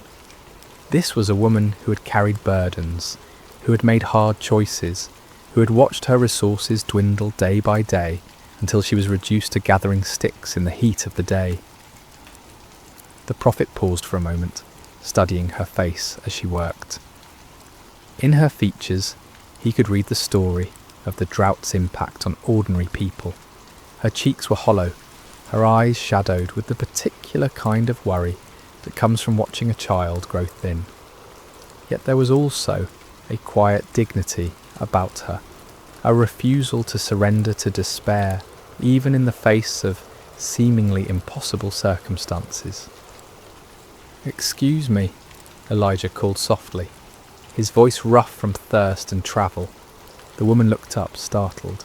Her eyes widened slightly as she took in the appearance of this stranger. His rough clothing, his weathered features, the staff in his hand that marked him as a traveller from far away. In her gaze, Elijah could see the wariness that had become second nature to people in these hard times. Strangers might bring news, trade or help, but they might also bring additional mouths to feed when food was already desperately scarce. "Please," Elijah continued, his manner gentle and respectful, "could you bring me a little water in a cup, that I may drink?" The request hung in the air between them. Water, in this time of drought, was precious beyond measure. Every drop had to be carried from wells that were increasingly distant and depleted. Yet something in the prophet's manner, perhaps the genuine need in his voice, or the courtesy with which he had made his request, caused the woman to hesitate rather than refuse outright. She studied his face for a long moment, as if trying to read his character in his features. What she saw there must have reassured her, for she slowly straightened, her bundle of sticks still clutched in her arms. "I will bring you water," she said simply, her voice carrying the accent of this coastal region, but also a warmth that suggested a heart not yet hardened by suffering. As she turned toward the town, Elijah felt a stirring of gratitude. Here, in this foreign place, this Gentile woman was willing to share her precious water with a Hebrew stranger. It was a small act of kindness, but in a world grown harsh with want, small kindnesses took on the weight of great acts of mercy. But the Lord had sent him here for more than water, and Elijah knew that his true test and hers was yet to come. "Wait," he called gently, as she began to walk away, "and please bring me a morsel of bread in your hand." The woman stopped as if struck. She turned back to him, and now her face bore an expression of such profound sadness that Elijah felt his heart constrict. The weariness he had noticed before was nothing compared to the look of desperate finality that now clouded her features. "As the Lord your God lives," she replied, and there was no anger in her voice, only a crushing weariness and the terrible honesty of someone who has nothing left to lose. "I do not have bread, only a handful of flour in a bin and a little oil in a jar. See, I am gathering a couple of sticks that I may go in and prepare it for myself and my son, that we may eat it and die." The words fell between them like stones dropping into a deep well. This was not the casual refusal of someone unwilling to share, nor the calculated response of someone hoarding resources. This was the stark reality of a mother who had come to the end of all earthly hope, who had measured her remaining provisions with the careful precision of someone planning a final meal. Elijah felt the weight of her despair, but he also felt the stirring of something else, the peculiar lifting of spirit that came when he sensed the Lord was about to move in power. How often had he seen this pattern? The moment when human resources failed completely was precisely the moment when divine intervention began. "Do not fear," he said, and his voice carried a new authority, a confidence that seemed to come from somewhere beyond his own understanding. The words were not merely a comfort, but a command, spoken with the certainty of someone who had learned to recognize the voice of the Almighty. The woman's eyes widened at the change in his tone. Something had shifted in this stranger's demeanour, as if he had suddenly remembered who he was and whom he served. "Go and do as you have said," Elijah continued, "but make me a small cake from it first and bring it to me, and afterward make some for yourself and your son." The request seemed almost cruel in its audacity. Here was a woman who had just confessed that she and her child were preparing to eat their last meal before death, and this stranger was asking her to give him the first portion. By any human standard of fairness or compassion, the request was outrageous, but Elijah was not speaking from human wisdom now. He was speaking as one who had learned to see beyond the visible, to understand that sometimes the pathway to blessing required actions that seemed to defy common sense. "For thus says the Lord God of Israel," he proclaimed, and now his voice carried the full weight of prophetic authority. "The bin of flour shall not be used up, nor shall the jar of oil run dry, until the day the Lord sends rain on the earth." The promise hung in the air between them, like a bridge spanning an impossible chasm. On one side stood the widow's desperate reality, empty bins, empty jars, and the approaching spectre of death. On the other side stood the word of a God she barely knew, spoken through a stranger whose only credentials were the conviction in his voice and the authority with which he spoke. The woman stared at him, her mind undoubtedly racing. Everything in her experience told her that flour and oil, once consumed, were gone forever. Everything she had learned about the world spoke against the possibility of vessels that never emptied, of resources that renewed themselves. She had no reason to trust this foreigner, no evidence that his God was any more real or powerful than the gods her neighbours worshipped. Yet something in his eyes, something in the absolute certainty with which he had spoken, gave her pause. She had lived long enough to recognise truth when she heard it, even when that truth seemed to contradict everything she thought she knew about the world. The choice before her was stark and simple, yet it carried implications that reached far beyond the immediate moment. She could refuse, clinging to what little she had, and eat her final meal with her son in the privacy of her own home. Or she could trust stepping out in faith toward a promise that seemed too wonderful to believe, risking the immediate needs of her child on the word of a stranger's God. As she stood there in the dusty street of Zarephath, with her bundle of sticks still clutched in her arms, and the prophet's words echoing in her mind, the widow found herself at one of those crossroads that define a life. Her next decision would determine not only whether she and her son lived or died, but whether they would become part of a story that would be told for generations to come. a story of faith rewarded, of divine provision, and of the God who sees beyond the boundaries that divide nations and peoples. The sun beat down upon them both as she weighed her choice, but in that moment of decision, neither the heat nor the hunger nor the desperate circumstances seemed to matter. All that mattered was whether she would choose to believe that the impossible might, just possibly, be true. The widow stood motionless for what seemed like an eternity, though in reality it was perhaps only the span of a few heartbeats. In that suspended moment, the entire universe seemed to be waiting for her decision. The very air around them felt charged with possibility, as if creation itself was holding its breath to see whether faith would triumph over fear, whether hope would overcome the stark mathematics of survival. Elijah watched her face carefully, seeing the battle that raged within her soul. He had delivered the word of the Lord as he had been commanded, but now the choice was hers alone to make. The prophet knew from long experience that God's miracles often hinged not on human understanding, but on human obedience, not on the ability to see how a promise might be fulfilled, but on the willingness to act as if it already had been. The woman's eyes moved from Elijah's face to the bundle of sticks in her arms, then toward the town gates where her small home awaited, where her son was undoubtedly waiting for her return, probably listening for the sound of her footsteps that would signal the beginning of their final meal together. She thought of his thin face, his two bright eyes that spoke of a child who had learned too young what it meant to be hungry, and her heart clenched with the fierce protectiveness of motherhood.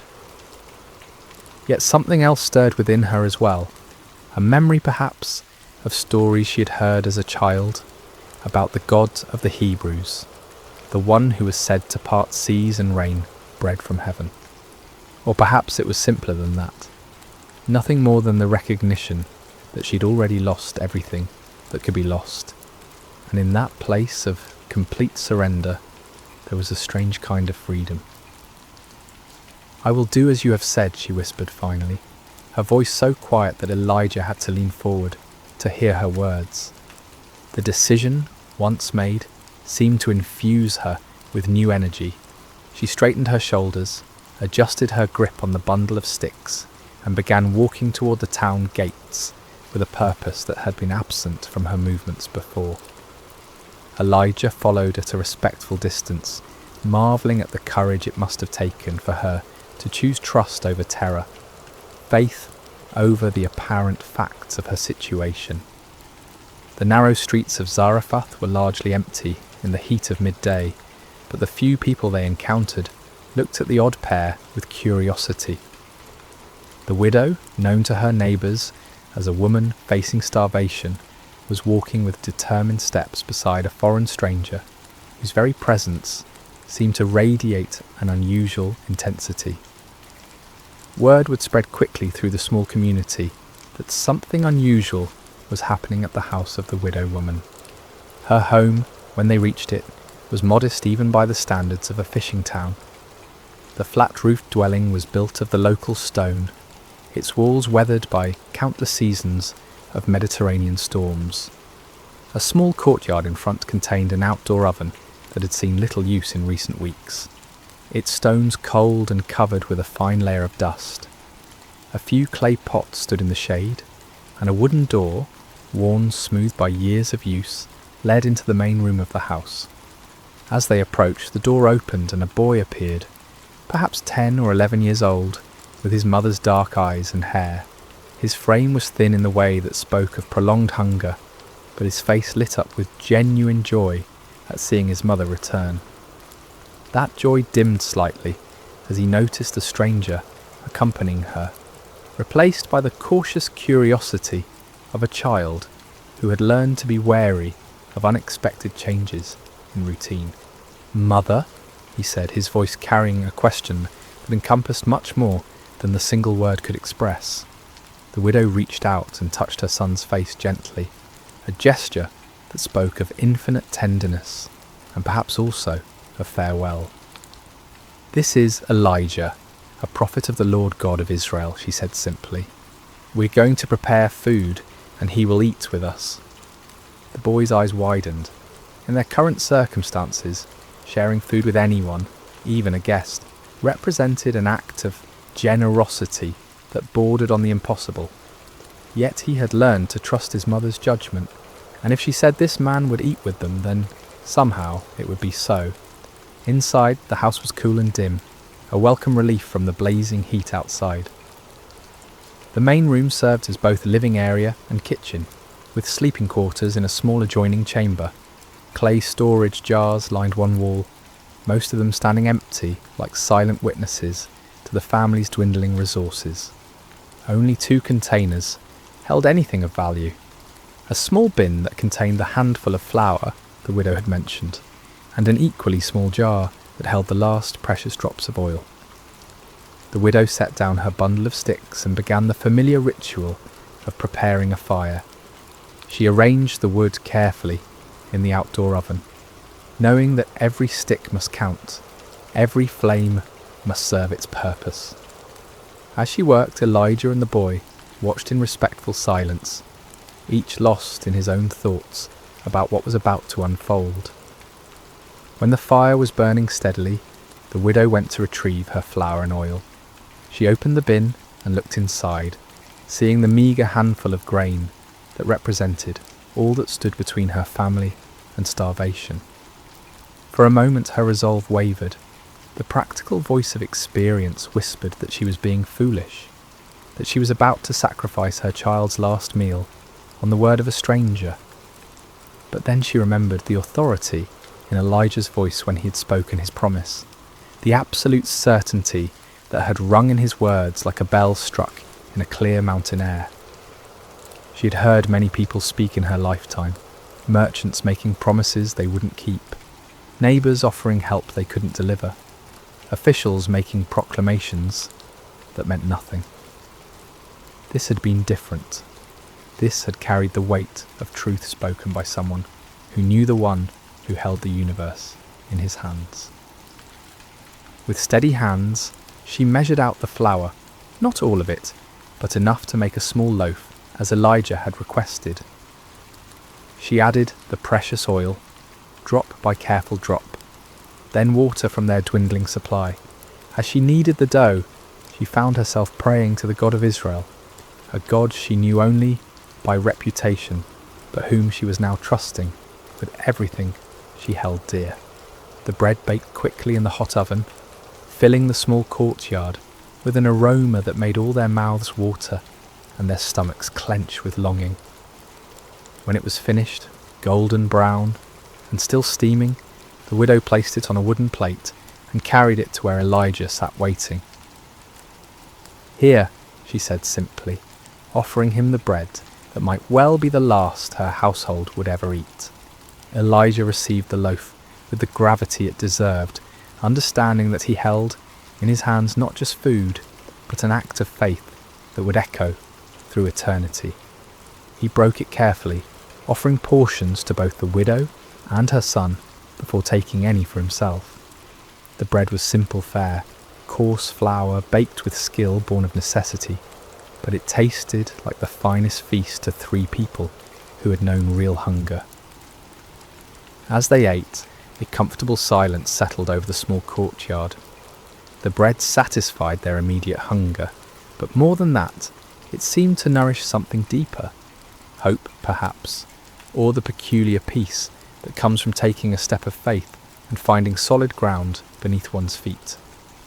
When the meal was finished, the inevitable moment arrived. The widow rose to check her storage containers, knowing that according to every law of nature and economy, they should now be empty. The flour bin should contain nothing but dust and remnants, the oil jar nothing but the stained clay at its bottom. She opened the flour bin first, and her breath caught in her throat. Where she'd expected to find emptiness, there was flour, not the handful that had remained before, but the same amount that had been there that morning. Her hands trembled as she reached into the jar, running the grain through her fingers to assure herself that she was not dreaming. Next came the oil jar. She lifted it carefully, feeling its weight, hearing the liquid slosh against the sides. It was full as it had been when she had first measured out the precious oil for their bread. "Mother," her son whispered, seeing the wonder and disbelief that played across her features. "The word of the Lord is true," she breathed, her voice filled with awe. "The flour and oil have not diminished. They are just as they were before." From that day forward, the miracle continued. Each morning, the widow would wake expecting to find her containers empty, only to discover them filled with the same amounts they had held the day before. She would measure out flour for the day's bread, pour oil for cooking, and use what was needed to sustain her household and their guest. But each time she checked, morning, noon, and evening, the levels remained constant, as if invisible hands were replenishing what had been taken. Word of the miracle spread slowly through Zarephath. Neighbours who had expected to attend a funeral instead saw smoke rising daily from the widow's oven. They saw the boy playing in the courtyard with more energy than he had shown in months. They saw the foreign prophet living in their midst, his presence somehow bringing blessing rather than burden to the household that sheltered him. Some whispered that it was sorcery, others that the gods were showing favour to the widow for her kindness to strangers. But the widow herself knew better. She had witnessed firsthand the power of the God of Israel, the one who could multiply resources that seemed exhausted, who could bring abundance from scarcity, who could sustain life when death seemed certain.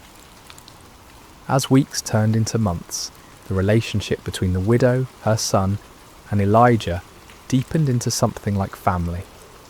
The prophet helped with daily tasks, told stories of his journeys and the wonders he had witnessed, and taught them both about the nature and character of the God he served. The boy, who had never known a father's presence, began to look up to Elijah with the mixture of respect and affection that a son shows to a beloved elder. For his part, Elijah found in this simple household something he had rarely experienced in his years of prophetic ministry, the warmth of ordinary human fellowship. Here, far from the palaces and temples where he usually delivered his messages, he discovered the profound joy of seeing God's love expressed through daily provision, through the laughter of a child who was no longer hungry, through the grateful smile of a woman who had learned to trust in the impossible. The jar and jug that never emptied became more than just a miracle of physical provision. They became symbols of a deeper truth, that the God of Israel was not limited by human boundaries, that his love extended beyond the chosen people to encompass all who would trust in him, that his power was sufficient to meet every need of those who placed their faith in his promises. In the small house in Zarephath, as the drought continued to devastate the surrounding lands, a different kind of abundance flourished. It was an abundance measured not just in flour and oil, but in faith rewarded, hope restored, and the quiet joy of lives sustained by the inexhaustible love of the Almighty. The seasons had begun to change, in the way they do even during the harshest droughts, with subtle shifts in the angle of sunlight and the patterns of wind that speak to those who know how to listen. Elijah had now been living in the widow's household for many months, and what had begun as a desperate act of faith had settled into a rhythm of daily miracle. Each morning brought the same wonder, jars that should have been empty filled with provision, hope renewed with the rising of the sun. The boy had grown stronger during this time, his cheeks regaining some of their childhood roundness, his eyes bright with the vitality that comes from adequate nourishment. He had become Elijah's shadow, an eager student, hanging on every word the prophet spoke about the wonders of God, helping with small tasks around the house, and bringing a lightness to their days that reminded all of them what joy looked like. His laughter had become one of the most precious sounds in that small courtyard, pure and musical, the kind of laughter that makes adults remember what it felt like to see the world as a place of infinite possibility. when he played with the wooden toys he had carved under Elijah's guidance, when he helped his mother tend their small herb garden, when he sat listening to stories of lions' dens and burning bushes, the boy radiated the particular happiness of a child who knows he is loved and secure. The widow, too, had blossomed during these months of miraculous provision. The constant worry that had carved lines around her eyes had softened, replaced by a quiet confidence that spoke of faith tested and proven true. She had learned to trust not just in the daily renewal of flour and oil, but in the character of the God who provided them. Her relationship with Elijah had evolved from desperate gratitude to genuine friendship, seasoned with the deep respect she held for his calling and his God. In the evenings, when the heat of the day had passed, the three of them would often sit together in the courtyard, watching the stars emerge in the clear sky. Elijah would tell them stories of his people's history, of Abraham's faith, of Moses' courage, of David's psalms, and gradually the widow and her son came to understand that they were not merely recipients of divine charity, but participants in a story much larger than themselves. It was during one of these peaceful evening conversations that the boy first began to cough. At first it seemed like nothing, perhaps a bit of dust in the throat, or the dry air that had been their constant companion throughout the drought. The widow offered him water, and he drank gratefully, the coughing subsiding as quickly as it had begun. They thought nothing more of it, and continued their conversation about the time when Elijah had called down fire from heaven to consume a sacrifice on Mount Carmel. But the next morning the boy woke with a flush in his cheeks that spoke of fever rather than health. His mother noticed immediately, the way mothers always do, and pressed her palm to his forehead with the practised concern of one who had nursed many childhood illnesses. He was warm, not dangerously so, but enough to cause worry. "It's nothing serious," she assured Elijah when she saw the concern in the prophet's eyes. "Children often take fevers during the changing of seasons. I have herbs that will help, and with rest he'll be well in a few days." Elijah nodded, but something in his spirit was troubled. He had learned over his years of walking with God to pay attention to such stirrings, even when they seemed to contradict the evidence of his natural senses. Still, he kept his concerns to himself, and joined the widow in tending to the boy with all the skill and care they could muster. For 2 days the illness seemed manageable. The boy remained in bed, accepting the herbal teas his mother prepared, sleeping more than usual, but still able to sit up and take some nourishment. His fever rose and fell in the typical pattern of childhood ailments, and there were moments when he seemed almost his normal self, asking Elijah to tell him again about the ravens that had brought bread and meat to the brook Cherith. But on the third morning, something changed. The boy's breathing became laboured, and his fever spiked higher than before. His eyes, when he managed to open them, seemed to look through rather than at the people who bent over him with growing concern. The flush in his cheeks deepened to an alarming red, and his small body trembled with chills that no amount of blankets could warm. The widow worked with desperate efficiency, trying every remedy she knew.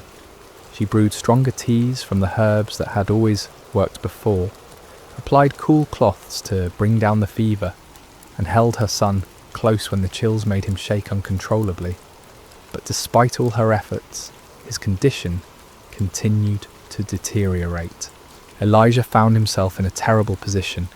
He was a prophet, accustomed to speaking with divine authority about the will of God, yet here he felt helpless in the face of a child suffering. He prayed earnestly, seeking guidance, seeking healing, seeking any word from the Lord about what was happening and why. But the heavens seemed silent, offering no immediate answer to his urgent petitions. By the 4th day, the boy could barely keep his eyes open.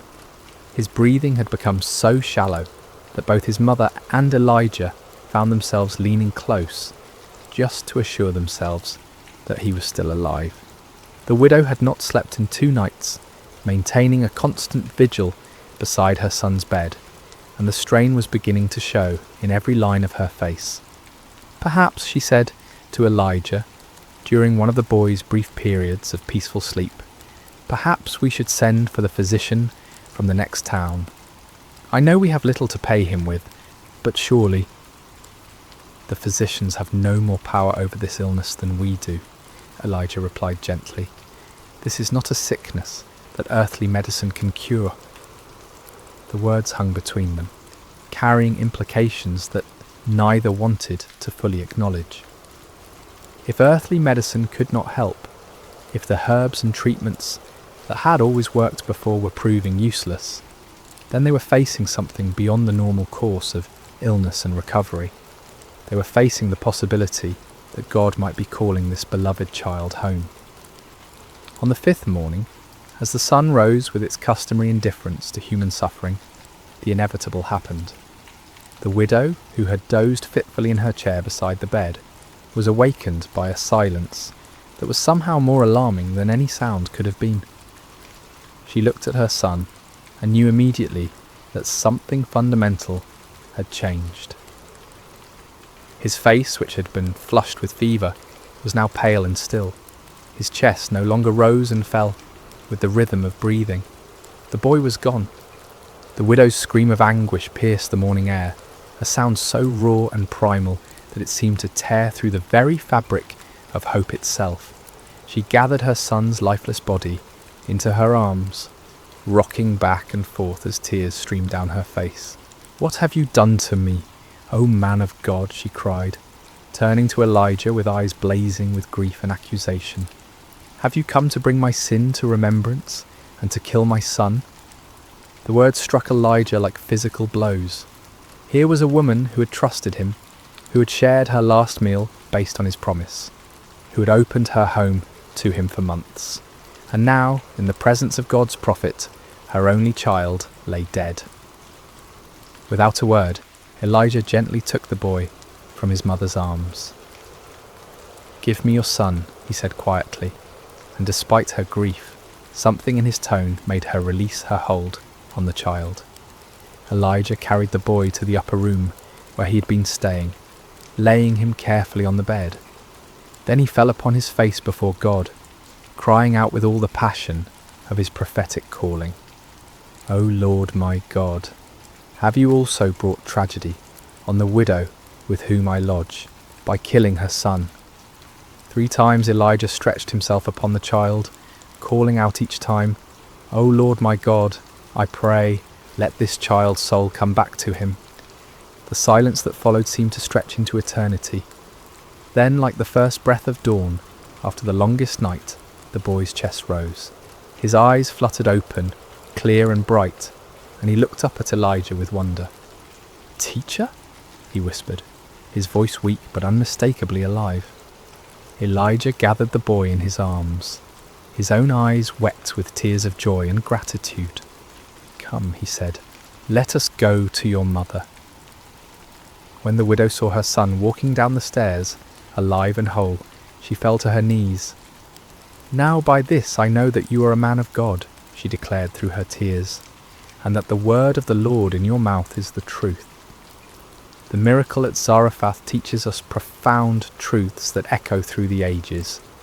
First, we learn about faith in scarcity, how the widow trusted God's promise, even when her cupboards were bare and death seemed certain. Her willingness to give from her need rather than her abundance shows us that God often asks us to step forward in faith before we can see how he will provide. Second, we see the power of obedience before understanding. The widow didn't need to comprehend how flour and oil could multiply. She simply needed to trust the word of the Lord and act upon it. Blessings flowed not because she understood the miracle, but because she believed in the one who promised it. Third, this story reveals God's care beyond all boundaries. Here was a Hebrew prophet ministered to by a Gentile widow, showing that God's love transcends nationality, culture, and religion. The miracle in Zarephath foreshadowed the day when God's salvation would be offered to all nations. Finally, through Elijah's intercession for the dead boy, we glimpse God's ultimate power over life and death itself. This miracle points forward to the resurrection, hope that would one day be fully revealed in Christ, reminding us that with God, even death is not the final word. As our story draws to a close, I invite you to consider the empty jars in your own life, those places where resources seem exhausted, where hope feels depleted, where you wonder if God sees your need. The widow of Zarephath discovered that the God of impossible things delights in filling what appears empty, in multiplying what seems insufficient, in bringing life where death has reigned. Perhaps tonight, as you prepare for rest, you can release your own impossibilities into his capable hands. Trust that the same God who filled flour jars and oil vessels in ancient Zarephath is still working miracles today, sometimes dramatic and visible, sometimes quiet and hidden, but always rooted in his unchanging love for his children. The sun has set over that ancient town by the sea, and a gentle breeze stirs the olive trees, where a widow once gathered sticks in desperation, and found instead a destiny of faith. In that small house, the jars remained full, the boy grew strong, and 3 hearts learned to trust in the God of endless provision. May you rest tonight knowing that your own story is being written by the same loving hand, and that tomorrow's provision is already prepared by the one who never fails to keep his promises. Sleep well, dear friend, and remember, with God the jar never truly empties and hope is always renewable.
Hello there, dear friend. Before we begin this peaceful journey together, I want to know a little about you. How has your day been? Whether it's been filled with joy or challenges, busy moments or quiet pauses, you're exactly where you need to be right now. What time is it where you are in the world? Are you settling in for the night, taking a midday rest, or perhaps greeting the early morning hours? Wherever you are, from the bustling cities of New York to the quiet countryside of England, from the mountains of Colorado to the shores of Australia, you're welcome here in this sacred space. If this story brings you peace, I'd love for you to subscribe to Sacred Slumber, where we gather each week to find rest in timeless tales of faith, hope, and gentle grace. Now, let's begin. Take a deep breath with me. Let your shoulders soften, your jaw relax, and your heart settle into this moment. Whether morning light is streaming through your window, afternoon shadows are dancing on the walls, or midnight quiet surrounds you like a gentle blanket, let us walk together through a story of gentle strength and unseen grace. We're about to enter a time long ago, during the days of the judges in ancient Israel. It was a time of chaos and uncertainty, when everyone did what was right in their own eyes. But this is not a story of chaos. This is a story of peace, of quiet faithfulness, of love that chooses to remain when it would be easier to leave. This is the story of Ruth, a young woman whose loyalty would echo through generations and whose humble heart would become part of the greatest story ever told. So close your eyes if you wish, breathe slowly, and let us journey together to the ancient land of Moab, where our story begins beside still waters of the soul. In the rolling hills of Moab, where the morning mist clung to the barley fields like a gentle prayer, lived a young woman named Ruth. She had married into a Hebrew family who had come to Moab during a time of famine in their homeland of Bethlehem. Her husband's name was Mahlon, and his mother was Naomi, a woman whose very name meant pleasant, and whose heart had once been full of joy. But sorrow has a way of finding us, even in the most peaceful places. First, Naomi's husband Elimelech died, leaving her alone with her 2 sons in a foreign land. The boys had grown into men and married Moabite women, Ruth and her sister-in-law Orpah. For 10 years they lived together, and Ruth learned to love not just her husband, but his faith, his God, and especially his mother, who had welcomed her with open arms. Then tragedy struck again, swift and merciless. Both Mahlon and his brother Gideon died, leaving 3 widows to face an uncertain world alone. In those days, a woman without a husband or sons had little hope of survival. They were vulnerable, forgotten, with no one to provide for them or protect them. Naomi sat in her small house, looking at the 2 young women who had become like daughters to her. The silence was heavy with grief, but also with decision. She had heard news from Bethlehem that the famine there had ended, that the Lord had visited his people and given them bread. Her heart longed for home, for the familiar hills of Judah, for the place where she had known happiness before sorrow came calling. "My daughters," she said softly, her voice worn thin by weeping, "I must return to my people. But you are young. You have your whole lives ahead of you. Go back to your mother's houses. May the Lord deal kindly with you, as you have dealt with the dead and with me." She kissed them both, and they wept together. How can you say goodbye to someone who's been your family, your comfort, your companion through the darkest days? Orpah, after much tears and embracing, finally agreed to return to her people and her gods. It was the practical choice, the safe choice, the choice that made sense to everyone around them. But Ruth clung to Naomi with a determination that surprised them all. When Naomi urged her again to follow her sister-in-law, Ruth spoke words that would echo through history, words that came from the deepest place in her heart. "Do not urge me to leave you or to return from following you. For where you go, I will go, and where you lodge, I will lodge. Your people shall be my people, and your God my God. Where you die, I will die, and there will I be buried. May the Lord do so to me, and more also, if anything but death parts me from you." There was something in Ruth's voice that told Naomi this was not a decision made in the heat of emotion, but a choice carved in stone, written in the very fibre of her being. This young Moabite woman was choosing love over security, faithfulness over comfort, an unknown future over a predictable past. And so they began the long journey from Moab to Bethlehem, 2 women with nothing but the clothes on their backs and the strength of their love for each other. They walked through valleys where wildflowers nodded in the breeze, past streams that sang ancient songs, under skies that seemed to stretch endlessly toward hope. As they travelled, Ruth would gather berries and herbs along the way, always making sure Naomi had enough to eat. She would find the softest spot for them to rest each night, would share her cloak when the desert air grew cold. She had chosen this path, and she would walk it with grace and dignity, one step at a time. The journey took many days, and with each step toward Bethlehem, Ruth was walking further from everything she had ever known. She was leaving behind the gods of her childhood, the customs of her people, the language of her birth. She was choosing to become a stranger in a strange land, not because she had to, but because love had made the choice for her. When they finally crested the hill that overlooked Bethlehem, the city spread before them like a handful of pearls scattered on brown velvet. The sun was setting, painting the stone houses in shades of gold and amber. Smoke rose from evening fires, and the sound of children playing drifted up to them on the evening breeze. "Look," Naomi whispered, her voice thick with emotion. "There it is, home." But as they descended into the city, the women who had known Naomi in her happier days barely recognised her. "Is this Naomi?" they asked each other, seeing how sorrow had aged her, how loss had bent her shoulders and silvered her hair. "Do not call me Naomi," she told them, her voice steady but sad. "Call me Mara, for the Almighty has dealt very bitterly with me. I went out full, and the Lord has brought me home empty." But Ruth, standing quietly beside her, knew that Naomi was not truly empty. She had brought with her the love of this young woman who had chosen to forsake all for the sake of faithfulness.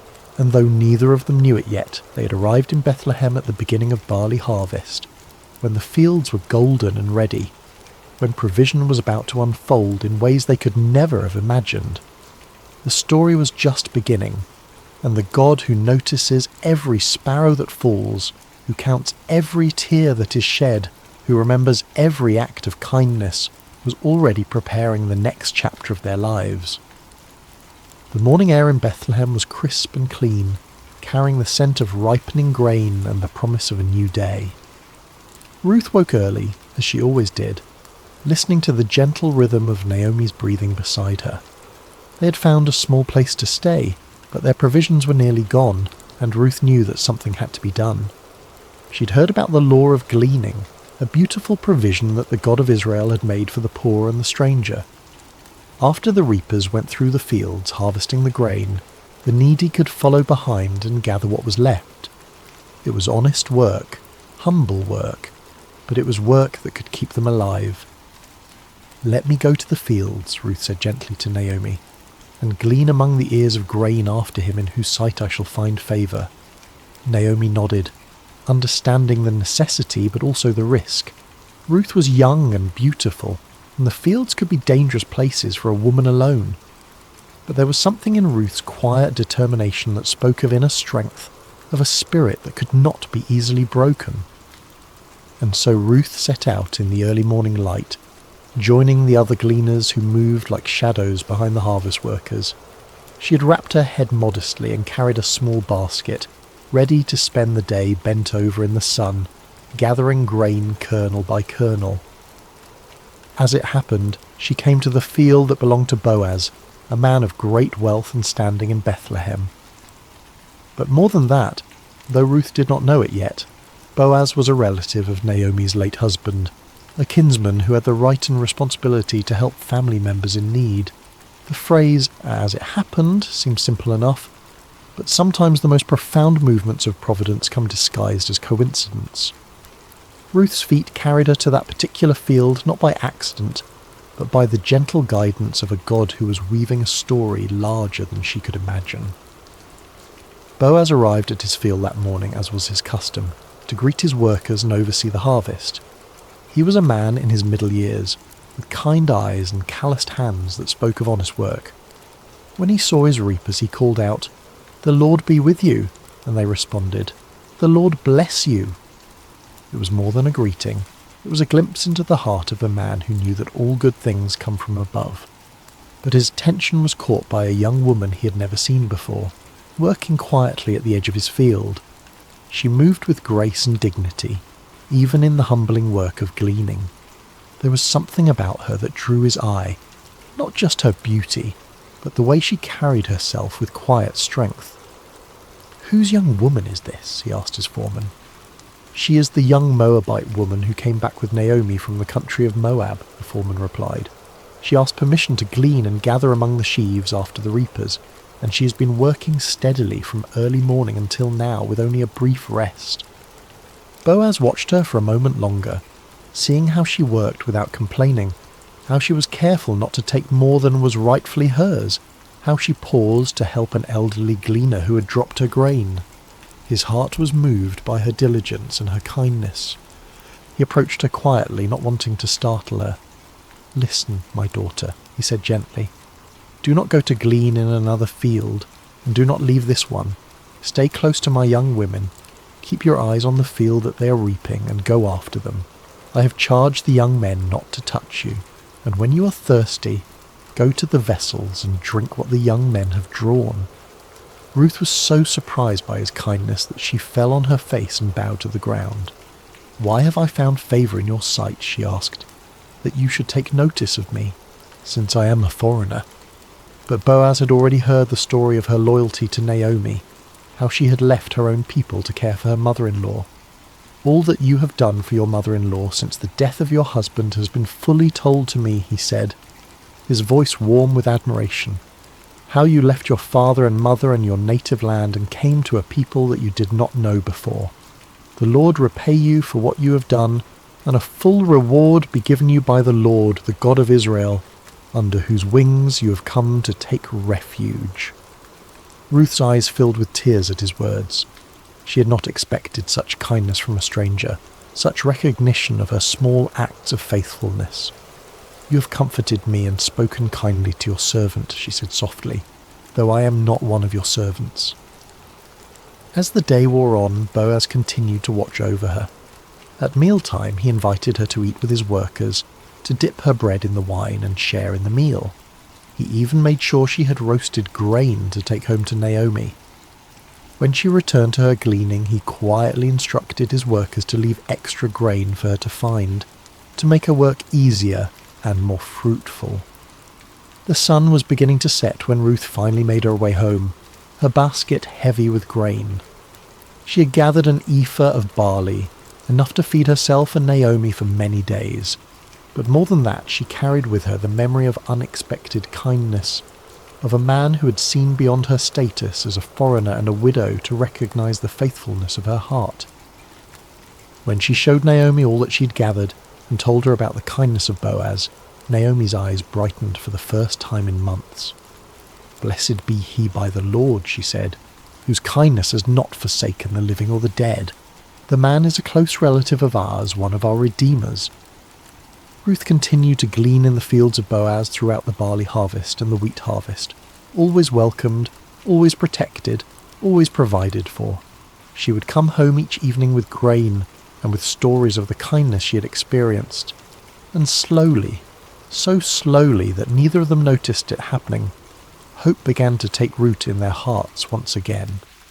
Little did they know that this was only the beginning of a story that would change not just their lives, but the course of history itself. For the God who sees every act of kindness, who remembers every sacrifice made in love, was already preparing the next chapter of their beautiful story. The harvest season was drawing to a close, and the grain had been gathered from the fields and brought to the threshing floor.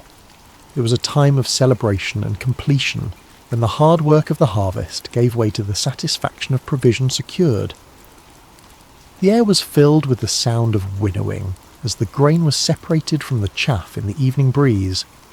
Naomi had been watching the growing affection between Ruth and Boaz with the wisdom of a woman who had lived long enough to recognize the hand of God in everyday circumstances. She had seen how Boaz's eyes followed Ruth, how he spoke to her with special gentleness, how he made sure she was always provided for and protected. And she had seen how Ruth, despite her natural reserve, had begun to smile more often, how she spoke Boaz's name with a special warmth. One evening, as they sat together in their small dwelling, Naomi took Ruth's hands in hers. "My daughter," she said softly, "should I not seek rest for you, that it may be well with you? Is not Boaz our kinsman, with whose young women you were? See, he is winnowing barley tonight at the threshing floor." Ruth listened carefully as Naomi explained the custom of the kinsman-redeemer, how a close relative had the right and responsibility to marry a widow, to preserve the family line and inheritance. It was not just about marriage, but about redemption, about restoring what had been lost, about ensuring that the names of the dead were not forgotten. "Wash therefore and anoint yourself," Naomi continued, "and put on your cloak and go down to the threshing floor. But do not make yourself known to the man until he has finished eating and drinking. But when he lies down, observe the place where he lies. Then go and uncover his feet and lie down, and he will tell you what to do." It was a bold plan, one that required great courage and faith. Ruth would be placing herself in a vulnerable position, trusting in the character of a man she had come to respect and admire. But she had learned to trust Naomi's wisdom, and more than that, she had learned to trust the God who had been guiding her steps from the very beginning. "All that you say I will do," Ruth replied simply. As the sun set and the first stars appeared in the clear night sky, Ruth prepared herself carefully. She bathed and anointed herself with fragrant oil, then put on her best garment. But this was not about seduction or manipulation. This was about approaching a good man with dignity and respect, trusting in his honour and in the customs that governed their society. The threshing floor was a place of hard work and celebration, where the grain was separated from the chaff and the harvest was completed. By the time Ruth arrived, the work was done, and the men had eaten and drunk and told stories under the stars. The atmosphere was one of contentment and satisfaction, of work well done and provision secured. Ruth waited in the shadows, watching as Boaz finished his meal and settled down to sleep beside the heap of grain.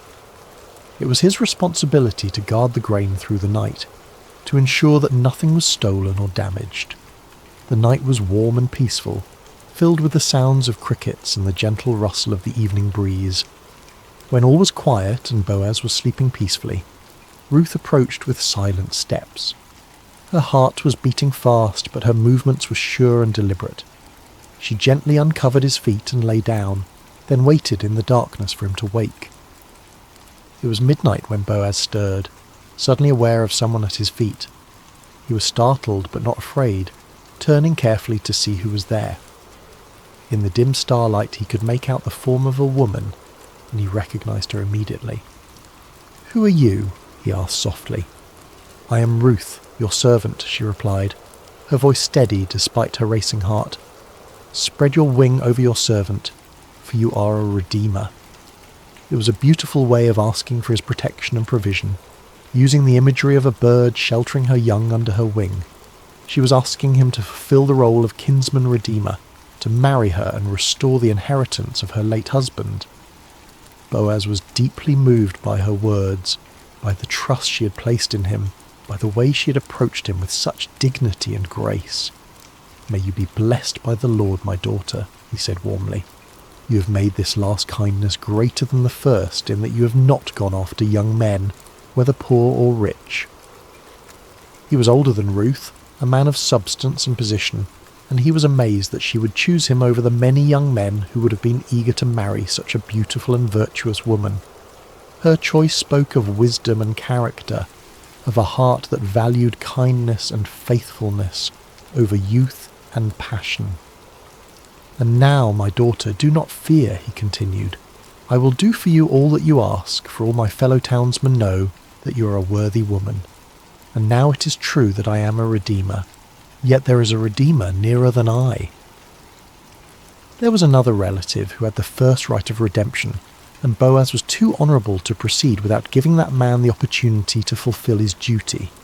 "Remain tonight," he said gently, "and in the morning if he will redeem you, good, let him do it. But if he is not willing to redeem you, then, as the Lord lives, I will redeem you. Lie down until the morning." Ruth lay down again at his feet, comforted by his words and his promise. She had taken a great risk in coming to him, but she had found in Boaz a man of integrity and honour, someone who would do what was right even when it was difficult. When the morning came, before anyone else was stirring, Boaz quietly measured out 6 measures of barley and helped Ruth arrange it in her cloak. "Do not go back to your mother-in-law empty-handed," he said with a smile. Then he sent her on her way before anyone could see her and misunderstand her presence there. Ruth returned home with her heart full of hope and her arms full of grain. When Naomi saw her coming, she knew immediately that something significant had happened. "How did you fare, my daughter?" she asked eagerly. Ruth told her everything that had happened, every word that had been spoken, every kindness that had been shown. When she finished, Naomi smiled with satisfaction. "Wait, my daughter," she said, "until you learn how the matter turns out, for the man will not rest but will settle the matter today." And so they waited, 2 women who had learned that sometimes the greatest acts of faith happen in the quiet moments, when we trust in the goodness of others and in the providence of God. The next chapter of their story was about to unfold, and with it the fulfillment of promises they had hardly dared to hope for. The morning sun was just beginning to warm the stones of Bethlehem when Boaz made his way to the city gate. This was where the elders gathered, where business was conducted, where legal matters were settled according to the ancient customs of Israel. His heart was full of purpose as he took his seat and waited for the other Redeemer to pass by. He didn't have to wait long. Soon he saw the man approaching, and Boaz called out to him by name. "Come over, friend, and sit down here." The man, curious about what business Boaz might have with him, came and sat down. Then Boaz gathered 10 of the city elders to serve as witnesses, for what he was about to do would affect not just 2 people, but entire family lines and inheritances. "Naomi, who has come back from the country of Moab," Boaz began, his voice carrying clearly in the morning air, "is selling the parcel of land that belonged to our relative Elimelech. So I thought I would tell you of it and say, buy it in the presence of those sitting here and in the presence of the elders of my people. If you will redeem it, redeem it. But if you will not, tell me, that I may know. For there is no one besides you to redeem it, and I come after you." The other man considered this carefully. A piece of land was valuable, an investment that could bring profit and increase his holdings. "I will redeem it," he said confidently. But Boaz was not finished. "The day you buy the field from the hand of Naomi, you also acquire Ruth the Moabite, the widow of the dead, in order to perpetuate the name of the dead in his inheritance." Suddenly the proposition became more complicated. To marry Ruth would mean that any children born to them would be considered the heirs of her first husband, not his own. The land would eventually pass to them, not to his existing family line. What had seemed like a good business deal now became a sacrifice that would cost him more than he was willing to pay. "I cannot redeem it for myself," he said, backing away from the commitment, "lest I impair my own inheritance. You take my right of redemption, for I cannot redeem it." It was exactly what Boaz had hoped to hear. According to the custom of the time, the man removed his sandal and gave it to Boaz as a sign that he was transferring his right of redemption. The sandal was a symbol of walking in someone else's place, of taking on their responsibilities and privileges. Boaz accepted the sandal and turned to address the elders and all the people who had gathered to witness this transaction. "You are witnesses this day that I have bought from the hand of Naomi all that belonged to Elimelech and all that belonged to Chilion and to Mahlon. Also Ruth the Moabite, the widow of Mahlon, I have acquired to be my wife, to perpetuate the name of the dead in his inheritance, that the name of the dead may not be cut off from among his brothers and from the gate of his native place. You are witnesses this day." The crowd erupted in celebration and blessing. "We are witnesses," they called out joyfully. "May the Lord make the woman who is coming into your house like Rachel and Leah, who together built up the house of Israel. May you act worthily in Ephrathah and be renowned in Bethlehem, and may your house be like the house of Perez, whom Tamar bore to Judah, because of the offspring that the Lord will give you by this young woman." It was a beautiful blessing, invoking the names of the great matriarchs of Israel and expressing the hope that Ruth would become equally honoured in the history of God's people, and how prophetic those words would prove to be. Meanwhile, Ruth and Naomi had been waiting at home, their hearts full of anticipation and hope. When the messenger came running to tell them what had happened at the gate, they could hardly believe their ears. The legal proceedings had gone exactly as they had hoped. Boaz had redeemed not just the land, but Ruth herself, and they were to be married. The wedding was a joyous occasion, celebrated by the entire community. Ruth, the young Moabite woman who had arrived in Bethlehem as a poor widow, was now the honoured wife of one of the most respected men in the city. But more than that, she had found in Boaz a man who valued her faithfulness, who cherished her loyalty, who would love and protect her for the rest of their days. As the seasons passed, Ruth and Boaz settled into a life of contentment and purpose. Boaz was a generous provider, and Ruth was a wise and gentle wife. Naomi, no longer bitter but filled with joy, lived with them and was cared for in her old age. The house that had once echoed with sorrow now rang with laughter and love. And then came the greatest blessing of all. Ruth conceived and bore a son, a healthy, beautiful child who would be raised in the love and fear of the Lord. The women of the neighbourhood came to congratulate Naomi, saying, "Blessed be the Lord who has not left you this day without a redeemer, and may his name be renowned in Israel." He shall be to you a restorer of life and a nourisher of your old age. For your daughter-in-law who loves you, who is better to you than 7 sons, has given birth to him." They named the child Obed, which means servant or worshipper, and Naomi took him on her lap and became his nurse. The child brought healing to her broken heart, restoration to her empty life, and joy to her golden years. But the story doesn't end there. Little Obed grew up to become the father of Jesse, who became the father of David, the great king of Israel, and through David's line would come the Messiah, the saviour of the world. Ruth, the foreign woman who had chosen loyalty over security, faith over fear, had become part of the most important family tree in all of human history. In the genealogy of Jesus Christ, recorded in the Gospel of Matthew, we find these words: Boaz the father of Obed by Ruth, and Obed the father of Jesse, and Jesse the father of David the king. A Moabite woman's name is written forever in the lineage of the Son of God, a testament to the truth that God's grace knows no boundaries, that his love extends to all who seek refuge under his wings. Ruth's story teaches us that faithfulness in small things leads to blessing in great things, that loyalty and love are never wasted, that God can take our deepest sorrows and weave them into his greatest joys. She reminds us that sometimes the most profound acts of faith happen not in grand gestures, but in quiet decisions to remain faithful, to keep loving, to keep trusting, even when we cannot see the end of the story. As we come to the end of Ruth's story, let us pause beside these still waters and reflect on the gentle truths that flow through this ancient tale. Like a quiet stream that shapes the landscape over time, Ruth's life teaches us lessons that can transform our own journey of faith. Ruth's story shows us the profound power of remaining faithful, even in seasons of pain and uncertainty. When Naomi urged her to return to her people and her gods, Ruth could have chosen the easier path, the path that made sense to everyone around her. Instead, she chose love. She chose to remain loyal to a woman who had shown her kindness, to a faith that had captured her heart, to a God she was still learning to trust. Her famous words, "Where you go, I will go, and where you lodge, I will lodge. Your people shall be my people, and your God my God," were not spoken in a moment of emotional impulse, but from a deep well of commitment that had been growing in her heart over years of walking with Naomi. In our own lives, we face moments when loyalty is tested, when it would be easier to walk away from relationships, commitments, or callings that have become difficult.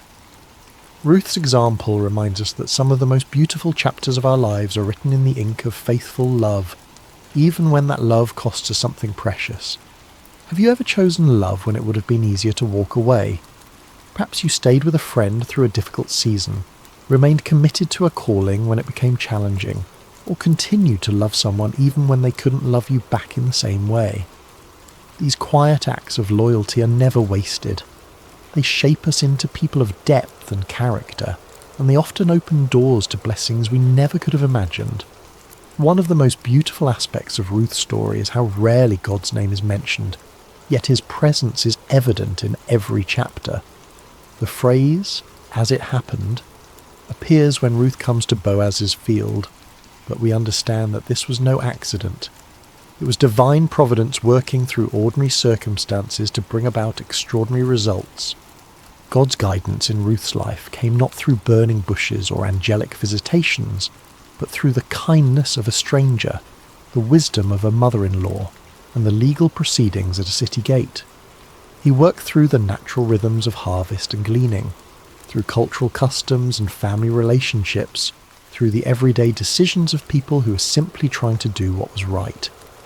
This reminds us that God's hand is often most visible in hindsight, in the moments when we look back and see how perfectly things came together, how doors opened at just the right time, how people entered our lives precisely when we needed them most.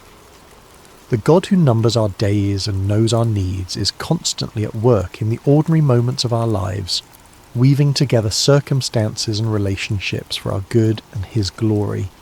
Can you see moments in your own life where something just happened at the perfect time? Perhaps you met a lifelong friend in an unexpected place, discovered an opportunity through a chance conversation, or found help arriving just when you needed it most. These are not coincidences, but glimpses of a loving God who is intimately involved in the details of our lives. Ruth's story is ultimately about transformation, about how God can take our deepest losses and weave them into his greatest purposes. She began as a young widow in a foreign land, with no prospects and no security.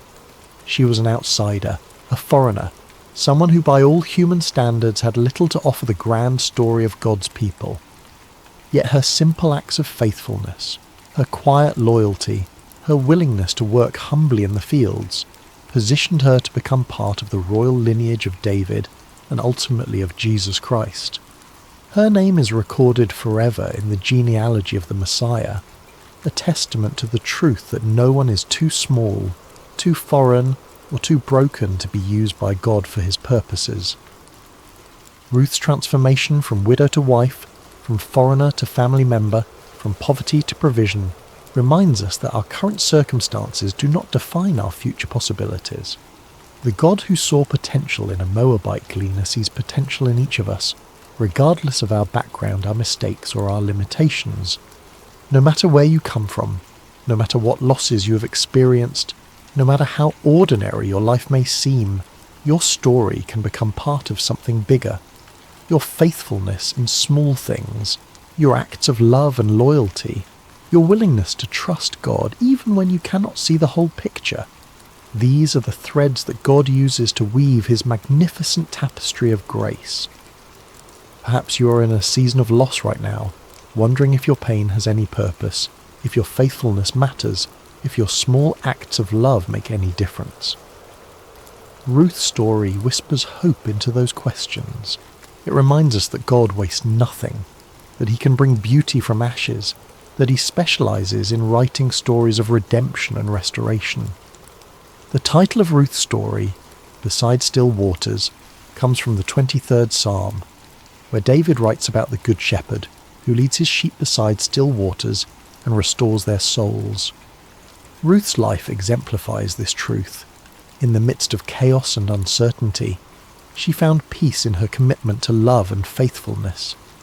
In the midst of loss and grief, she discovered that God's provision was always enough for each day. Her story teaches us that peace is not the absence of problems, but the presence of God in our problems.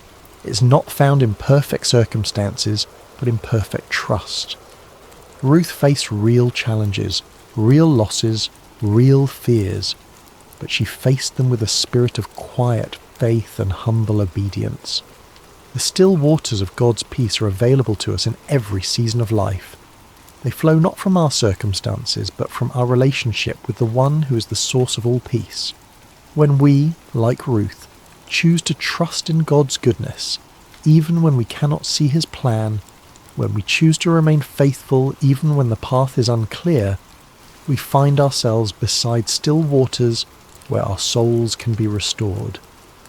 As you drift toward rest tonight, may you carry with you the gentle strength of Ruth's example. May you know that even in quiet places, even in fields of sorrow, even in long roads and sleepless nights, grace is never far away. The God who saw Ruth's faithfulness, who provided for her needs, who wove her story into his greater plan, is the same God who sees you tonight. Your acts of loyalty may seem small, but they matter. Your faithfulness in ordinary moments is building something beautiful.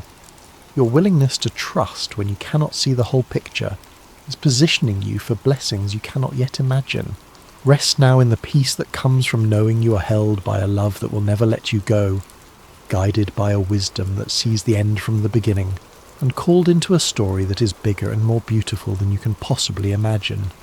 May you sleep beside still waters, where your soul can be restored, your strength can be renewed, and your hope can be refreshed for whatever tomorrow may bring.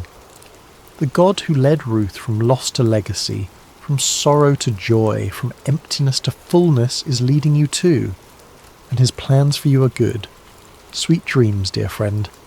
May you wake tomorrow with the quiet confidence that comes from knowing you are deeply loved, perfectly guided, and part of a story that extends far beyond what you can see.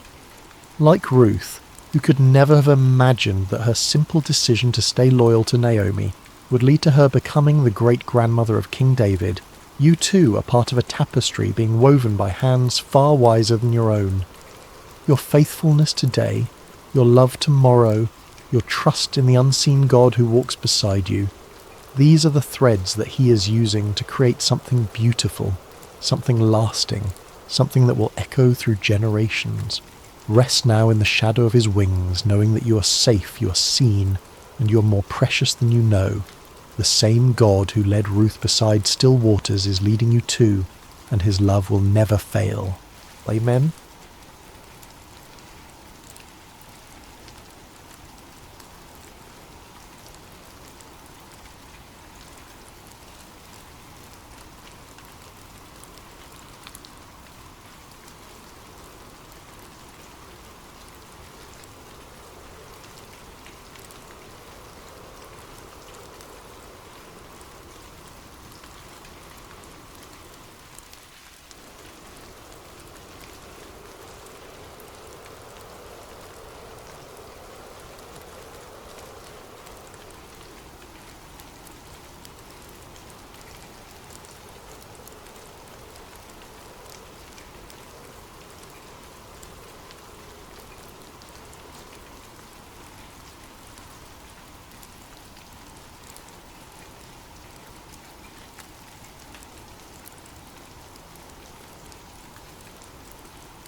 Hello friends, and welcome to Sacred Slumber. I hope your day has been filled with blessings, no matter what time you're joining us or where you are in this beautiful world. Before we begin tonight's journey into the remarkable story of Gideon, I want to invite you to subscribe to Sacred Slumber so you never miss these powerful biblical narratives that can transform your heart and strengthen your faith. Now let's settle in as we explore one of the most extraordinary accounts of courage, faith, and divine intervention in all of Scripture. The sun hung low over the hills of Israel, casting long shadows across a land that had once flowed with milk and honey. But those days seemed like distant memories now. The once prosperous nation had fallen into chaos, its people scattered and hiding like frightened animals. For 7 long years, the Midianites had swept down upon Israel like locusts, devouring everything in their path. Picture, if you will, the terror that gripped every village and farmstead. Families would wake each morning not knowing if this would be the day the raiders would come. Fathers would venture out to check their crops, only to find them trampled and stolen. Children would be hushed to silence at the first sound of hoofbeats on the horizon. The very air seemed thick with fear and desperation.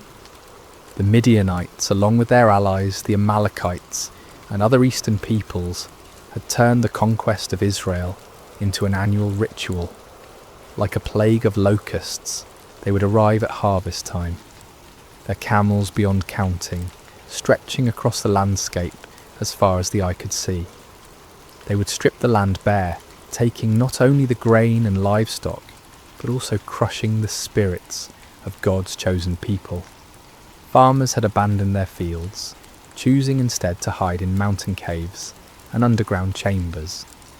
The marketplaces that once bustled with commerce now stood empty and silent. What should have been a time of celebration and thanksgiving for the harvest had become a season of dread and starvation. Israel's cities, once proud and strong, had crumbled into mere shadows of their former glory. The walls that should have protected the people lay in ruins, and the gates that once welcomed travellers now hung broken on their hinges. It was as if the very blessing of God had departed from the land, leaving behind only sorrow and defeat.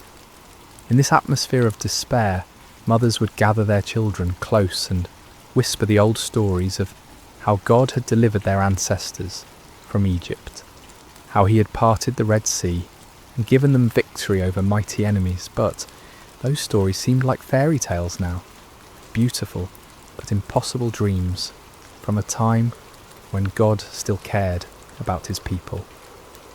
The elders of Israel shook their heads in bewilderment. Where was the God of Abraham, Isaac and Jacob? Where was the mighty deliverer who had once fought for them? Had he forgotten his covenant? Had he abandoned them to their enemies forever? It was into this world of darkness and desperation that our story begins, in the small town of Ophrah, where a young man named Gideon was about to discover that God had not forgotten his people after all. But Gideon, like so many others, had lost hope. He had watched his family's livelihood disappear year after year, and he had grown tired of empty promises and unanswered prayers.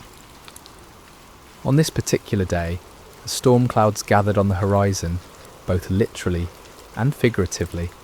Gideon was engaged in the dangerous work of threshing wheat, but he wasn't doing it in the traditional threshing floor, where the grain could be properly separated from the chaff by the wind.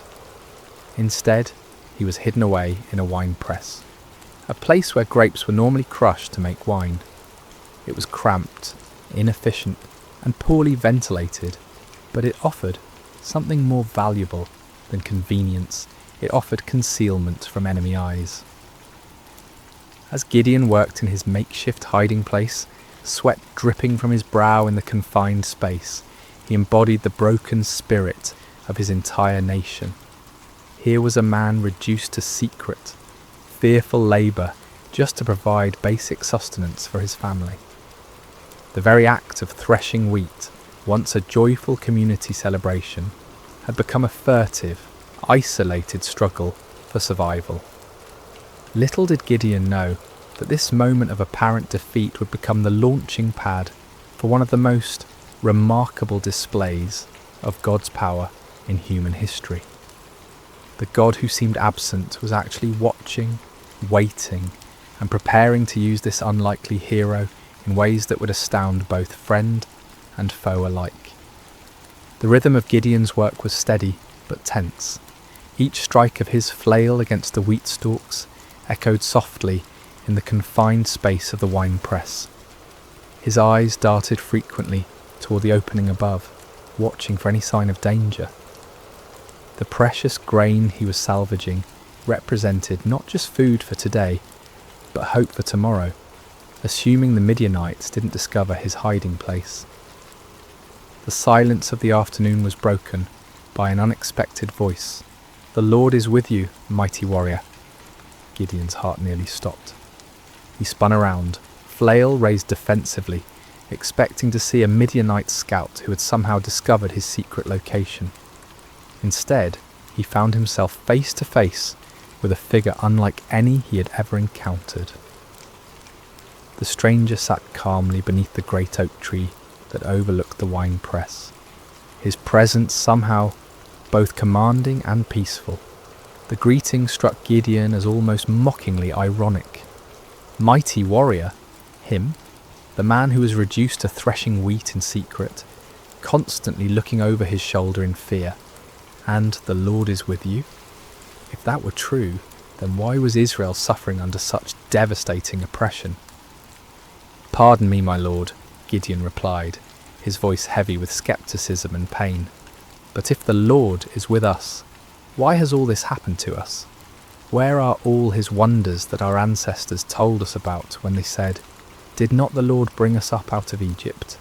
But now the Lord has abandoned us and given us into the hand of Midian." The words poured out of Gideon like water from a broken dam. Years of frustration, disappointment, and unanswered questions came tumbling forth. He had grown up hearing the magnificent stories of God's mighty deeds, of pillars of fire and cloud, of armies defeated and nations subdued. But where was that God now? Where were those miracles when his people needed them most? The stranger listened patiently to Gideon's outburst, showing no offence at the young man's boldness or apparent lack of faith. There was something in his eyes that spoke of ancient wisdom and unlimited compassion. When Gideon finished speaking, the visitor's response was both simple and earth-shattering. "Go in the strength you have and save Israel out of Midian's hand. Am I not sending you?" The audacity of the command took Gideon's breath away. Save Israel? Him? The implications were staggering. This wasn't a request for him to join an army or support a cause. This was a divine commission to personally lead the deliverance of an entire nation from a seemingly impossible situation. "Pardon me, my lord," Gideon stammered, his mind reeling, "but how can I save Israel? My clan is the weakest in Manasseh, and I am the least in my family." Gideon's response revealed the depth of his feelings of inadequacy. In a culture where tribal strength and family position determined social standing and influence, he saw himself as doubly disqualified. His clan held no political power, commanded no great armies, and possessed no significant wealth. Within that already weak clan, he was the youngest, the most inexperienced, the least likely to be chosen for any position of leadership. But the stranger's next words would echo through the ages as one of the most profound promises ever given to a human being. "I will be with you, and you will strike down all the Midianites, leaving none alive." The promise was comprehensive and absolute. Not some of the Midianites, not most of them, but all of them. The victory would be complete and decisive, but more importantly, it would not depend on Gideon's strength, wisdom, or experience. It would depend entirely on the presence and power of God himself. Still struggling to believe what he was hearing, Gideon made a request that would reveal both his desire for faith and his need for certainty. "If now I have found favour in your eyes, give me a sign that it is really you talking to me. Please do not go away until I come back and bring my offering and set it before you." The stranger agreed to wait, and Gideon hurried to his house to prepare an offering. His heart raced as he worked, his hands trembling slightly as he prepared a young goat and made bread from an ephah of flour. This was not a small offering by the standards of his time, especially for a family struggling under the oppression of constant raids. Yet something within him compelled him to give generously, to honour this mysterious visitor properly. When Gideon returned with the prepared food, the stranger instructed him to place the meat and unleavened bread on a rock and pour out the broth. Gideon obeyed, though he couldn't understand the purpose of these strange instructions. What happened next would leave no doubt about the supernatural nature of his visitor. The stranger touched the meat and bread with the tip of the staff he carried, and immediately fire flared from the rock, consuming the entire offering in an instant. The flames burned with an intensity and heat that no ordinary fire could match, leaving nothing behind but the memory of their brilliance. In that same moment, the stranger vanished from sight, disappearing as suddenly and mysteriously as he had appeared.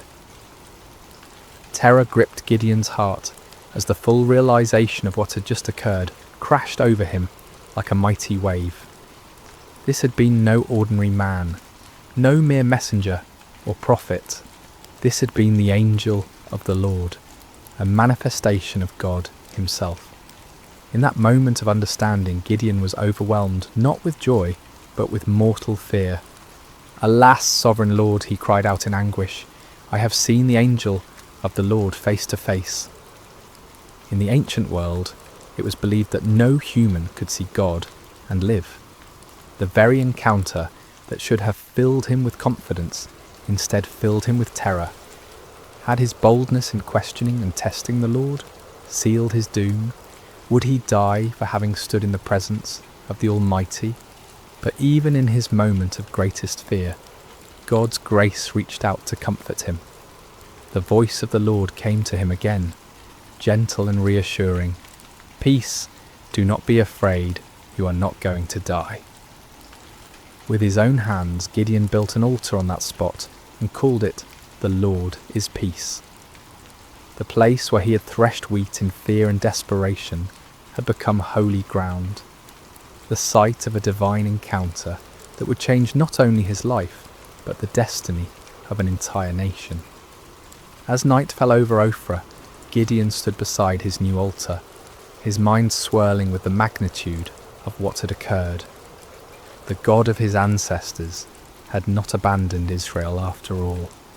He had been working, planning, preparing for this very moment, and somehow, incredibly, he had chosen Gideon to be his instrument of deliverance. Yet even as faith began to bloom in his heart, doubt lingered like shadows at the edges of his mind. The task before him seemed impossible, the odds insurmountable. How could he, one man from the weakest clan in Manasseh, possibly hope to defeat the countless multitudes of Midian and their allies? It was a question that would lead him to make one of the most famous requests for divine confirmation in all of Scripture. The days following Gideon's encounter with the angel of the Lord were filled with a mixture of excitement and anxiety. The divine commissioning had been clear and unmistakable, yet the human heart, prone to doubt and fear, struggled to fully embrace what seemed impossible. Gideon found himself caught between the supernatural certainty of his calling and the natural uncertainties of his circumstances. As he went about his daily tasks, Gideon's mind constantly returned to that moment when fire had consumed his offering and the angel had vanished from sight. Had it really happened? In the bright light of day, with the familiar sounds and sights of ordinary life surrounding him, the encounter almost seemed like a dream. Yet the altar he had built stood as a permanent reminder, its stones bearing witness to the reality of what had occurred. Word began to spread quietly through the region about Gideon's calling. Some believed and were filled with hope for the first time in years. Others were sceptical, wondering how this young man could possibly succeed where so many others had failed. Still others were fearful, worried that any attempt at resistance would only bring more severe retaliation from their oppressors. The weight of responsibility pressed heavily on Gideon's shoulders. He was being asked not just to risk his own life, but potentially to lead others to their deaths. What if he had misunderstood? What if his faith had somehow led him astray? The consequences of a mistake would be catastrophic, not just for him, but for all who would follow him. It was in this state of mind that Gideon made his famous request for divine confirmation. The fleece test, as it would come to be known, represented not a lack of faith, but rather a deep desire for certainty in the face of overwhelming responsibility. "If you will save Israel by my hand as you have promised," Gideon prayed earnestly, "look, I will place a wool fleece on the threshing floor. If there is dew only on the fleece, and all the ground is dry, then I will know that you will save Israel by my hand, as you said." The request was specific and measurable. In the normal course of nature, dew would form on all surfaces exposed to the night air. If God could reverse this natural process, causing moisture to collect only on the fleece, while leaving the surrounding ground completely dry, it would serve as an unmistakable sign of divine intervention. Gideon placed the fleece carefully on the threshing floor as evening approached. All through the night he must have awakened periodically, wondering what he would find in the morning. As dawn broke, he hurried to the spot where he had placed his test. What he discovered filled him with wonder and awe. The fleece was thoroughly saturated with dew, so much so that when he wrung it out, he was able to fill an entire bowl with water. Yet all around it, the ground was completely dry, as if an invisible barrier had prevented any moisture from settling anywhere but on the wool. The sign was clear and unmistakable, yet Gideon's human nature craved even greater certainty. The magnitude of what he was being called to do seemed to justify asking for additional confirmation. With remarkable humility and boldness he approached God with yet another request. "Do not be angry with me," Gideon prayed, acknowledging that his repeated testing might seem to indicate a lack of trust. "Let me make just one more request. Allow me one more test with the fleece, but this time make the fleece dry and let the ground be covered with dew." This second test was even more remarkable than the first. It would be one thing for God to cause dew to collect on a single object, while keeping the surrounding area dry, but it would be quite another to keep one small piece of wool completely dry while saturating everything around it. This second sign would demonstrate not just God's power over nature, but his precise control over the smallest details. Again, Gideon placed the fleece on the threshing floor and waited through the night. When morning came, he found exactly what he had requested. The fleece was bone dry without a trace of moisture, while the ground all around it sparkled with heavy dew. The grass, the stones, the nearby trees, everything was wet with the night's moisture, except for that one small piece of wool. God had patiently granted both requests, demonstrating not anger at Gideon's need for reassurance, but understanding and compassion for human weakness.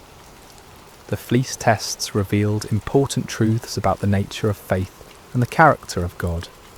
Faith is not the absence of questions or doubts. Rather, it is the willingness to act in obedience despite those questions and doubts. Moreover, God's response to Gideon's requests showed his patience with those who seek him earnestly. He did not rebuke Gideon for his need for confirmation, nor did he withdraw his calling because of the young man's hesitation. Instead, he graciously provided the assurance that Gideon needed to step forward in faith. The fleece tests also demonstrated the balance between seeking divine guidance and taking action. There comes a point when further testing can become an excuse for inaction, when the desire for certainty becomes a barrier to obedience. Gideon wisely limited his requests to 2 clear signs, then proceeded to act on what he had received. As news of these miraculous signs spread throughout the tribes of Israel, hope began to stir in hearts that had been dormant for years. Perhaps God had not forgotten them after all. Perhaps deliverance was indeed coming through this unlikely young man from Ophrah. But before Gideon could lead Israel into battle against their oppressors, he would need to assemble an army. The call went out throughout the territories of Manasseh, Asher, Zebulun, and Naphtali. Men who had been hiding in caves and mountain strongholds began to emerge, drawn by the promise of freedom and the reports of God's miraculous confirmations. The response was overwhelming. 32,000 men answered the call, a substantial army by any measure. These were not professional soldiers, but farmers and craftsmen, fathers and sons, united by their hatred of oppression and their desperate hope for liberation. They came carrying whatever weapons they could find, swords that had been hidden from enemy raids, spears hastily fashioned from farming tools, bows that had been used for hunting game in the wilderness. As Gideon looked out over this vast assembly of volunteers, he might have felt a surge of confidence. Surely with 32,000 men, even amateur fighters, he could mount a credible challenge to the Midianite forces. The odds were still daunting, given that the enemy could field armies many times larger, but at least now they had a fighting chance. Yet God had other plans. The fleece tests had been preparation not just for Gideon's faith, but for an even greater demonstration of divine power. The true test was not whether Gideon could trust God with impossible signs, but whether he could trust God with an impossible strategy. What happened next would shock both Gideon and his army, challenging every human assumption about warfare and victory. God was about to demonstrate that his ways are not our ways, and that his power is made perfect, not in human strength, but in human weakness. The morning sun cast long shadows across the camp as 32,000 men prepared for what they believed would be their march to war. Weapons were sharpened, provisions were packed, and final prayers were offered. The air buzzed with nervous energy as farmers turned warriors contemplated the battle that lay ahead. Gideon moved among his troops, offering words of encouragement and trying to project the confidence that a leader must display. Yet privately, he was still awed by the magnitude of what was happening. Just weeks earlier, he had been hiding in a wine press, and now he stood at the head of the largest volunteer army Israel had assembled in generations. But as the army prepared to march toward the enemy encampment, God spoke to Gideon with words that must have sent shockwaves through his entire being. "You have too many men. I cannot deliver Midian into their hands, or Israel would boast against me. Our own strength has saved us." Too many men? The statement seemed to defy all military logic. The Midianites and their allies numbered in the hundreds of thousands. Their camels alone described as being like locusts for multitude. How could 32,000 possibly be considered too many? Yet God's reasoning revealed a profound truth about the nature of divine deliverance. If Israel won the coming battle through conventional military means, they would inevitably credit their victory to their own strength, strategy, and courage. The victory needed to be so obviously supernatural that no one could mistake its source.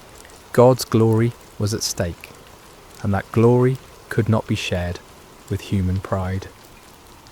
Following God's instructions, Gideon stood before his assembled army and made an announcement that must have stunned many of the volunteers. Anyone who trembles with fear may turn back and leave Mount Gilead. The offer was based on an ancient law found in Deuteronomy, which recognized that fearful soldiers could spread panic through the ranks and actually weaken an army's effectiveness. But in this case, the dismissal served a different purpose entirely. God was beginning the process of reducing the army to a size that would make his intervention unmistakable. The response to Gideon's announcement was immediate and devastating. 22,000 men took advantage of the opportunity to withdraw from what many probably saw as a suicide mission anyway.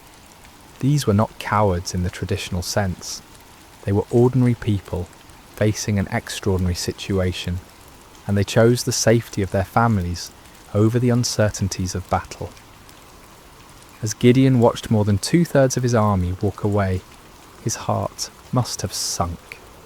10,000 men remained, still a respectable force, but far fewer than what seemed necessary for the task ahead. Surely now they could proceed with God's blessing. But God was not finished with his reductions. "There are still too many men," came the divine word. "Take them down to the water, and I will thin them out for you there. If I say, 'This one shall go with you,' he shall go. But if I say, 'This one shall not go with you,' he shall not go." The instruction was puzzling and specific. Gideon was to observe how the men drank water and select his final army based on their drinking method. Of all the criteria that might be used to choose warriors, how they consumed water seemed among the least relevant to military prowess. At the water's edge, the 10,000 men revealed their character through their approach to drinking. The vast majority knelt down and put their faces directly to the water, drinking deeply and focusing entirely on satisfying their thirst. But a small group, only 300 men, demonstrated a different approach. They brought water to their mouths with their hands, lapping it like dogs while maintaining their vigilance and readiness. God's instruction was clear. "With the 300 men that lapped, I will save you and give the Midianites into your hands. Let all the others go home." The reduction was complete and shocking. From 32,000 to 300 represented a decrease of more than 99%. What had begun as a substantial army was now reduced to little more than a large company. The odds, already daunting, had become mathematically absurd. Yet the selection criteria revealed profound spiritual truths. The 300 men who were chosen had demonstrated alertness, self-discipline, and readiness, even in a moment of personal need. While drinking, they had maintained their awareness of their surroundings, prepared for action at a moment's notice. These qualities, while admirable in soldiers, were really symbols of spiritual preparedness and faithfulness. As the dismissed soldiers departed, taking most of the weapons and supplies with them, Gideon was left with 300 men who looked more like a ceremonial guard than a fighting force. The enemy they faced was described in terms that emphasized their overwhelming numbers. All the Midianites, the Amalekites, and the other eastern peoples had settled in the valley, thick as locusts. Their camels could no more be counted than the sand on the seashore. The disparity was so extreme that it moved beyond the realm of military strategy into the realm of the miraculous. No human commander would voluntarily reduce his forces to such a level when facing such overwhelming odds. Yet this was precisely God's point.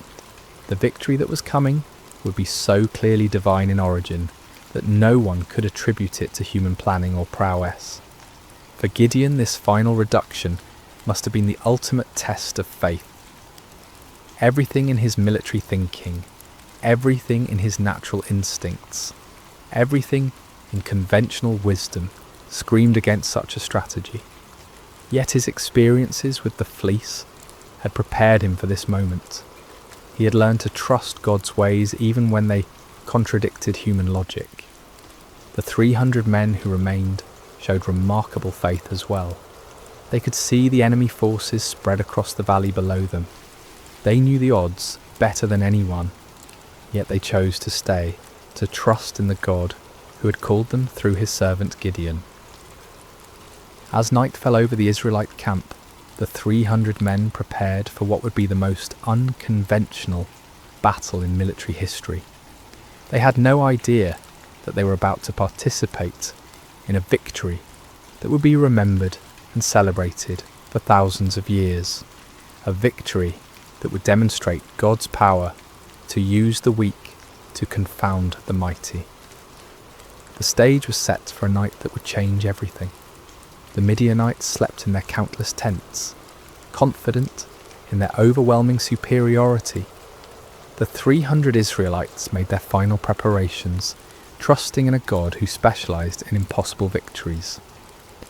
The hours before dawn are often the darkest, both literally and figuratively. As Gideon and his 300 men crouched in the hills overlooking the vast enemy encampment, the weight of their impossible mission pressed down upon them like a physical burden. The valley below was filled with the tents of their enemies, stretching as far as the eye could see in the starlight, a sea of canvas that housed an army larger than any they had ever faced. Despite the miraculous signs he had witnessed and the divine assurances he had received, Gideon still struggled with doubt. God, in his infinite understanding of human nature, provided one more confirmation before the battle commenced. "Get up, go down against the camp," the Lord instructed, "because I am going to give it into your hands. If you are afraid to attack, go down to the camp with your servant Purah and listen to what they are saying. Afterward, you will be encouraged to attack the camp." The offer revealed God's compassionate understanding of Gideon's anxiety. Rather than rebuking him for his continued fears, the Lord provided an opportunity for reassurance. Taking his servant Purah with him, Gideon crept down toward the perimeter of the enemy camp under cover of darkness. The Midianite camp was massive beyond imagination. Thousands upon thousands of tents housed warriors from multiple nations united in their conquest of Israel. The sounds of the sleeping army filled the night air, snoring soldiers, restless camels, the occasional challenge of sentries. The very scale of the enemy forces should have been overwhelming to any reasonable observer. As Gideon and Purah approached the outer edge of the camp, they overheard a conversation between two Midianite soldiers. One was telling his companion about a disturbing dream he had experienced. "I had a dream. A round loaf of barley bread came tumbling into the Midianite camp. It struck the tent with such force that the tent overturned and collapsed." The interpretation offered by his fellow soldier was even more remarkable. "This can be nothing other than the sword of Gideon son of Joash, the Israelite. God has given the Midianites and the whole camp into his hands." The irony was profound. Here in the heart of the enemy camp, God was providing confirmation through the mouths of Israel's oppressors themselves. The barley bread in the dream was significant. Barley was considered the food of the poor, inferior to wheat. Yet in the dream, this humble loaf had the power to destroy the entire enemy position. The symbolism was clear. God would use the humble and despised to bring down the mighty and proud. That Gideon's name was already known to the enemy indicated that word of the gathering Israelite resistance had reached their ears.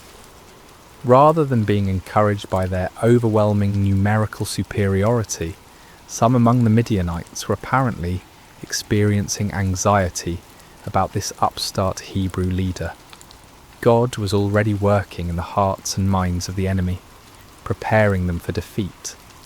Gideon and Purah retreated to their own lines, hearts pounding with excitement and renewed confidence. The doubt that had plagued Gideon was finally dispelled by this remarkable confirmation. When they reached the Israelite position, Gideon called his men together for final instructions. "Get up," he announced with newfound authority and confidence. "The Lord has given the Midianite camp into your hands." What followed was perhaps the most unusual battle plan in military history.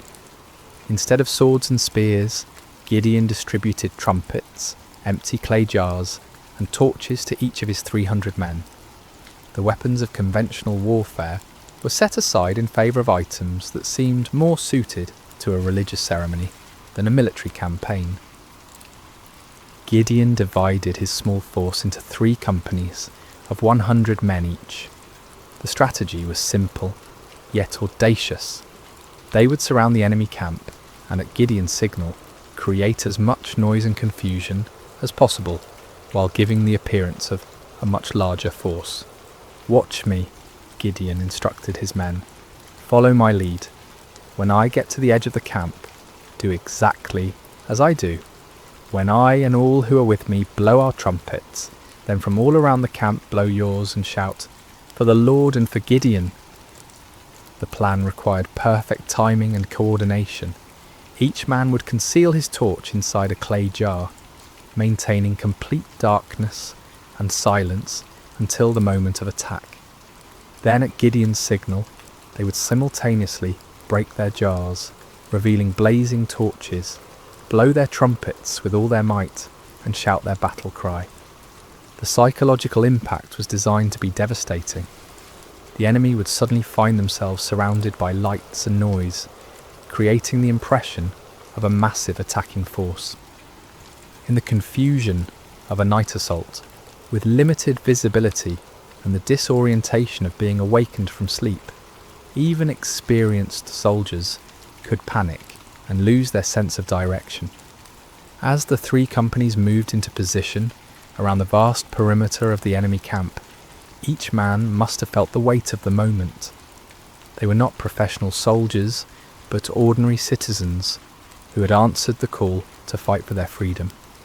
Now they found themselves in the most critical moment of their lives, armed with the most unconventional weapons imaginable, trusting in a God who had promised victory through seemingly impossible means. The middle watch around midnight was traditionally the time when sentries were changed and vigilance was often at its lowest point. It was at this precise moment that Gideon and his 100 men reached their assigned position on the edge of the camp. Across the valley, 200 other men waited in similar positions, every eye fixed on their leader for the signal that would begin the battle. Gideon raised his torch-filled jar high above his head, then brought it down sharply, smashing it against a rock. The clay shattered with a sound that seemed to echo across the silent valley, and immediately his torch blazed forth in the darkness. At the same instant, he lifted his trumpet to his lips and blew a long, piercing blast. "For the Lord and for Gideon," he shouted at the top of his lungs. The signal rippled around the camp as 300 jars smashed simultaneously. 300 torches burst into flame, and 300 trumpet hags sounded their defiant call. The battle cry of "For the Lord and for Gideon" echoed from every direction, creating the impression that the Midianite camp was completely surrounded by a massive army. The effect was instantaneous and devastating. Thousands of sleeping soldiers were jolted awake to find their camp surrounded by blazing lights and deafening noise. In the confusion and darkness, panic spread like wildfire through the ranks. Soldiers stumbled from their tents, grabbing whatever weapons they could find, unable to determine the size or direction of the attacking force. In their panic and confusion, the Midianites and their allies began attacking each other. Unable to distinguish friend from foe in the darkness, and hearing battle cries in their own languages from every direction, they assumed they had been betrayed by their allies. The coalition that had seemed so formidable began to tear itself apart. The 300 Israelites maintained their positions around the perimeter, continuing to blow their trumpets and hold their torches high, creating the illusion of a massive army that had the enemy completely surrounded. They watched in amazement as God fulfilled his promise in the most spectacular fashion imaginable. The panic spread throughout the entire camp like a plague. What had begun as confusion quickly escalated into a full-scale rout as the enemy forces fled in every direction, abandoning their weapons, supplies, and even their camels in their desperate attempt to escape what they perceived as certain destruction. The victory was complete and overwhelming, achieved not through superior numbers or military might, but through divine intervention, working through the obedience of 300 faithful men. The God who had called Gideon from his hiding place in the winepress had once again demonstrated that his power is made perfect in human weakness. As dawn broke over the valley, an astonishing sight greeted the 300 Israelites. Where the night before had stood the mighty encampment of Israel's oppressors, now lay only scattered debris and abandoned supplies. Tents stood empty, their guy ropes cut by fleeing soldiers. Weapons lay discarded where they had fallen from panicked hands. The camels that had been described as innumerable as locusts wandered aimlessly, their owners having fled into the wilderness. The ground itself told the story of the night's chaos. Bloodstains marked the spots where confused allies had struck down one another in the darkness. Personal belongings were strewn across the landscape as the fleeing army had abandoned everything that might slow their escape. The scene looked less like the aftermath of a battle and more like the remnants of a catastrophic natural disaster. Gideon and his men moved through the abandoned camp in wonder, scarcely believing what their eyes were witnessing. The victory was so complete, so overwhelming, that it seemed almost too good to be true. Yet the evidence was undeniable. The army that had terrorized Israel for 7 years had been routed by 300 men armed with trumpets and torches. But God's deliverance was not yet complete. Even as the 300 marvelled at what had occurred in the valley, word of the miraculous victory was spreading throughout the hill country of Israel. Men who had dismissed Gideon's call to arms, who had remained hidden in their caves and strongholds, now emerged with renewed courage and determination.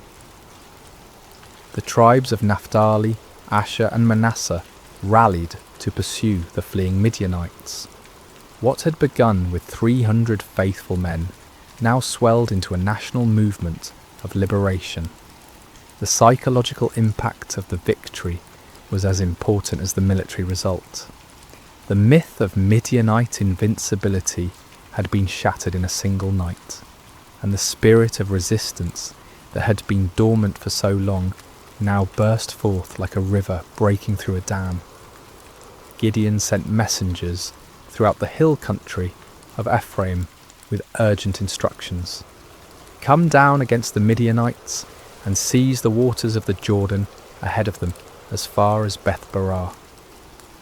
This strategic move would cut off the enemy's escape routes and ensure that the victory would be complete.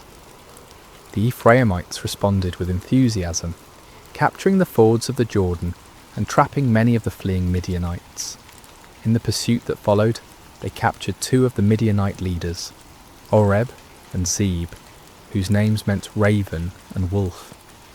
These princes, who had struck terror into Israelite hearts for years, were now defeated and killed at the places that would forever bear their names: the rock of Oreb and the winepress of Zeb. The pursuit continued beyond the Jordan as Gideon and his original 300, though exhausted, pressed on to capture the remaining Midianite kings, Zaba and Zalmunna. The victory was total and decisive. An empire that had dominated the region for 7 years was completely destroyed in a matter of days. The land of Israel enjoyed peace for 40 years during Gideon's lifetime. The oppression that had driven families into hiding was replaced by prosperity and security. Fields that had been abandoned were cultivated again. Markets that had stood empty bustled with commerce. Children who had grown up knowing only fear could now play freely in their villages. But perhaps the greatest victory was not military but spiritual. Israel had rediscovered that their God was still the same mighty deliverer who had brought their ancestors out of Egypt. The impossible victory served as a permanent reminder that with God all things are possible. The story of Gideon and the 300 speaks across the centuries, with timeless truths that challenge and encourage us today. First, we see that God uses the unlikely. Gideon was not a seasoned warrior or a natural leader. He was a fearful farmer, hiding from his enemies. Yet God saw potential that others missed. This reminds us that God's calling is not based on our qualifications, but on his purposes. Second, the reduction of Gideon's army from 32,000 to 300 demonstrates that faith matters more than numbers. In a world obsessed with statistics and metrics, God's economy operates differently.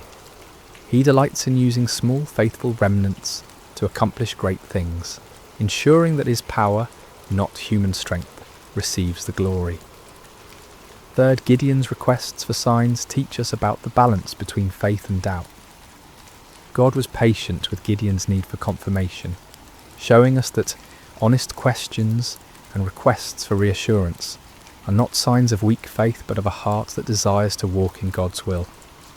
Finally, the story shows us that obedience in the face of fear is the essence of courage. Gideon was afraid, his army was outnumbered, and the strategy seemed foolish. Yet they obeyed, and God honoured their faithfulness with victory.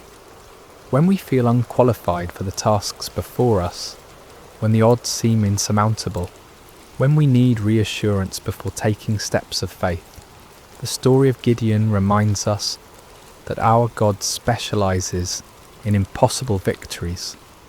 He is still calling ordinary people to extraordinary purposes, still using the weak to confound the mighty, still turning fearful hearts into faithful warriors.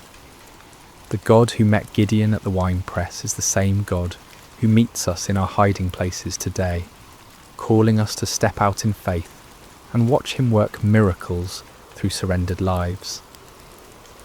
Just as the 300 trumpets and torches became instruments of divine victory, our simple obedience can become the means through which God accomplishes his purposes in our generation. May we have the courage to answer when he calls, the faith to trust when he leads, and the persistence to follow when he sends us into battles that seem impossible to win. For with God, the 300 can defeat the multitudes, and faith can move mountains that seem immovable. The story of Gideon reminds us that our greatest victories come not when we feel strong and capable, but when we acknowledge our weakness and depend completely on God's strength. In those moments of surrender, we discover that we serve a God who delights in doing the impossible through the most unlikely people. And so the story ends where it began, with an invitation to faith, a call to courage, and a promise that the God who delivered Israel through Gideon and the 300 is still delivering his people today, one impossible victory at a time.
Hello dear friends, and welcome to Sacred Slumber.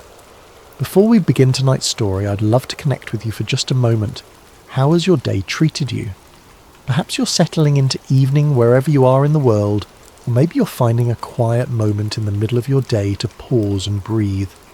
Whether you're listening from a bustling city or a quiet countryside, from the mountains or by the sea, you are welcome here. What time is it where you are right now?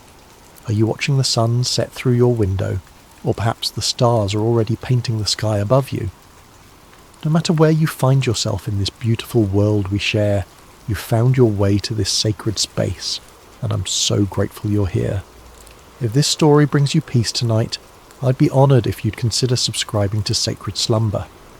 Your presence in our community means the world to us, and it helps us continue sharing these timeless stories that remind us of hope, faith, and the gentle strength that carries us through life's seasons. Now let's settle in together for tonight's story. Take a deep breath with me. Let your shoulders drop. Let your heart rest. Tonight, we journey to an ancient land, to a time of great drought and scarcity, where we'll meet a widow whose small act of faith would echo through the ages. This is the story of bread in the drought, the story of the widow of Zarephath. The sun beat down mercilessly on the cracked earth of Israel, its rays sharp as bronze swords piercing through air that shimmered with heat. Not a cloud had crossed the sky for months, and the land lay barren and broken, crying out for relief that would not come. This was the drought that Elijah had prophesied, the drought that would bring a proud king to his knees and teach a nation that there was still a God in Israel. Elijah moved like a shadow across the wilderness, his weathered feet finding paths where others saw only desolation. His dark hair hung long and wild, his beard streaked with dust from countless days of wandering. The rough camel's hair that wrapped around his lean frame had become his second skin, and the leather belt at his waist held the simple tools of a man who had learned to survive on little. But Elijah was no ordinary wanderer. He was a prophet of the Most High God, and his words had the power to shut up the heavens themselves. When he had stood before King Ahab in his glittering palace, surrounded by the false prophets of Baal and Asherah, Elijah had spoken with the authority of heaven itself. As the Lord, the God of Israel, lives, whom I serve, there will be neither dew nor rain in the next few years except at my word. Those words had sealed his fate as a fugitive. Ahab's rage had been swift and terrible, and Queen Jezebel's thirst for the prophet's blood was legendary throughout the land. So Elijah had fled, following the voice of God that whispered to him in the wind, that spoke to him in the silence of the wilderness, that guided his steps away from the palaces of men and toward the humble places where faith still flickered like a candle in the darkness. For months God had provided for his prophet in the most unlikely ways. By the brook Cherith, ravens had brought him bread and meat morning and evening, their black wings carrying sustenance from heaven itself. Elijah had learned to read the language of divine provision, to trust in a God who could command the birds of the air and the streams of the earth to serve his purposes. But as the drought deepened and the brook dried up, God's voice came to Elijah again, gentle but unmistakable. Go at once to Zarephath in the region of Sidon and stay there. I have directed a widow there to supply you with food. Zarephath. The name itself meant refining or smelting place, a fitting destination for a prophet who was learning daily what it meant to be refined by fire, to have the dross of self-reliance burned away until only faith remained. It was a small coastal town in Phoenicia, in what we now call Lebanon, far from the borders of Israel and the reach of Ahab's soldiers. As Elijah walked the dusty roads towards Zarephath, his mind turned over the peculiar nature of God's provision. Not to a wealthy merchant's house would he go, not to a palace or a place of abundance. God was sending him to a widow, a woman who in that ancient world would have been among the most vulnerable, the most likely to be in need herself. And she was a Gentile, a foreigner, one who did not worship the God of Israel. Yet this was how the Almighty worked, Elijah had learned. He chose the foolish things of the world to shame the wise, the weak things to shame the strong. He provided for his servants not through the expected channels of power and wealth, but through the humble offerings of those who had little to give but gave it anyway. The journey to Zarephath took Elijah through landscapes that told the story of the drought's devastation. Wells that had once bubbled with clear water stood empty, their stones exposed and cracking in the heat. Fields that should have been green with growing grain stretched out like brown parchment. The soil so hard it rang under his footsteps like pottery. Trees that had weathered centuries of seasons now stood leafless and dying, their branches reaching toward a pitiless sky like the arms of supplicants begging for mercy. In the villages he passed through, Elijah saw the human cost of the judgment he had pronounced. Children with hollow eyes clung to their mothers' skirts, their small faces etched with the premature wisdom that comes from knowing hunger. Men sat in the shade of buildings, their hands idle because there was no work to be done in fields that would not grow.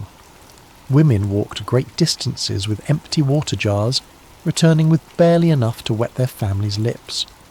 Yet Elijah did not waver in his conviction that he had spoken truly the word of the Lord.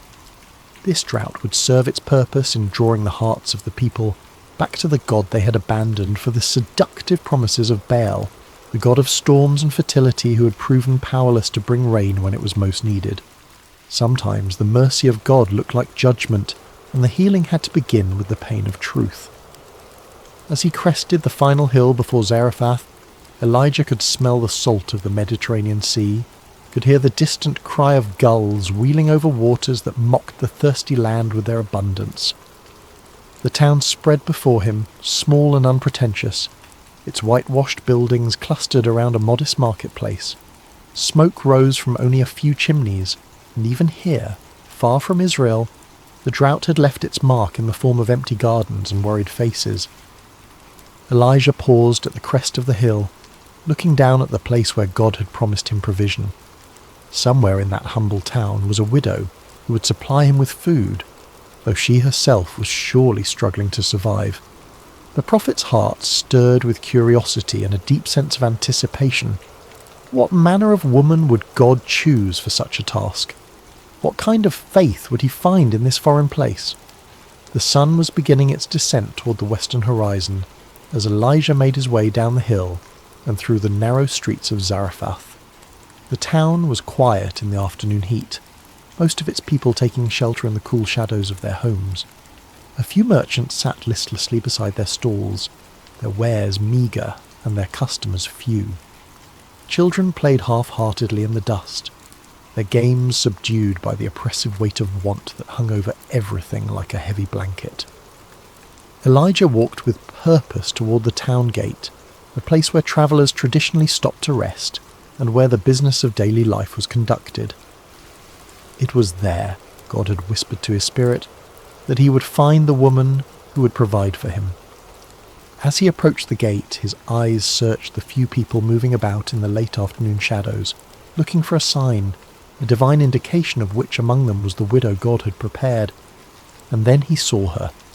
She was gathering sticks near the city gate, her movements slow and deliberate, like someone conserving every ounce of strength for an essential task. Elijah knew immediately that this was the woman God had sent him to find, not through any dramatic sign or heavenly voice, but through the quiet certainty that settled in his spirit like dew on morning grass. The widow of Zarephath was neither young nor old, but somewhere in that indefinite middle season of life, where hope and despair wage their daily battle in a woman's heart. Her dark hair was partially covered by a simple headscarf, and her clothes, though clean and carefully mended, spoke of years of making do with little. Her hands, as she bent to gather the dry branches scattered near the gate, were the hands of one who had worked hard for everything she had ever possessed. There was something in her posture, in the careful way she selected each stick and added it to her small bundle, that spoke of finality. These were not the movements of someone gathering fuel for many meals to come, but of someone preparing for a last act, a final ceremony before surrendering to whatever fate awaited. Elijah approached her slowly, not wanting to startle her. In her concentration on her task, she had not yet noticed the travel-worn prophet making his way toward her. When she finally looked up, her eyes registered first surprise, then the wary caution of a woman who had learned to be careful around strangers. "Peace be with you," Elijah said gently. his voice carrying the warmth of one who understood what it meant to be far from home and dependent on the kindness of others. The widow straightened, still holding her bundle of sticks against her chest like a shield. "And with you, traveller," she replied, her voice soft but tinged with the wariness of one who had little left to lose and could therefore afford few mistakes. Elijah gestured toward the well that stood near the gate, its depths long since dry, but its stone rim still serving as a place for travellers to rest. "Could you bring me a little water in a jar so I may have a drink?" The request was simple enough, the kind of hospitality that travellers routinely requested and that kind hearts routinely provided. But as the widow looked toward the well, Elijah saw something flicker across her face, a shadow of pain that told him water too had become precious in this place. Still she nodded.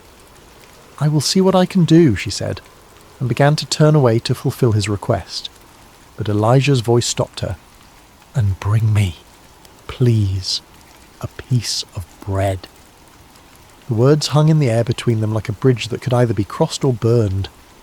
The widow turned back to face him, and now Elijah could see the full weight of her circumstances written in the lines around her eyes, in the slight tremor of her hands as she clutched her bundle of sticks more tightly.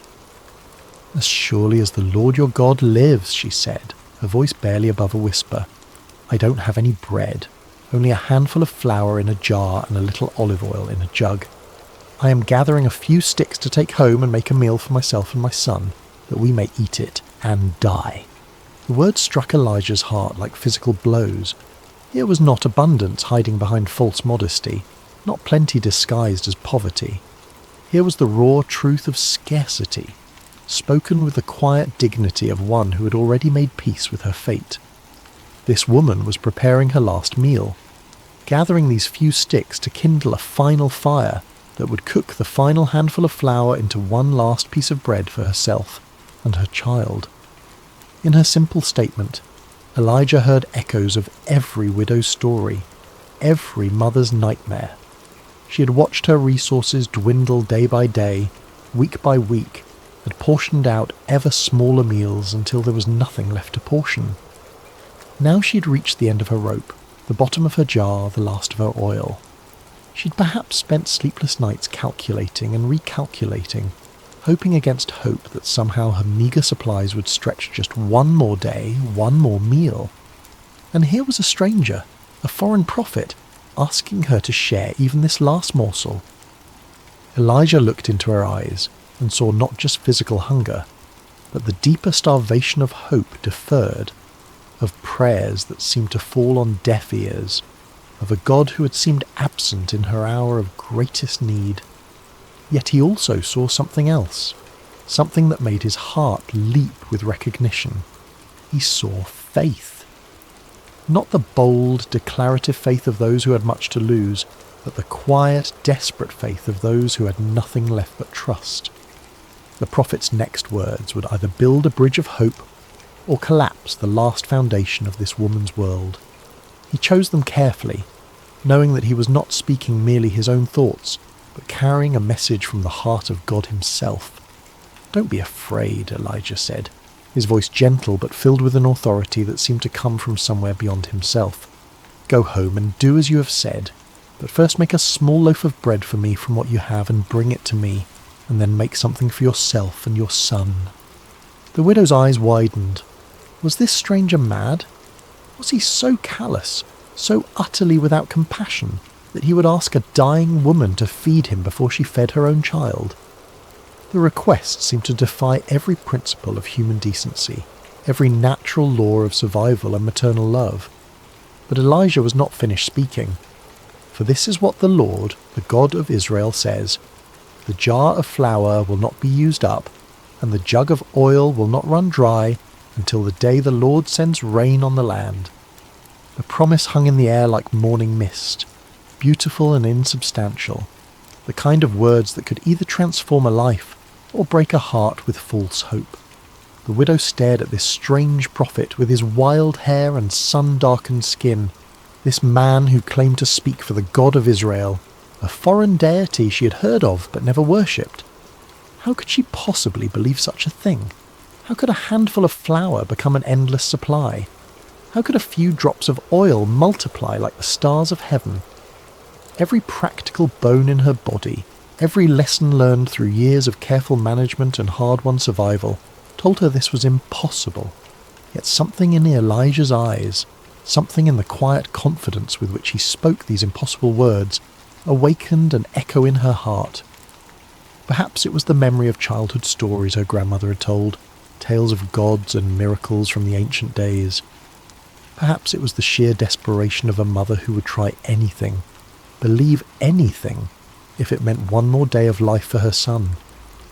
Or perhaps it was something deeper, something that recognised in this weathered prophet's promise the voice of the same divine love that had sustained her through every previous trial, that had somehow always provided just enough, just when she needed it most, until now. The widow looked down at her bundle of sticks, then back at Elijah. She thought of her son waiting at home, trusting her to return with enough fuel to cook their final meal. She thought of the empty jar that had once held pounds of flour, now scraped clean except for that last precious handful. She thought of the oil jug that had once gurgled with golden liquid, now holding barely enough to moisten the flour into dough. And then she thought of something else, the strange peace that had settled over her heart as Elijah spoke his impossible promise. It was not the peace of understanding, for she understood nothing of what he proposed. It was not the peace of certainty, for everything in her circumstances screamed that his words were foolishness. It was the peace of surrender, the peace that comes when one has exhausted all human possibilities and stands at the edge of mystery, ready to step into the unknown. "I will do as you have said," she whispered, her voice carrying the weight of a decision that would echo through all eternity. The walk back to her small home felt both eternal and instantaneous to the widow. Each step carried her further from the safety of reasonable despair and closer to the dangerous territory of hope. The bundle of sticks in her arms seemed to grow heavier with each pace, not because of their weight, but because of what they represented, the fuel for a miracle she dared not quite believe in, yet could not quite dismiss. Her house stood at the end of a narrow alley, its walls built of the same white stone as most of the buildings in Zarephath, its roof flat and practical. It was small but carefully maintained, the kind of home that spoke of pride surviving in the face of poverty. A few clay pots stood near the doorway, empty now except for the dust that had settled in them during the long months of drought. As she approached her door, the widow could hear movement inside, the soft sounds of her son moving about in the dim interior.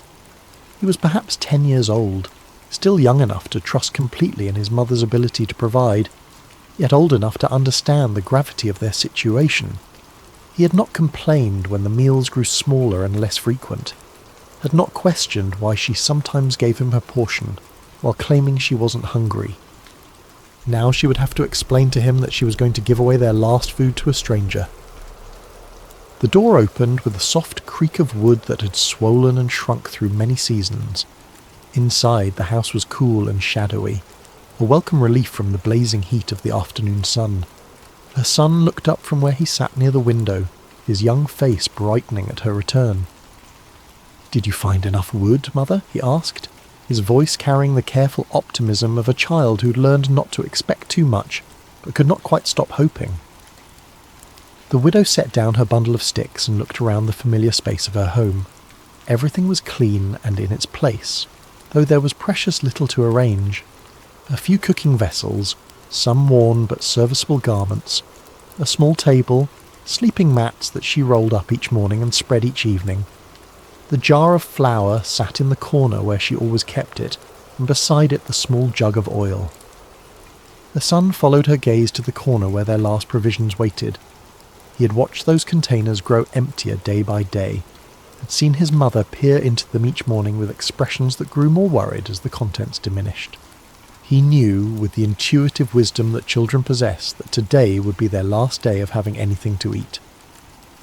"Mother," he said again, sensing something different in her manner, something that hadn't been there when she left to gather the wood. The widow moved to the corner and lifted the flour jar, feeling the pitiful weight of what remained inside. Then she picked up the oil jug, tilting it slightly to gauge how little was left.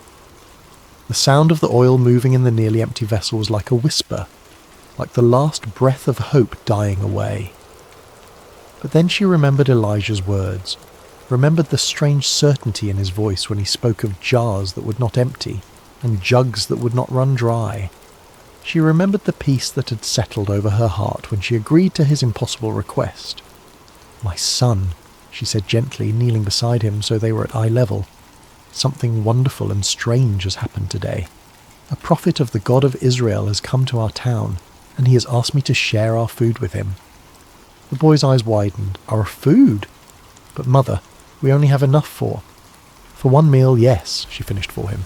"I know, but this prophet, his name is Elijah, has promised me something that seems impossible. He says that if I feed him first, then our jar of flour will not be used up, and our jug of oil will not run dry until the day the Lord sends rain on the land." The child stared at his mother, processing this information with the serious concentration of one who had learned that adult decisions often determined whether children lived or died. "Do you believe him, mother?" It was such a simple question, but it cut to the heart of everything. Did she believe? Could she stake their lives on the promise of a foreign prophet? Could she risk her son's survival on words that defied every law of nature she had ever observed? The widow was quiet for a long moment, looking into her son's trusting eyes. Then she smiled, and it was the first real smile that had crossed her face in months. "I don't know if I believe him with my mind, my son, but my heart tells me that we have nothing left to lose, and perhaps everything to gain. Sometimes faith means stepping forward when you cannot see the path." She stood and moved toward the corner where their supplies waited. "Help me build a fire, and we will make bread for the prophet first, as he asked. And then we will see what the God of Israel will do for a widow and her son in Zarephath." The boy nodded solemnly and began arranging the sticks his mother had gathered while she prepared to perform what might be either an act of supreme faith or supreme foolishness. The distinction, she realized, might not matter as much as she had thought. Working together, they built a small fire outside their door, the flames dancing bright against the darkening sky. The widow poured water into her mixing bowl, then opened the flour jar and looked inside. The handful that remained seemed pitifully small, barely enough for one small loaf, certainly not enough for 2 meals as Elijah had promised. But she had given her word, and more than that, she had felt something stir in her heart when the prophet spoke. Perhaps it was only desperation disguised as faith, but it was all she had to offer. Carefully, reverently, she poured half of the remaining flour into her bowl. Then she tilted the oil jug and let a few precious drops fall into the mixture. The oil gleamed golden in the firelight, and she found herself thinking of ancient stories, half-remembered tales of gods who provided for their people in miraculous ways. As she mixed the flour and oil with water, kneading the small portion of dough with practiced hands, the widow felt a strange sense of ceremony settling over the simple task. This was no ordinary bread-making. This was an act of faith performed in the face of impossible circumstances, a leap into the unknown guided only by the promise of a prophet and the whisper of hope in her own heart. The dough came together under her hands, soft and elastic despite the small amount of oil. She shaped it into a small round loaf and placed it on the flat stone they used for baking, setting it carefully over the coals. The bread began to bake, filling the evening air with the ancient comforting aroma of grain transformed by fire. As they waited for the bread to cook, the widow and her son sat quietly by the fire. The boy leaned against his mother's side, and she wrapped her arm around him, holding him close. Whatever happened next, whatever the morning would bring, they had this moment of peace together. When the bread was finished, golden and warm from the stones, the widow wrapped it carefully in a clean cloth and stood. "I will take this to the prophet now," she told her son. "While I am gone, keep the fire burning. When I return, we'll make our own bread and see if the promise holds true." The walk back to the city gate seemed shorter this time, though the weight of what she carried felt immeasurable. This small loaf represented everything she had left in the world, the last of her resources, the final hedge against starvation. She was literally carrying her life in her hands, offering it to a stranger based on nothing more than his word. Elijah was waiting where she had left him, sitting quietly in the gathering dusk. When he saw her approaching with the wrapped bread, his face lit up with a smile that transformed his austere features. It was not the smile of one who had expected to be obeyed, but of one who was genuinely moved by the sacrifice he was witnessing. "Thank you," he said simply as she placed the bread in his hands. "What you have done requires more courage than facing down armies or calling fire from heaven. You have chosen to trust when you had every reason to doubt." The widow watched as he unwrapped the bread, still warm and fragrant from the fire. "I pray your God honours your promise, prophet. My son and I have nothing left but this hope you have given us." Elijah broke the bread and ate it slowly, savouring each bite not just for its nourishment but for what it represented. "He will honour it," the prophet said with quiet certainty. "Go home now and prepare your own meal. The jar of flour will not be empty." As the widow walked home through the darkening streets of Zarephath, she felt as though she were walking through a dream. Had she really just given away their last food to a stranger? Had she really staked everything on the promise of a foreign god? The practical part of her mind screamed that she had made the most foolish decision of her life. But another part of her, a deeper part that had been silent for so long she had almost forgotten it existed, whispered that she had just participated in something holy, something that would echo through eternity. She'd chosen faith over fear, trust over self-preservation, hope over despair. Now she would discover whether faith was strong enough to fill an empty jar. The widow's hands trembled slightly as she reached for the flour jar upon returning home. Her son sat by the fire, his young face illuminated by the dancing flames, watching his mother with the intense attention of one whose very life hung in the balance of what would happen next. The jar felt the same in her hands as it had an hour before, neither heavier nor lighter. There was no external sign that anything miraculous had occurred, no glow of divine presence, no heavenly music announcing supernatural intervention, just a simple clay vessel that might contain their salvation or their final disappointment. The widow closed her eyes for a moment, offering a wordless prayer to whatever divine power might be listening. Then she lifted the jar and looked inside. The flour was there, not overflowing, not abundant, but there. The same handful that had been there before, perhaps even a little more. Enough for another small loaf of bread, enough for one more meal. The widow blinked, wondering if her desperate hope was playing tricks on her vision. She reached into the jar with trembling fingers, feeling the soft texture of the flour, confirming that it was real and not some mirage born of starvation and desperation. "Mother," her son whispered, seeing the wonder in her expression. "Is it true? Is the flour still there?" "It's still here," she replied, her voice filled with amazement. "There's enough for our bread." With reverent hands she measured out flour for their evening meal, leaving what appeared to be the same small amount in the bottom of the jar. Then she reached for the oil jug, tilting it carefully to pour just enough to bind the flour into dough. The oil flowed golden and pure, and when she set the jug aside it still contained what seemed to be the same small amount it had held before. As she mixed their bread, the widow felt as though she were participating in something beyond the natural order of things. Each movement of her hands felt sacred, each ingredient holy. This was not just food preparation, this was communion with the divine, a daily miracle made manifest through the simple elements of flour and oil and fire. The bread they ate that night tasted different somehow, though it was made from the same ingredients as countless other loaves she had baked over the years.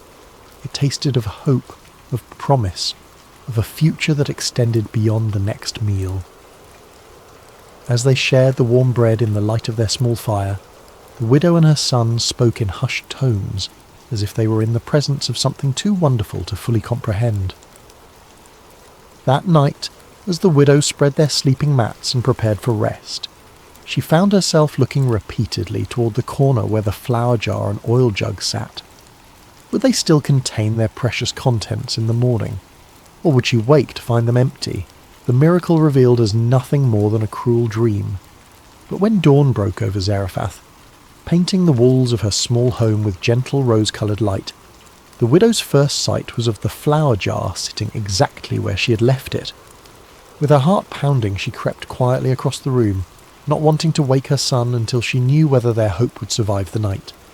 The flour was there, the oil was there, enough for another day, another meal, another small victory against the spectre of starvation that had haunted their home for so long. And so began a rhythm that would sustain them through the long months of drought that followed. Each morning, the widow would check the jar and jug with a mixture of faith and anxiety, never quite able to take the miracle for granted, always amazed to find their supplies replenished. Each day she would measure out enough for their daily bread, always careful to leave something behind, always trusting that tomorrow would bring the same mysterious provision. Word of the miracle did not spread through Zarephath, for the widow was a careful woman who understood that some blessings were meant to be treasured quietly, rather than proclaimed from rooftops. She continued her daily routines, drawing water when it could be found, tending to her small home, caring for her son. To her neighbours, she appeared to be surviving the drought no better or worse than anyone else. But those who knew her well began to notice subtle changes. The hollow look of desperate hunger faded from her eyes. Her son grew stronger rather than weaker as the drought continued. There was a peace about her that seemed strange in such difficult times, a quiet confidence that suggested she had found a source of strength that the drought could not touch. Elijah became a regular visitor to their home, though he was careful to come and go discreetly, not wanting to draw attention that might put the widow and her son in danger. The prophet had found lodging in a small room at the edge of town, but he took many of his meals with the family he'd come to think of as his own. The widow always set a place for him at their modest table, always insisted that there was enough to share. As the weeks turned to months, the relationship between the prophet, the widow and her son deepened into something resembling family. Elijah told them stories of his travels, of the wonders he had seen, and the voice of God he had learned to recognize in wind and whisper. The widow shared the wisdom she had gleaned from years of making do with little, of finding joy in simple things, of holding on to hope when circumstances suggested it was foolish to do so. The boy, who had initially been shy around the imposing prophet, gradually warmed to Elijah's gentle nature and began to see him as something between a grandfather and a teacher. Elijah taught him to read the Hebrew alphabet, to recognize the patterns of weather and season, to understand that the God of Israel was not just a God of the Israelites, but a God who cared for all his children, regardless of their nationality or circumstances. Through it all, the miracle continued. Day after day, week after week, month after month, the jar of flour did not become empty, and the jug of oil did not run dry. Sometimes the widow would peer into the containers and see what appeared to be exactly the same amount as the day before. Other times there seemed to be a little more, as if the divine provider had sensed their need for extra sustenance, or simply wanted to remind them of his abundant love. The miracle was not one of overwhelming abundance. The widow never found her home suddenly filled with grain sacks or her courtyard overflowing with amphorae of oil. The provision was measured daily, sufficient. It was the miracle of enough for today, enough for now, enough to take the next step in faith. As the months passed, the widow began to understand that she was living in the midst of a parable, a living illustration of how divine providence works in the world. God did not promise to fill her storehouses with abundance, but he promised that each day would bring what was needed for that day. It was a lesson in trust, in living one day at a time, in believing that the same power that provided today would provide tomorrow. The drought continued to devastate the land around them. Wells dried up completely, rivers became cracked beds of stone, crops failed utterly. Neighbouring towns reported widespread famine, and travellers brought stories of desperation and death from across the region. Yet in the small home at the end of the narrow alley in Zarephath, a widow and her son and a prophet of God continued to eat bread each day, sustained by flour that did not diminish and oil that did not fail. There were moments when the widow found herself wondering if she was dreaming, if the whole experience was some elaborate fantasy created by a mind pushed to the brink by starvation. But then she would see Elijah's weathered face across their simple table. would hear her son's laughter as he played in the courtyard, would taste the reality of the bread in her mouth, and she would know that she was living in the midst of the miraculous. The widow learned to live with wonder as her constant companion. Each morning brought the possibility of disappointment, yet each morning brought instead the confirmation of promise kept. She learned that faith was not a single dramatic leap, but a daily choice to trust, a daily decision to act on belief rather than sight. As the seasons cycled and the drought persisted, the widow's faith deepened from desperate hope to quiet confidence. She had seen the faithfulness of God demonstrated not in spectacular signs and wonders, but in the daily grace of provision, in the steady reliability of a promise kept day after day after day. Her son, too, was changed by their experience.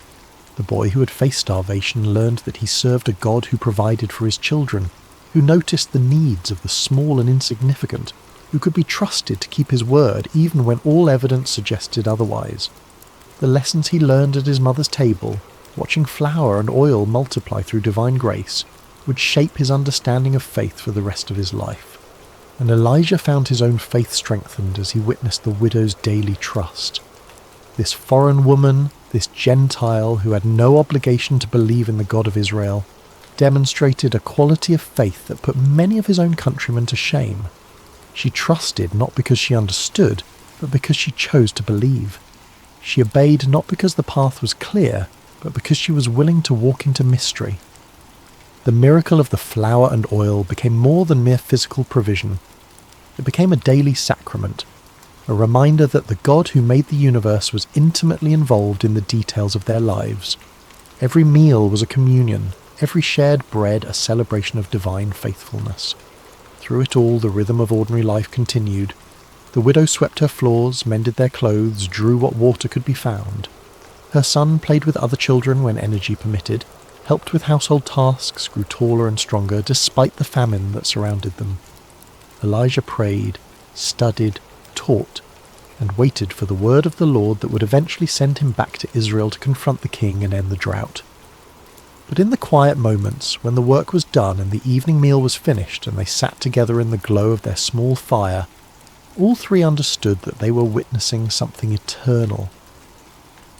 They were living proof that God's love extends beyond the boundaries of nation and tribe, that his provision flows to all who trust him, and that faith the size of a mustard seed can move mountains of impossibility. The widow would often reflect on that first day when Elijah had asked for her last handful of flour. She had stood at the crossroads between fear and faith, between holding tight to what little she had and releasing it into the hands of an unknown God.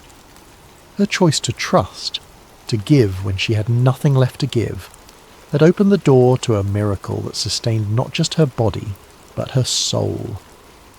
As the months passed, other miracles followed. The widow's health improved, her son grew strong, and their small home became a beacon of hope in a drought-stricken land. Neighbours began to notice that this family seemed to weather the crisis better than most, though they never suspected the divine intervention that made it possible. Elijah taught them that true wealth was not measured in the size of one's storehouses, but in the faithfulness of one's provider. The widow learned that obedience to God's word, even when it seemed to contradict human wisdom, always led to blessing. Her son discovered that the God of Israel was also his God, that divine love knew no boundaries of race or nationality. Years later, when the drought finally ended, and rain fell once again on the parched earth, the widow would remember these days as the most precious of her life, not because they were easy, but because they were holy. In her poverty she had discovered riches. In her weakness she had found strength. In her emptiness she had encountered the fullness of God's love. The jar of flour never ran empty until the day the rains came. The jug of oil never ran dry until the crisis passed. And the faith that began with a handful of flour and a desperate prayer grew into a testimony that would echo through generations, reminding all who heard it that God's provision is always sufficient, his timing always perfect, and his love always faithful. In the quiet of your own heart tonight, as you rest in the peace of this ancient story, remember the widow's courage. Remember that sometimes faith looks like giving when you have nothing left to give, trusting when you cannot see the way forward, believing when all evidence suggests you should despair. Remember that the same God who provided for a widow in Zarephath provides for you today. He sees your needs, knows your fears, and holds your tomorrow in his hands. Sleep now in the assurance that his love surrounds you, his grace sustains you, and his faithfulness will carry you through every season of your life. The jar of flour will not be empty, the jug of oil will not run dry, and the God who multiplied a widow's faith will multiply yours as well, one day at a time, one meal at a time, one breath at a time. Rest well, dear friend. Tomorrow brings new mercies, fresh provision, and the continued unfolding of God's perfect plan for your life. Like the widow of Zarephath, you can trust that there will always be enough. As we close this sacred story tonight, let your heart rest in the truth that the same God who provided for the widow provides for you. In your own seasons of scarcity, whether of resources or hope or strength, remember that divine provision often comes not as abundance but as enough. Enough for today, enough for now. Enough to take the next step in faith. The widow's miracle was not that her cupboards overflowed, but that they never emptied. Sometimes God's greatest gift is not more, but sufficient. Not wealth, but provision. Not ease, but sustenance for the journey. Sleep now, knowing that the Keeper of Israel neither slumbers nor sleeps, and that his eye is upon you with the same loving attention he showed to a foreign widow in an ancient town. Your jar will not be empty. Your jug will not run dry. His faithfulness endures forever. Rest well, dear soul, rest well.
The fire on Mount Carmel, Elijah and the prophets of Baal.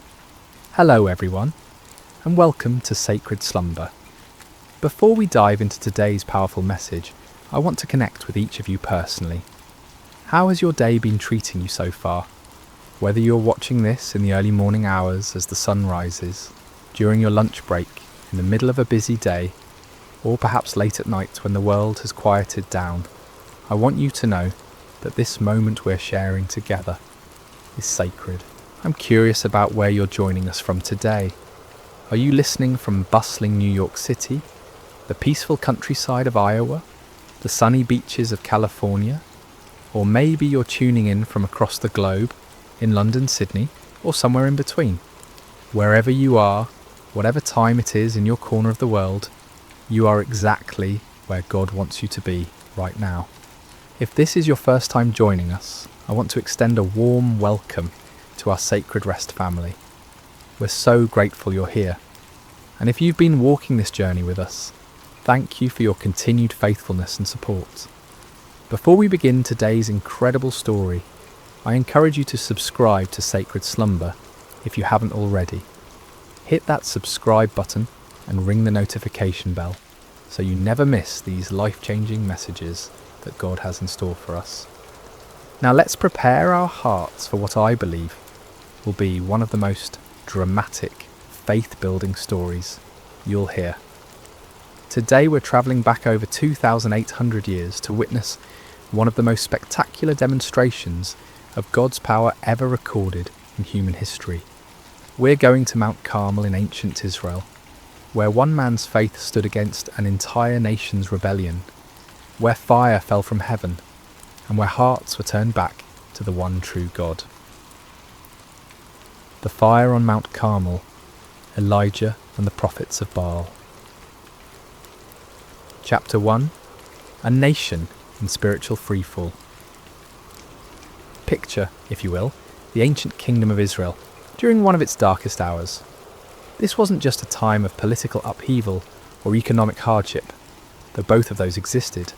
This was a time of complete spiritual catastrophe, a moment when an entire nation had turned its back on the God who had delivered them from slavery in Egypt, who had parted the Red Sea, who had given them the Promised Land.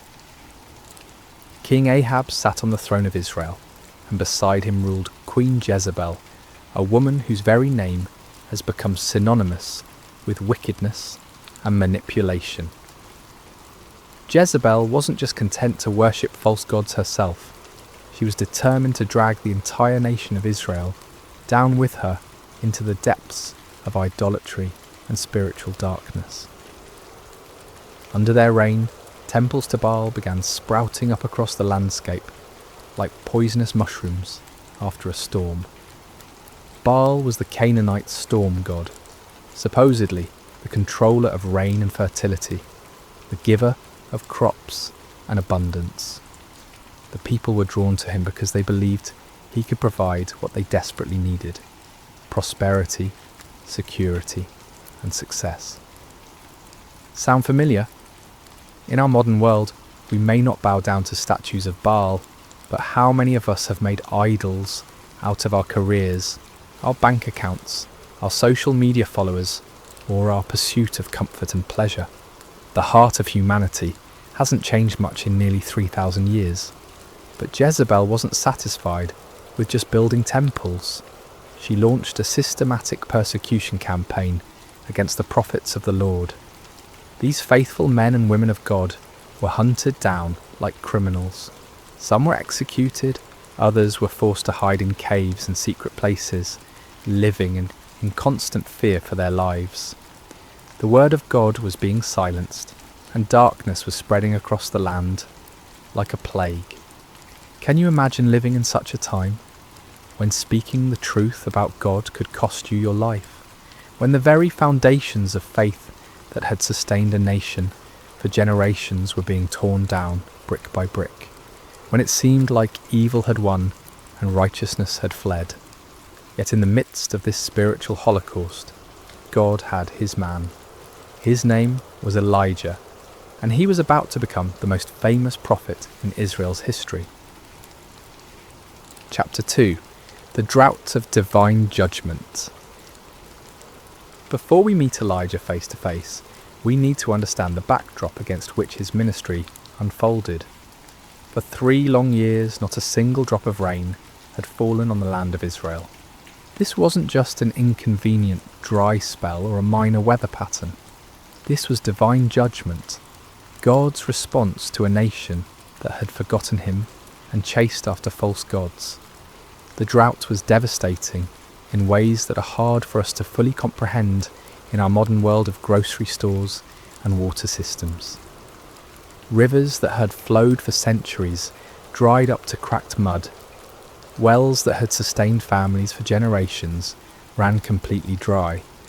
Crops withered in the fields, livestock died, and famine stalked the land like a relentless predator. People were desperate. Children cried from hunger. Farmers watched helplessly as their fields turned to dust. Merchants had nothing to sell, and families had nothing to eat. The very fabric of society was unravelling under the weight of this supernatural judgment. And yet, in their desperation, most of the people didn't turn back to the Lord. Instead, they cried out even more desperately to Baal, pleading with the storm god to send rain. They increased their sacrifices, intensified their rituals, and multiplied their prayers to deaf idols. They were convinced that if they just tried harder, if they just offered more, if they just believed with greater fervour, Baal would answer and the rains would come. But the skies remained as bronze, hard and unyielding. Day after day, week after week, month after month, year after year, the sun blazed down mercilessly from a cloudless sky. The drought continued, and Baal remained silent. This is the world into which God sent his prophet Elijah.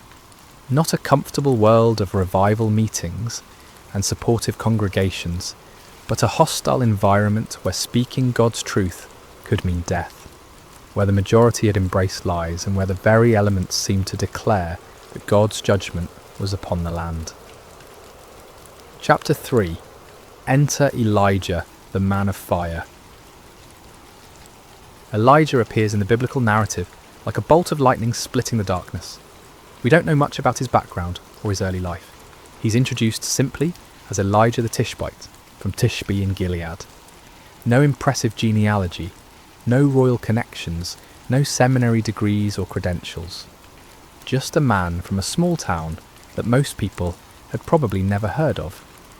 But what Elijah lacked in pedigree, he more than made up for in faith, courage, and an unshakable conviction that the Lord God of Israel was the one true God.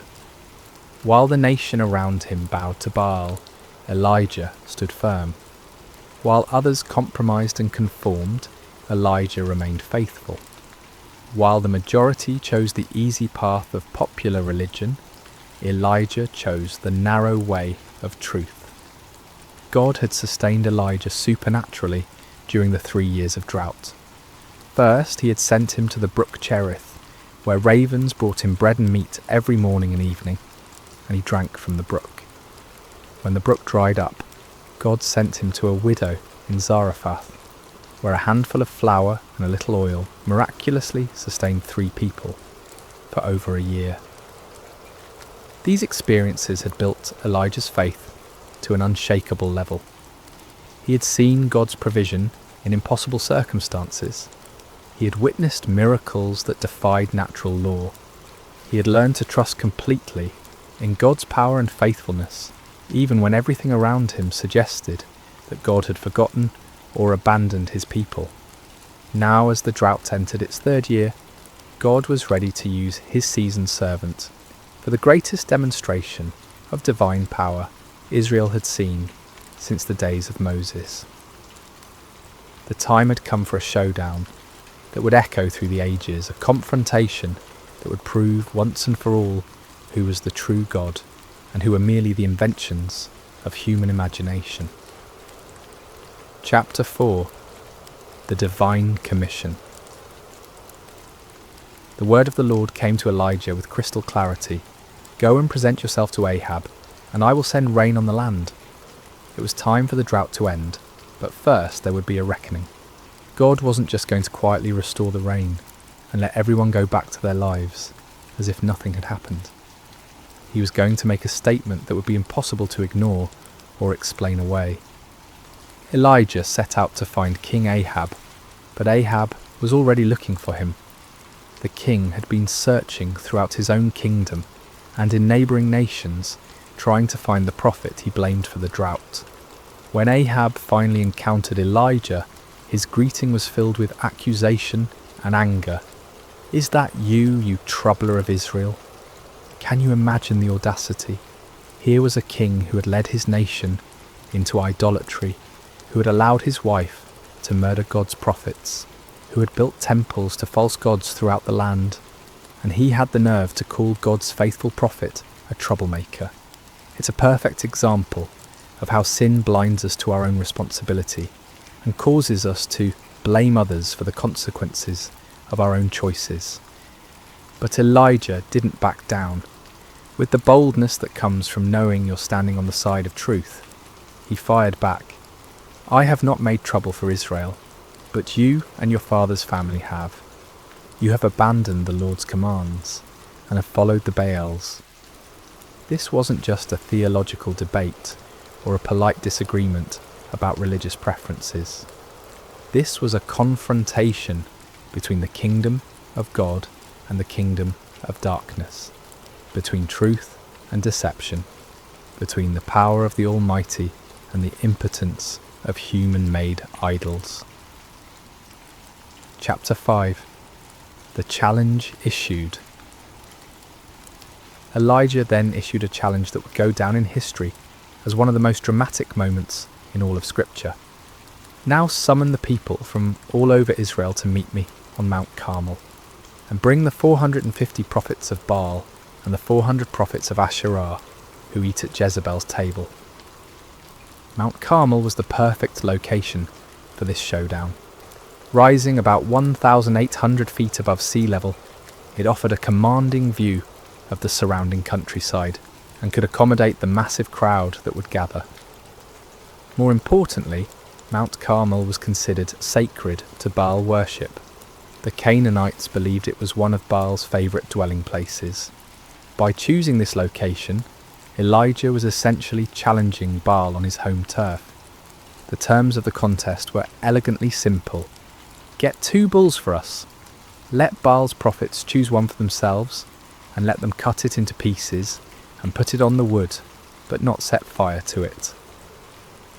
I will prepare the other bull and put it on the wood, but not set fire to it. Then you call on the name of your God, and I will call on the name of the Lord. The God who answers by fire, he is God. It was brilliant in its simplicity. No complicated rituals, no ambiguous signs that could be interpreted different ways, no room for trickery or deception. Fire from heaven would be the ultimate proof. The God who could send fire to consume the sacrifice would be proven to be the true God. The people's response revealed both their spiritual confusion and their deep hunger for truth. What you say is good. They were tired of the uncertainty, tired of not knowing which God to trust, tired of the drought and the suffering. They wanted a clear answer, and Elijah's challenge offered exactly that. Chapter 6. The prophets of Baal take the stage. As dawn broke over Mount Carmel, an incredible scene began to unfold. Hundreds of prophets of Baal gathered around their altar, dressed in their ceremonial robes, carrying their ritual instruments, confident in their God's ability to answer their call. After all, they outnumbered Elijah 450 to 1. They had the backing of the royal court. They had been the religious establishment for years. Surely their God would not fail them now, especially not on his sacred mountain. They began their ritual early in the morning with great enthusiasm and confidence. "Baal, answer us," they cried, their voices echoing across the mountainside. They danced around their altar with wild abandon, their movements becoming more and more frenzied as they worked themselves into a religious fervour. This wasn't a quiet, dignified ceremony. This was raw, primal religion at its most intense. They leaped and shouted, they waved their arms and beat their chests. They called upon their God with every fibre of their being. The sound of their voices, the pounding of their feet, the clashing of their instruments created a cacophony that could be heard for miles around. But as the morning wore on and became noon, something became increasingly obvious. Nobody was answering. The sky remained clear and cloudless. No fire fell from heaven. No voice spoke from the heavens. The altar remained cold and lifeless, despite all their passionate pleading. You have to understand, these weren't insincere men going through empty motions. These prophets genuinely believed in Baal. They had devoted their lives to serving him. They had staked their reputations, their careers, and their very identities on the belief that he was real and powerful. The failure of their God to respond wasn't just embarrassing, it was devastating to everything they had built their lives upon. Chapter 7. Elijah's Divine Sarcasm. As the noon sun blazed overhead and the prophets of Baal continued their increasingly desperate rituals, Elijah decided it was time for some divine commentary. With a wit that was both cutting and brilliant, he began to mock their futile efforts. "Shout louder! Surely he is a god. Perhaps he is deep in thought, or busy, or travelling. Maybe he is sleeping and must be awakened." Can you imagine the scene? Here's Elijah, one man against 450, calmly watching their frantic efforts and offering helpful suggestions for why their God might not be responding. The sarcasm was devastating because it highlighted the absurdity of their situation. If Baal was truly the almighty storm god they claimed he was, why would he need to be awakened? Why would he be too busy or distracted to answer his devoted followers in their hour of greatest need? But Elijah's mockery served a deeper purpose than just humiliating the false prophets. He was exposing the fundamental weakness of all false gods. They are not truly there. They cannot hear because they have no ears. They cannot speak because they have no voice.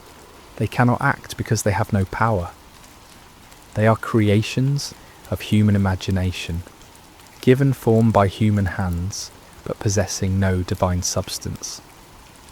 The prophets of Baal, stung by Elijah's taunts and desperate to prove their God's reality, intensified their efforts to an almost unbelievable degree. They began to cut themselves with swords and spears, following their religious traditions until their blood flowed freely. This wasn't just symbolic, this was literal self-mutilation in the name of religious devotion. From noon until evening, they continued this horrific display, their voices growing hoarse from shouting, their bodies weakened by loss of blood, their spirits crushed by the growing realization that their God was not going to answer.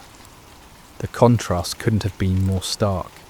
On one side, frantic activity and desperate self-harm producing nothing. On the other side, one man waiting calmly for his turn, confident in his God's ability to act.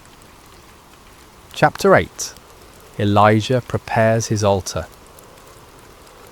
As evening approached and the prophets of Baal finally exhausted themselves in defeat, Elijah stepped forward to take his turn. But before he called upon the Lord, he had some important work to do. "Come here to me," he called to all the people. This wasn't going to be a private ceremony or a mystical ritual performed in secret. Everything Elijah was about to do would be in full view of hundreds or perhaps thousands of witnesses. There would be no opportunity for trickery, no possibility of deception, no room for doubt about what actually happened. The first thing Elijah did was repair the altar of the Lord that had been torn down. This altar represented the nation's covenant relationship with God, a relationship that had been broken by years of idolatry and rebellion. By repairing it, Elijah was symbolically calling the nation back to their true identity as God's chosen people. He took 12 stones, one for each of the tribes of Israel, even though the kingdom had been divided for generations. In God's eyes, his people were still one nation, still his chosen ones, still the objects of his covenant love, despite their unfaithfulness.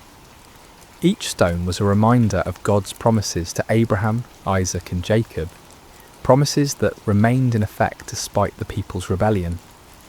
With these 12 stones, Elijah built an altar in the name of the Lord. Then he dug a trench around it large enough to hold about 15 litres of water. This wasn't just for dramatic effect, it was about to serve a very important purpose in demonstrating that what was about to happen could only be attributed to divine intervention. Chapter 9. The Ultimate Act of Faith. What Elijah did next was so audacious, so seemingly foolish, that it takes your breath away. Remember, this was in the 3rd year of a devastating drought. Water was more precious than gold. People were dying of thirst. Every drop was carefully conserved and rationed. And Elijah ordered 4 large jars to be filled with water and poured over the offering and the wood. Can you imagine the gasps from the crowd? Can you picture the shock on people's faces as they watched precious, life-giving water being poured out lavishly over an altar? Some in the crowd probably thought Elijah had lost his mind. Others might have been angry at what seemed like a wasteful display. But Elijah wasn't finished. "Do it again," he said. And they did it a second time, pouring out 4 more jars of precious water over the sacrifice and the wood. "Do it a 3rd time," Elijah commanded. And a 3rd time they soaked the altar until the water ran down around it and filled the trench he had dug. 12 jars of water in total. Everything was completely saturated. The wood was soaked through. The sacrifice was drenched. The stones were wet. Even the ground around the altar was muddy with water. If anyone had been planning to suggest that Elijah had somehow hidden fire or used trickery to ignite his altar, that possibility was now completely eliminated. This act of faith was staggering. Elijah was so confident in God's power that he was willing to make the miracle as difficult as possible. He wasn't just asking God to light dry wood. He was asking him to consume a sacrifice that was literally underwater. He was putting his reputation, his ministry, and his very life on the line, betting everything on God's ability to do the impossible. Chapter 10. The Prayer that Shook Heaven and Earth. As evening approached and the time for the evening sacrifice arrived, Elijah stepped up to the altar he had prepared. The moment had come. Everything led to this point.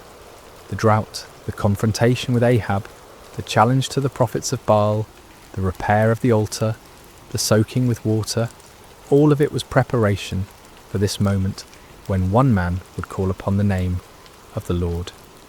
But notice what Elijah didn't do. He didn't scream and shout like the prophets of Baal. He didn't dance wildly, or cut himself, or work himself into a frenzy. He didn't perform elaborate rituals, or recite complicated incantations. He simply prayed, and his prayer was a model of faith, simplicity, and complete dependence upon God. "Lord, the God of Abraham, Isaac, and Israel," he began, immediately identifying the God he served not as a local deity or a tribal God, but as the God of the covenant, the God who had made promises to the patriarchs and had been faithful to those promises for generations. "Let it be known today that you are God in Israel, and that I am your servant and have done all these things at your command." This wasn't about Elijah's reputation or glory. This wasn't about proving his own power or wisdom. This was about demonstrating to a watching world that the Lord alone is God, and that Elijah was merely his obedient servant. "Answer me, Lord, answer me, so these people will know that you, Lord, are God, and that you are turning their hearts back again." The purpose of the miracle wasn't to show off or to defeat enemies, but to turn hearts back to God. This was an act of divine love, a desperate attempt to rescue a nation from the spiritual destruction they had brought upon themselves. The prayer was short, simple, and powerful. No theatrical performance, no manipulation of emotions, no attempt to work up faith through human effort. Just a straightforward request from a faithful servant to his all-powerful God. Chapter 11. Fire falls from heaven. What happened next has never been equalled in human history. The response to Elijah's prayer was immediate, dramatic, and absolutely unmistakable. Fire fell from heaven. Not a small flame that gradually grew, not a spark that ignited the wood, not a natural phenomenon that could be explained by meteorology or chemistry. This was supernatural fire, divine fire, holy fire that blazed down from the throne of God himself. And this fire didn't just consume the sacrifice, it didn't just burn up the wood, it consumed everything. The offering was instantly vaporized. The wood disappeared in a flash. The 12 stones that Elijah had so carefully arranged were completely consumed. Even the soil around the altar was burned up. The water in the trench, all those precious gallons that had been poured out, was licked up by the divine flames as if it had never been there. The heat must have been incredible. The light must have been blinding. The sound must have been like thunder echoing across the mountainside. Everyone watching would have felt the power of God in a way that shook them to their very core. This wasn't just a miracle, it was a demonstration of absolute divine authority. God was making a statement that could not be ignored, denied, or explained away. He was declaring to Israel, to the prophets of Baal, to King Ahab and Queen Jezebel, and to everyone watching, that he alone is God, that he alone has power over the elements, and that he alone deserves worship and obedience. Chapter 12. The people's response. When the people saw the fire fall from heaven and consume everything on the altar, their response was immediate and overwhelming. They fell prostrate on the ground, not just kneeling, but face down in the dirt, overwhelmed by the presence and power of the Almighty God. And they cried out in unison, "The Lord, He is God! The Lord, He is God!" Think about what this meant. Many of these same people had been worshipping Baal just hours before. They had been convinced that the storm god was real and powerful. They had invested their hopes, their prayers, and their sacrifices in a false deity.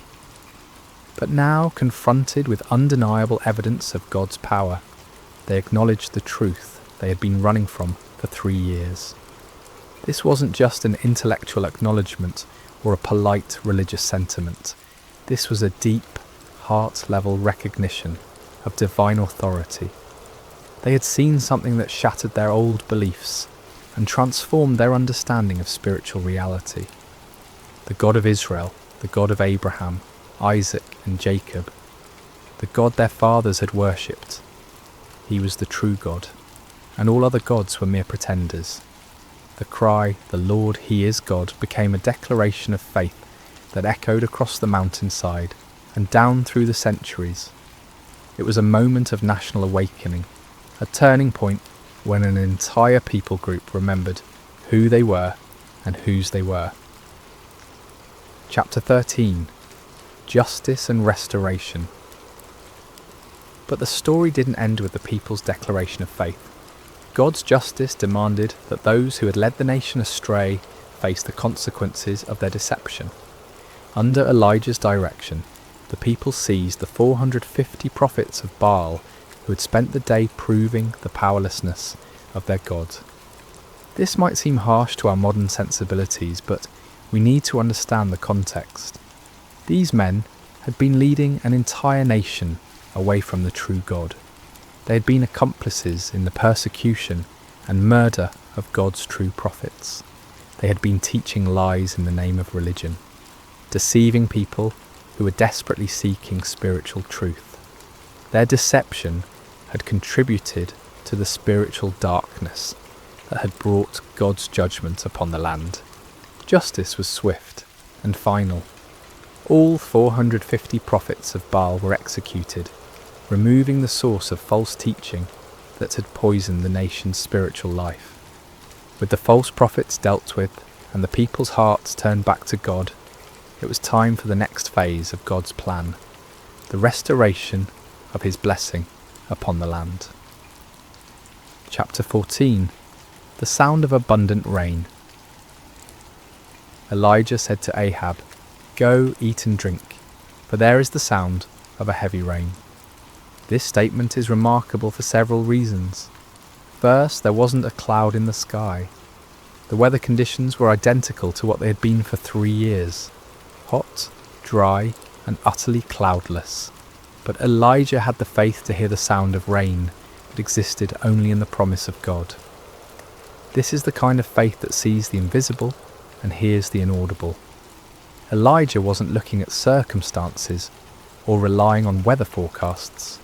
He was trusting in the word of God, who had promised to send rain upon the land. While Ahab went to eat and drink, Elijah climbed to the top of Mount Carmel and threw himself down on the ground in prayer. This wasn't a casual request or a polite religious ritual. This was intense, fervent prayer from a man who understood that he was participating in God's plan to restore his people. 7 times Elijah sent his servant to look toward the sea for signs of rain. 6 times the servant returned with the same report. There is nothing there. But Elijah didn't give up. He didn't doubt God's promise or question his own faith. He kept praying, kept believing, kept expecting God to fulfill his word. On the 7th time, the servant returned with different news. A cloud as small as a man's hand is rising from the sea. To most people, a tiny cloud on the horizon wouldn't seem significant, especially after 3 years of drought. But to the eyes of faith, that small cloud was the beginning of God's abundant provision. Elijah immediately told his servant to run to Ahab with this message: "Hitch up your chariot and go down before the rain stops you." Chapter 15. The Storm of Restoration. What followed was one of the most dramatic weather changes in recorded history. The tiny cloud that had appeared on the horizon quickly grew and multiplied. The sky, which had been clear blue for 3 years, suddenly turned black with storm clouds. The wind began to blow with increasing intensity, and then the rain began to fall. But this wasn't a gentle shower or a light drizzle. This was a torrential downpour, a deluge that made up for 3 years of drought in a matter of hours. The rain came down in sheets so heavy that visibility was reduced to just a few feet. The ground, which had been hard as concrete from years of drought, couldn't absorb the water fast enough, and soon rivers of rainwater were flowing down every hillside and through every valley. It was as if God was saying, "You thought I had forgotten how to send rain? You believed that Baal was the god of storms? Let me show you what real divine power looks like." The storm was so intense that King Ahab, travelling in his royal chariot, had difficulty making the journey back to his palace in Jezreel. But here's one of the most amazing details of the entire story. The power of the Lord came on Elijah, and tucking his cloak into his belt, he ran ahead of Ahab's chariot all the way to Jezreel. Picture this scene.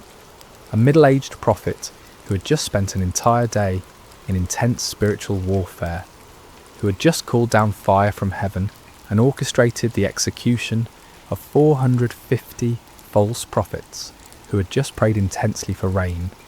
This same man was given supernatural strength to outrun a horse-drawn chariot for about 17 miles through a driving rainstorm. This wasn't natural human endurance. This was divine empowerment, God's way of putting an exclamation point on the entire day's events.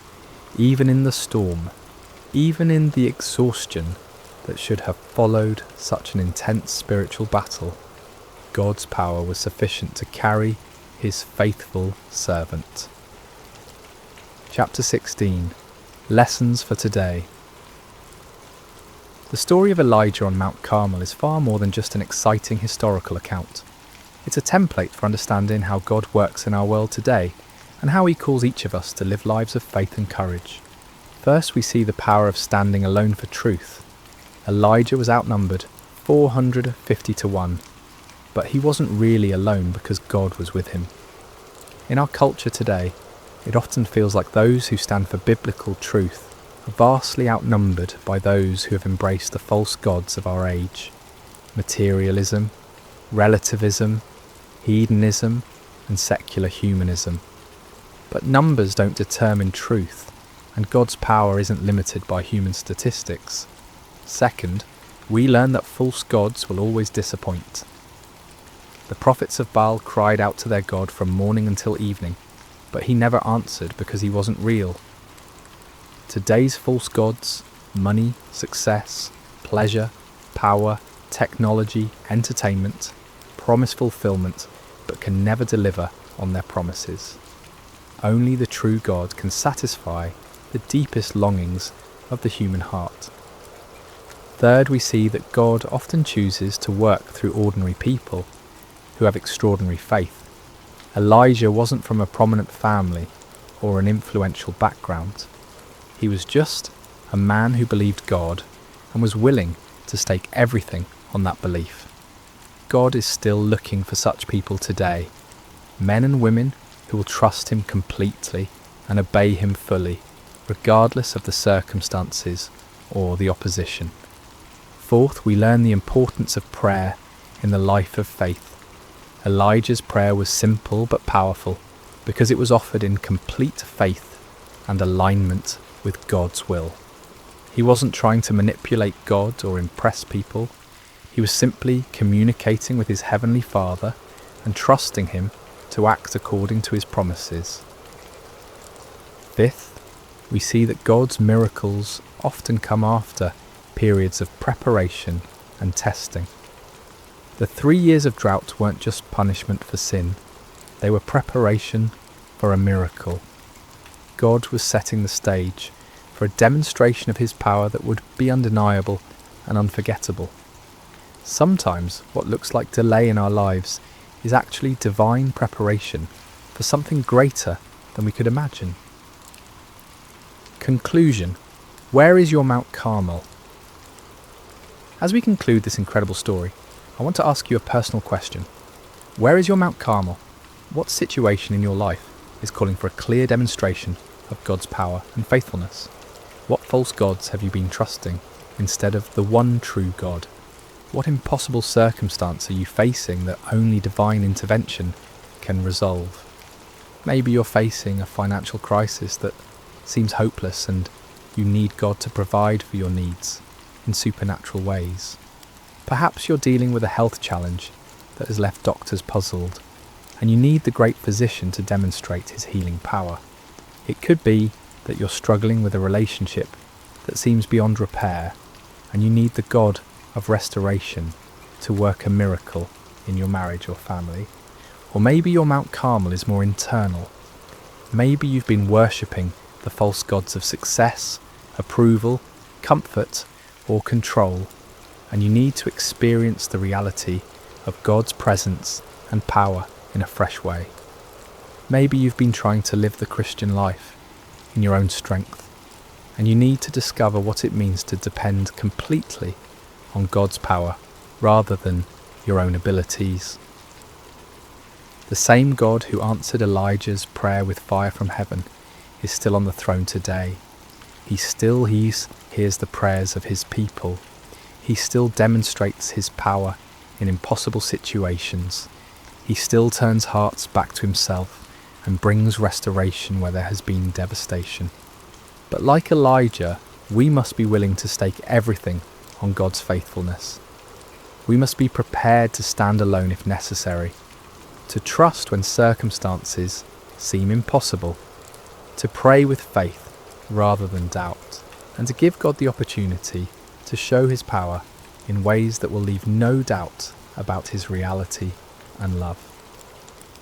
The fire that fell on Mount Carmel that day wasn't just about proving that the Lord is God, though it certainly did that.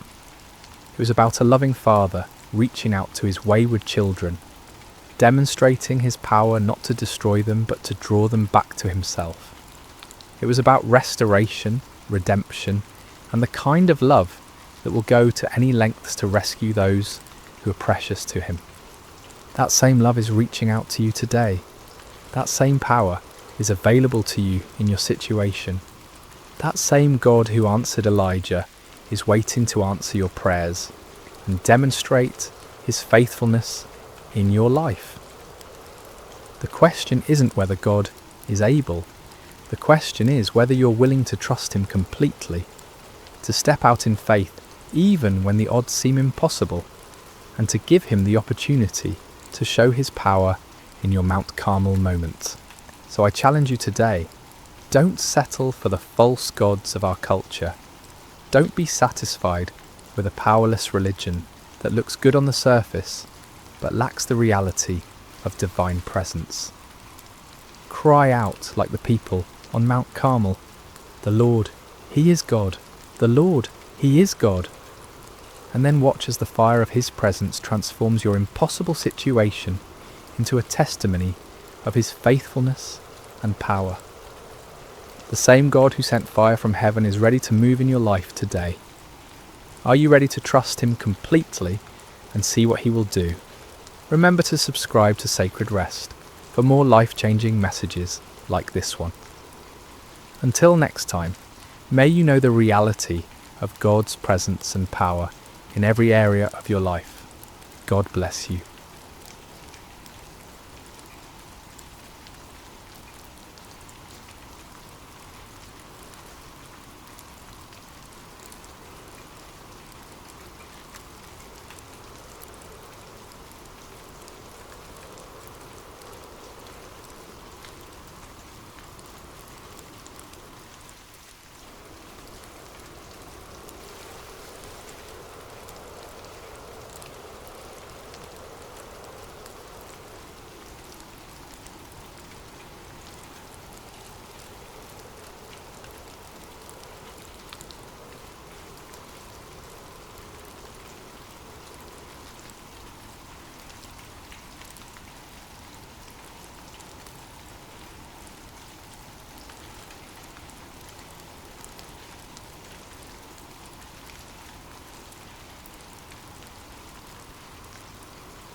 Hey there, peaceful soul. Before we begin tonight's gentle journey through Scripture, I'd love to know where in the world you're listening from right now and what time it is in your corner of creation. Please leave a comment below sharing this. It's always such a blessing to see how God's Word brings rest to hearts across every time zone.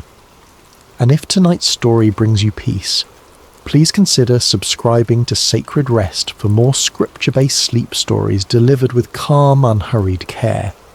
Now take a deep breath and let's rest in God's presence. The Sea of Galilee rested in quiet splendour as the day's light began its gentle retreat toward the horizon. Golden rays stretched across the water's surface, dancing and shimmering as if heaven itself had scattered coins across the deep. It had been a full day, a day when crowds pressed in from every direction, hungry for wisdom, for healing, for a glimpse of this man who spoke as no one had spoken before. Jesus had been teaching since morning, his voice carrying across the gathered multitudes. He spoke of seeds falling on different soils, of tiny mustard seeds growing into sheltering trees, of hidden treasures and precious pearls. The kingdom of heaven, he said, was like these things, sometimes hidden, always valuable, growing in ways the human eye might miss. His words were simple yet profound, accessible yet mysterious, and the crowds hung on every syllable. But even the Son of God wrapped in human flesh grew weary. As the sun began its descent, Jesus looked out at his disciples with eyes that held both exhaustion and purpose. "Let us go over to the other side," he said simply.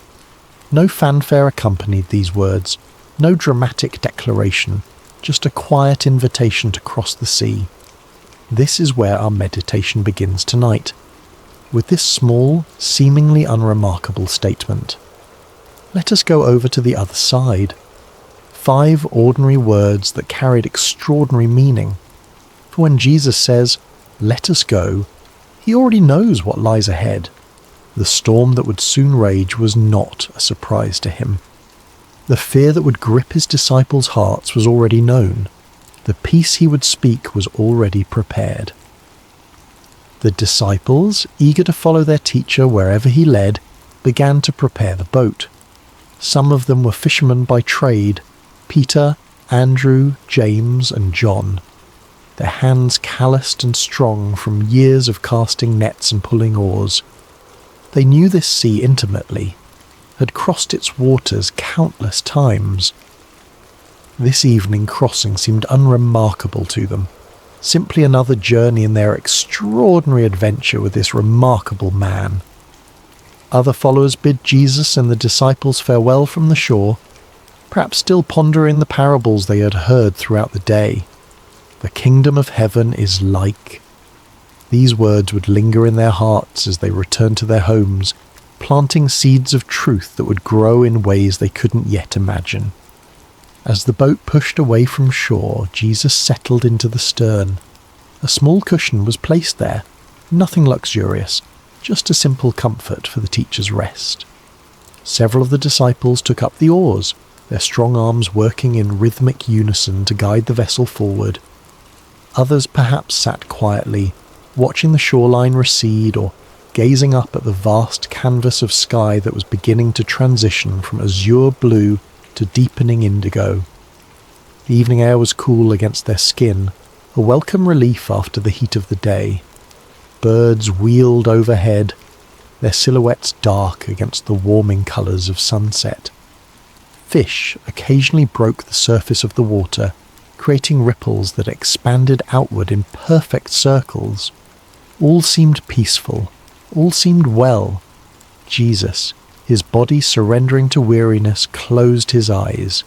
The gentle rocking of the boat, the quiet splash of water against its sides, the distant calls of birds, these formed a lullaby that invited rest. And so he slept, his head resting on the cushion, his breath falling into the deep, steady rhythm of slumber. The disciples continued their work, some rowing, others perhaps talking quietly among themselves about the day's events. What did the Master mean by this parable or that? How had he known what was in the heart of the Pharisee who had challenged him? Would they truly understand all these mysteries someday, as he had promised? As twilight deepened into dusk, stars began to appear overhead.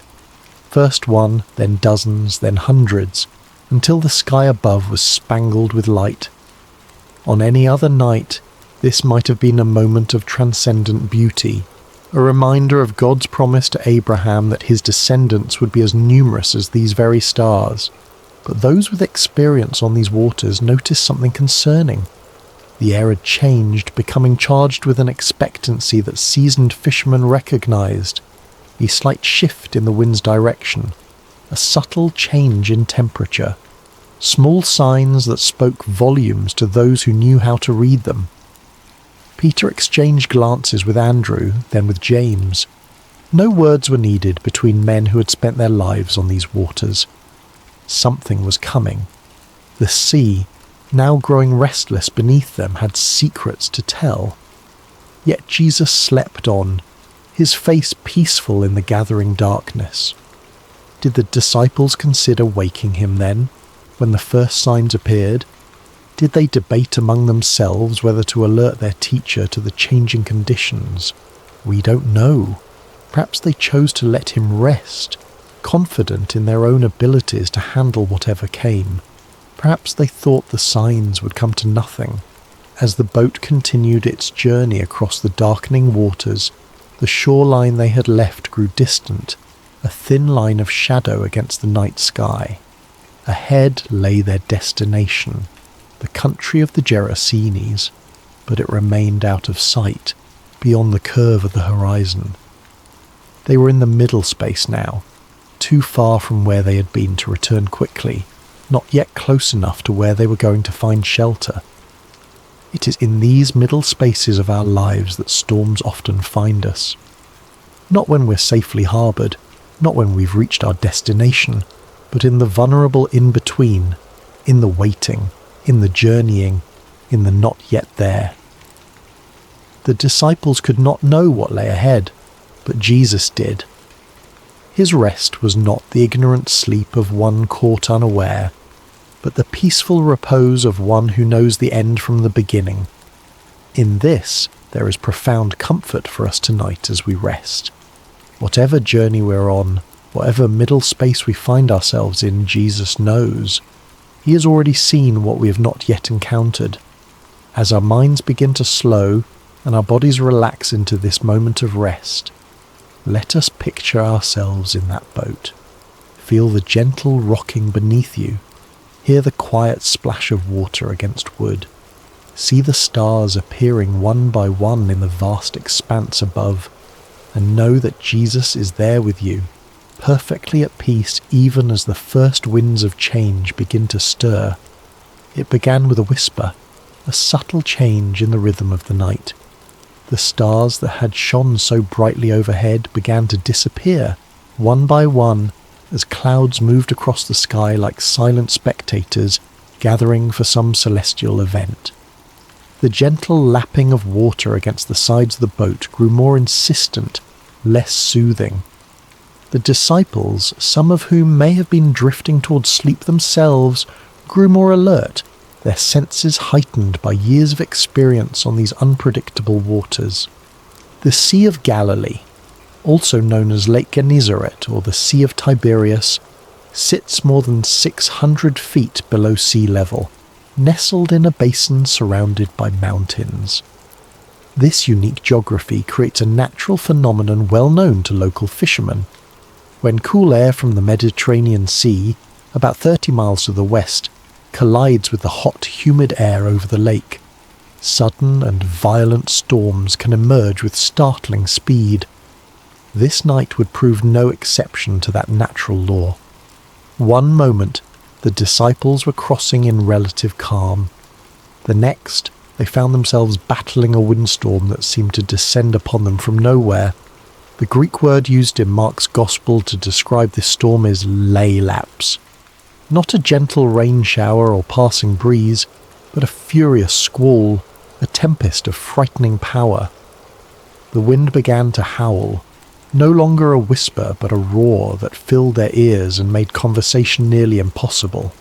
It seized the sail, straining the ropes that secured it, and threatening to tear the fabric from its moorings. Those disciples with seafaring experience would have worked quickly to secure what they could, their hands moving with practiced efficiency despite the growing chaos. Waves rose around them, no longer gentle undulations but angry mountains of water that lifted the boat high before dropping it with stomach-churning speed into the next trough. Water began to break over the sides, soaking the men to their skin and pooling at their feet. In the dim light of whatever lamps they might have had, or perhaps by now extinguished by wind and water, they could see the boat beginning to fill. For modern readers, it might be difficult to fully appreciate the terror of this moment. We who cross oceans in massive ships or fly above the clouds in airplanes may have experienced turbulence or rough seas, but few of us have truly feared for our lives while travelling.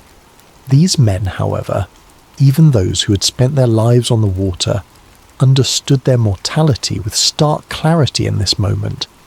The boat was filling with water faster than they could bail it out. The wind showed no signs of abating. The shore was nowhere in sight. In the ancient world where swimming was not a commonly taught skill, and where the depths of the sea represented chaos and death, their situation was dire indeed. And Jesus slept on, his head still resting on the cushion in the stern of the boat. This image of Christ sleeping peacefully while chaos rages is one of the most powerful in all of Scripture. There is something almost incongruous about it, something that both confounds and comforts. The disciples must have looked at him with bewilderment. How could anyone sleep through such a storm? Did he not feel the water soaking his garments?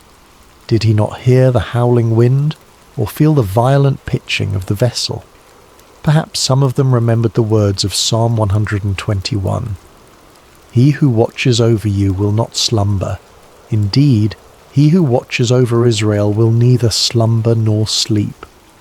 Yet here was their teacher, their master, whom some had begun to believe might be the promised Messiah, deep in slumber while destruction seemed imminent. We might pause here in our meditation and consider times when God has seemed silent or sleeping in our own lives. Those dark nights when prayers appear to go unanswered. Those seasons of suffering when heaven itself seems shut tight. Those moments when we cry out, "Lord, don't you care?" For this was precisely the question that rose to the disciples' lips as fear gave way to desperation. Someone, we don't know who, moved to the stern where Jesus lay sleeping. Perhaps they shook his shoulder roughly, the protocol of respect forgotten in the face of survival's urgency. "Teacher," they cried, their voices barely audible above the storm's rage, "don't you care if we drown?" There is raw humanity in this question, the unfiltered cry of those who feel abandoned in their hour of greatest need. It's not a theologian's careful inquiry or a philosopher's pondering, but the gut-level response of frightened men who cannot understand why the one they've come to trust seems indifferent to their plight. Don't you care? How many times have these words formed in human hearts across the centuries? The parent kneeling by the bed of a suffering child, the widow standing by a fresh grave, the refugee fleeing violence with nothing but the clothes on their back, the addict fighting for sobriety and failing again. Lord, don't you care? It's worth noting that the disciples didn't question Jesus' ability to help. They questioned his concern, his heart. They believed he could do something. Why else wake him? But they wondered if he would. Did their plight move him? Did their fear matter to him? Was he as invested in their well-being as they had come to believe? In asking this question, they revealed something profound about the nature of faith. True faith isn't just believing that God can, it's trusting that God will, that his heart is good, that his love is sure, that his timing is perfect. And this is often where our faith is tested most severely, not in questioning God's power, but in questioning his character, his concern, his care. As we continue to settle into rest tonight, let's acknowledge any storms that may be raging in our own lives. Perhaps there are circumstances that have caused us to wonder if God sees, if God cares. Like the disciples, we may have experienced moments of feeling alone in the tempest, questioning whether our prayers are heard. The beauty of this story, and the comfort it offers us even now, is that Jesus' response to their cry reveals the truth about his heart. But before we explore that response, let's sit for a moment with the reality of the storm itself. Feel the wind's force, hear its howl, see the waves crashing over the sides of the boat. experience the fear, the confusion, the desperate cry for help, and know that in the midst of it all, Jesus is present, not distant, not removed, but right there in the boat with them, with us. Whatever storm we face, we do not face it alone. The Lord of all creation has chosen to journey with us, to be present with us in every turbulent moment and every threatening circumstance. As our breathing deepens and our bodies grow heavier with approaching sleep, let us find comfort in this reality. The presence of Jesus in our boat does not exempt us from storms, but it changes everything about how we experience them. He is here even when he appears to be sleeping. He hears even when he seems silent. And he will respond in his perfect time with his perfect power. Now, as we picture the disciples crowding around Jesus, as we hear their cry of "Don't you care if we drown?" let us watch and see what happens next, for the storm is about to meet its match. The chaos is about to encounter its creator. The winds and waves are about to recognize the voice of the one who called them into being. Jesus woke to the violent pitching of the boat, to the spray of water across his face, to the desperate cries of his disciples. "Teacher, don't you care if we drown?" Their question hung in the air between them, nearly lost in the howling of the wind, yet impossibly loud in its implication. Did he care? Could they truly doubt this? He who had healed the sick, restored sight to the blind, cleansed the lepers, did they think his compassion extended only to strangers and not to those closest to him? He who had called them by name, who had shared meals and long roads and countless conversations with them, did they imagine his heart was indifferent to their fear? Yet Jesus did not respond to their question directly. He did not immediately reassure them of his care or explain his apparent indifference. Instead, he rose, calm, unhurried, sovereign, and turned his attention to the storm itself. Mark's Gospel tells us that he got up, rebuked the wind, and said to the waves, "Quiet, be still."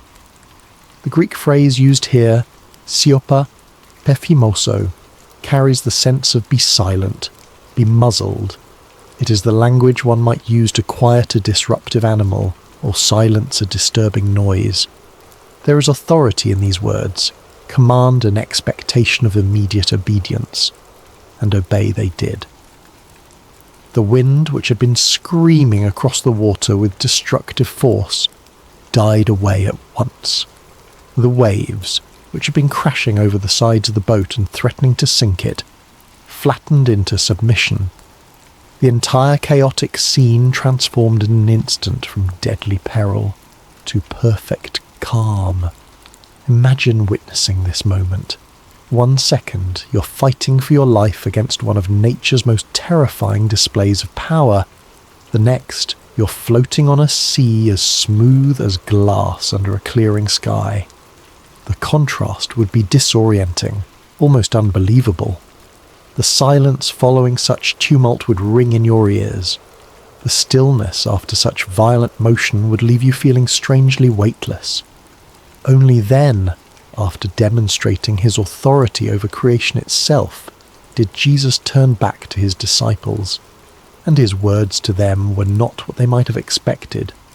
No warm reassurance that yes, of course he cared, no gentle understanding of their fear.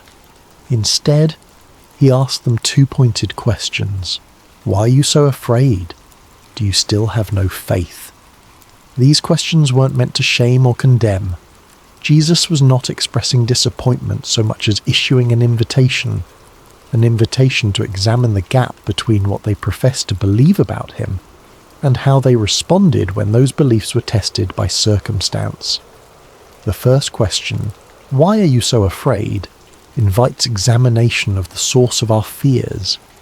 Fear often arises from a perception of threat coupled with a sense of powerlessness to address that threat. The disciples feared drowning because they perceived the storm's power and recognized their inability to control it. But Jesus was suggesting another perspective. When he is in our boat, the equation changes.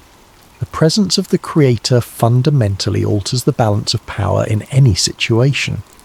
The second question, do you still have no faith, probes even deeper. These disciples had witnessed Jesus perform miracle after miracle. They had seen him heal diseases medicine couldn't touch. They had watched him cast out demons that had tormented their victims for years. They had even seen him challenge the religious authorities of their day with an authority that clearly came from above. Yet when the storm came, when their own lives were threatened, their faith faltered. They reverted to fear rather than resting in confidence that the God who had demonstrated his power in so many other circumstances remained just as powerful in their present crisis. This is a common human pattern, isn't it? We can intellectually believe in God's power and love. We can recall times when we've experienced his faithfulness. We can even testify to others about how he has worked in our lives. But when new challenges arise, particularly ones that feel overwhelming or threatening, we can forget everything we know and surrender to panic. Jesus' questions invite a different response. They challenge us to align our emotional reactions with our professed beliefs, to allow what we know about God's character to inform how we feel when facing life's storms. This is not about denying fear. Fear is a natural human emotion that even Jesus experienced in the Garden of Gethsemane. Rather, it's about preventing fear from distorting our view of God and his activity in our lives. The disciples' fear had led them to question Jesus' care for them. Don't you care if we drown? His questions in return invited them to question their fear instead. Was it consistent with what they knew of him? Was it justified in light of who he had revealed himself to be? As we continue our journey toward rest tonight, these questions can guide our own reflection. What fears keep us awake at night? What storms in our lives have made us wonder if God cares? And more importantly, what do we know about the character of Jesus that might speak to those fears? If Jesus is truly who Scripture reveals him to be, all-powerful yet deeply compassionate, sovereign yet intimately involved, holy yet merciful, then our fears must be evaluated in light of these truths. Not dismissed or denied, but placed within the larger context of who God is and how he works. The disciples in that boat had to reconcile their experience of the storm with their experience of Jesus' power over it. We too must reconcile our experience of life's challenges with our understanding of God's character and capabilities. This reconciliation doesn't happen once and for all. It's an ongoing process, a continued growth in trust that develops as we walk with him through both calm seas and raging tempests. Perhaps the most comforting truth in this entire account is the simple reality that Jesus was in the boat with them.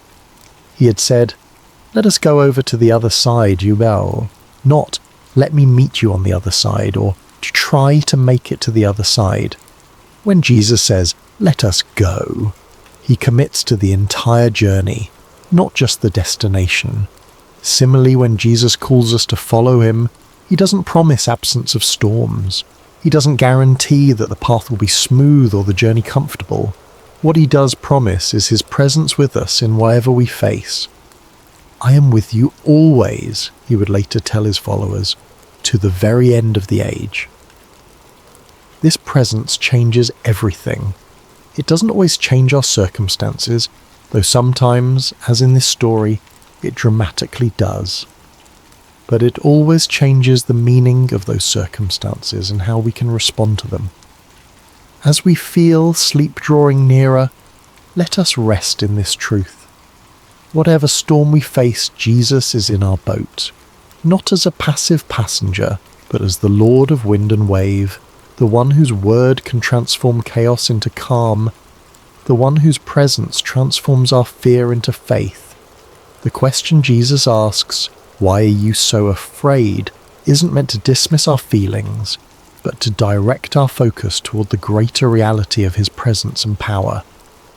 The perfect love he embodies casts out fear, not by pretending the storm doesn't exist, but by reminding us that he exists within the storm with us, and that makes all the difference.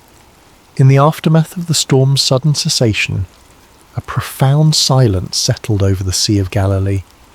The only sounds remaining might have been the gentle lapping of now calm waters against the boat's hull, the dripping of seawater from soaked clothing and hair, and perhaps the still rapid breathing of men whose hearts had not yet caught up with the dramatic change in their circumstances. The contrast could not have been more stark. Moments before, chaos had reigned, wind howling, waves crashing, men shouting in fear. Now, perfect stillness surrounded them.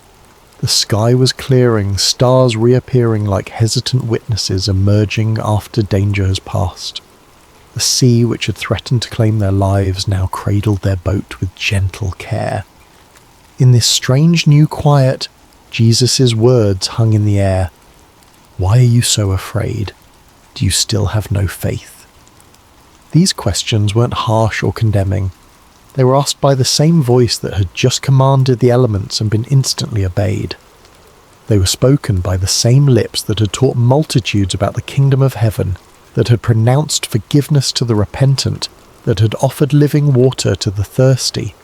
His tone may have been one of genuine curiosity rather than criticism, a teacher using a powerful experiential lesson to reveal what was in his students' hearts. The disciples' reaction to this moment is profoundly revealing. Mark tells us that they were terrified and asked each other, "Who is this? Even the wind and the waves obey him." This was a new kind of fear, not the desperate fear of drowning that had gripped them during the storm, but the reverent awe that comes from encountering something, someone, beyond human comprehension. Their question, "Who is this?" is perhaps the most important question any person can ask about Jesus.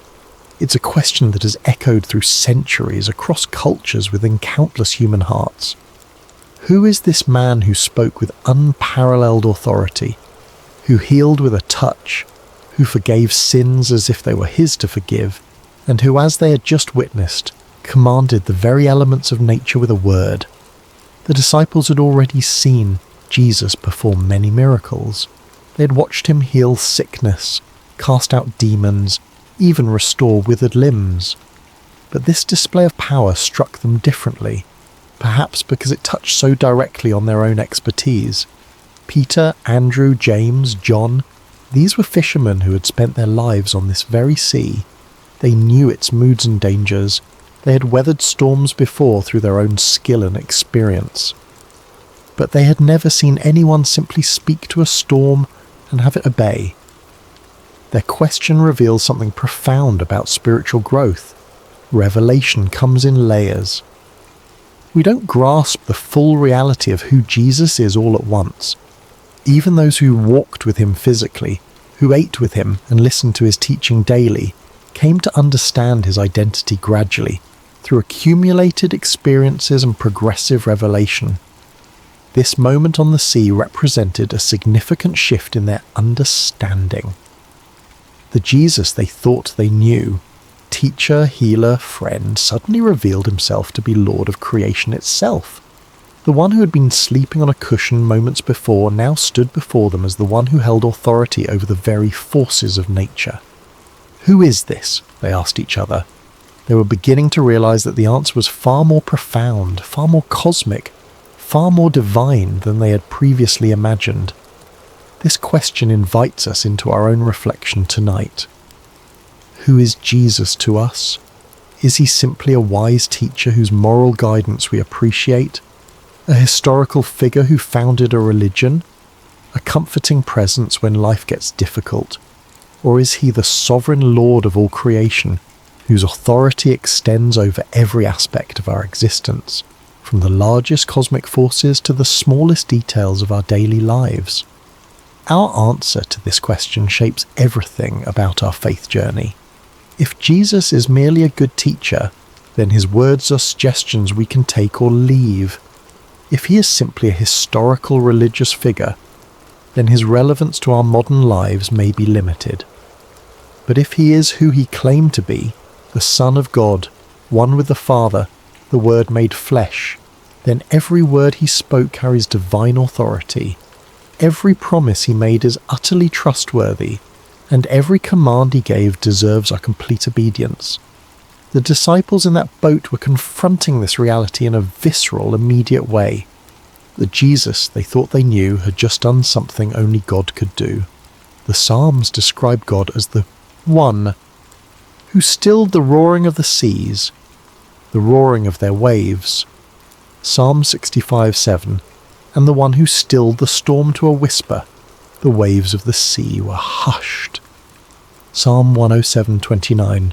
Now they had seen Jesus do exactly this, with their own eyes in their own boat, in response to their own cry for help. Their question, "Who is this?" was not merely rhetorical. It reflected genuine wrestling with an expanding understanding of Jesus' identity. And this wrestling is an essential part of authentic faith. God does not expect us to have perfect theological understanding from the beginning of our journey with him.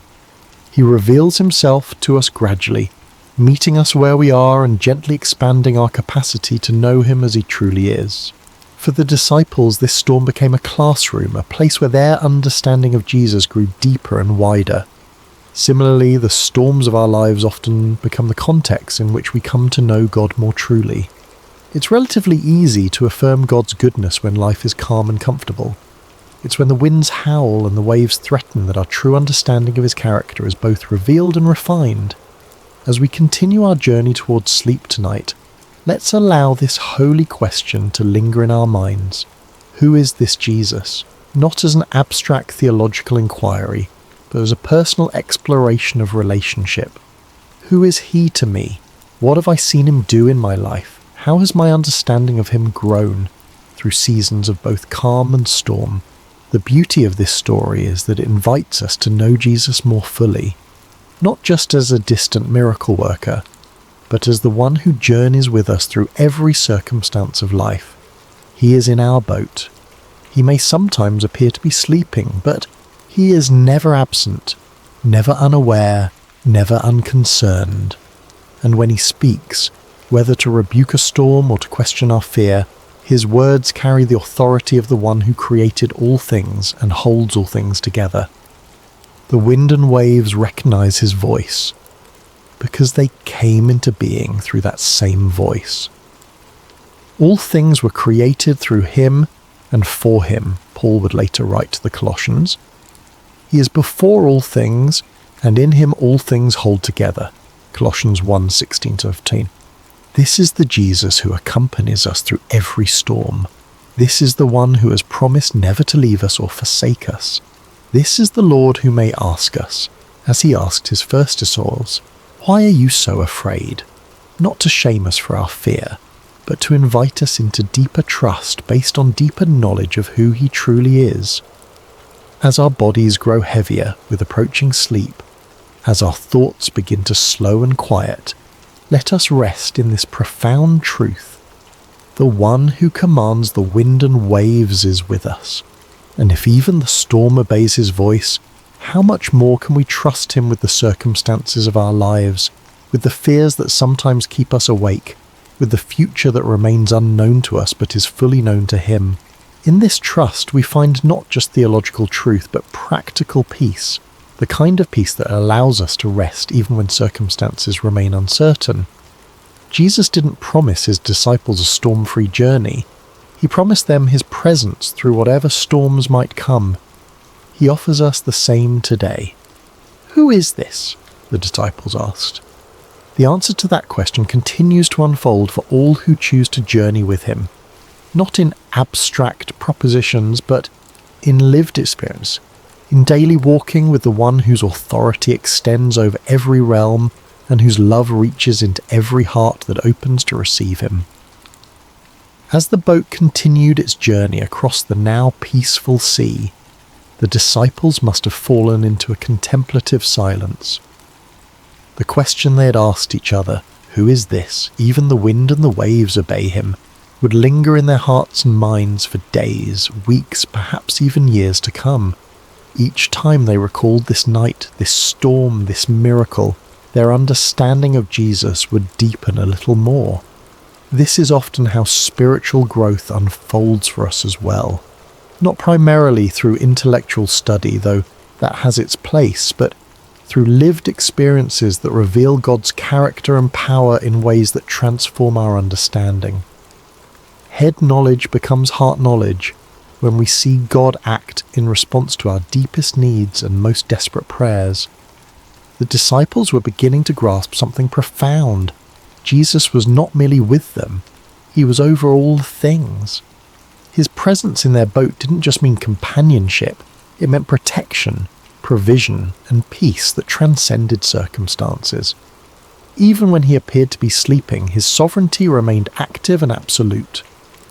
As the first light of dawn began to brighten the eastern sky, they could see their destination approaching, the region of the Gerasenes on the opposite shore of the lake.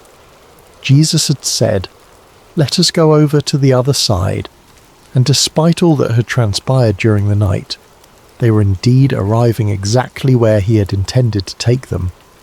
This small detail carries significant comfort. When Jesus sets a destination, he ensures arrival. The storm, powerful as it was, had not prevented the fulfillment of his stated purpose. It had threatened, certainly. It had frightened the disciples badly. But in the end, it had simply become another opportunity for Jesus to reveal more of himself to those who followed him. This pattern appears throughout Scripture and throughout the lives of those who walk with God. What appears to be a detour or a disaster often becomes the very context in which God manifests his glory most clearly. The storm on the sea, the fiery furnace, the lion's den, the prison cell. In Scripture, these became stages for divine revelation, not obstacles to divine purpose. As we prepare to drift into sleep tonight, there is profound rest available in this reality. Whatever storms we face, they do not take Jesus by surprise. Whatever fears arise within us, they do not diminish his power. Whatever threatens to overwhelm us, it cannot overrule his sovereign declaration over our lives. If Jesus has said to us, in any area of our lives, "Let us go to the other side," then we can rest assured that no storm, internal or external, can prevent us from reaching the destination he has established. The journey may include unexpected turbulence. We may experience moments of genuine fear, but the presence of Jesus in our boat, in our lives, our circumstances, our hearts, guarantees safe passage.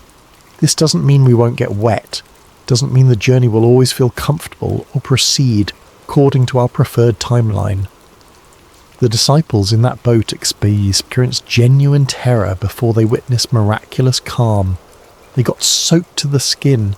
They may have lost cargo overboard. The boat likely required bailing out and repairs afterward, but they made it to the other side because Jesus had declared that this would be so, and in the process, they came to know him more deeply than they had before.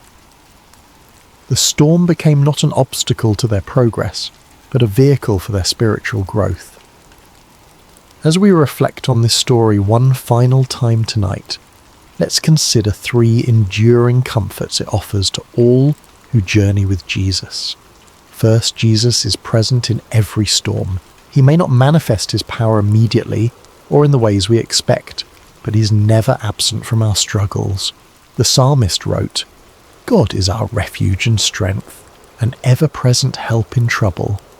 Therefore we will not fear, though the earth give way and the mountains fall into the heart of the sea, though its waters roar and foam, and the mountains quake with their surging." Psalm 46:1-3. This presence is not just comforting, it is transformative. It changes how we experience our circumstances, even when it doesn't immediately change the circumstances themselves. Second, Jesus' timing is perfect. He allowed the storm to rage for a time before calming it, not because he was indifferent to the disciples' fear, but because the experience would deepen their understanding and strengthen their faith. Similarly, when he seems silent or inactive in our lives, it is never due to indifference. His timing takes into account purposes and perspectives that extend far beyond our immediate comfort, encompassing our long-term growth and God's eternal glory. Third, Jesus' authority is absolute.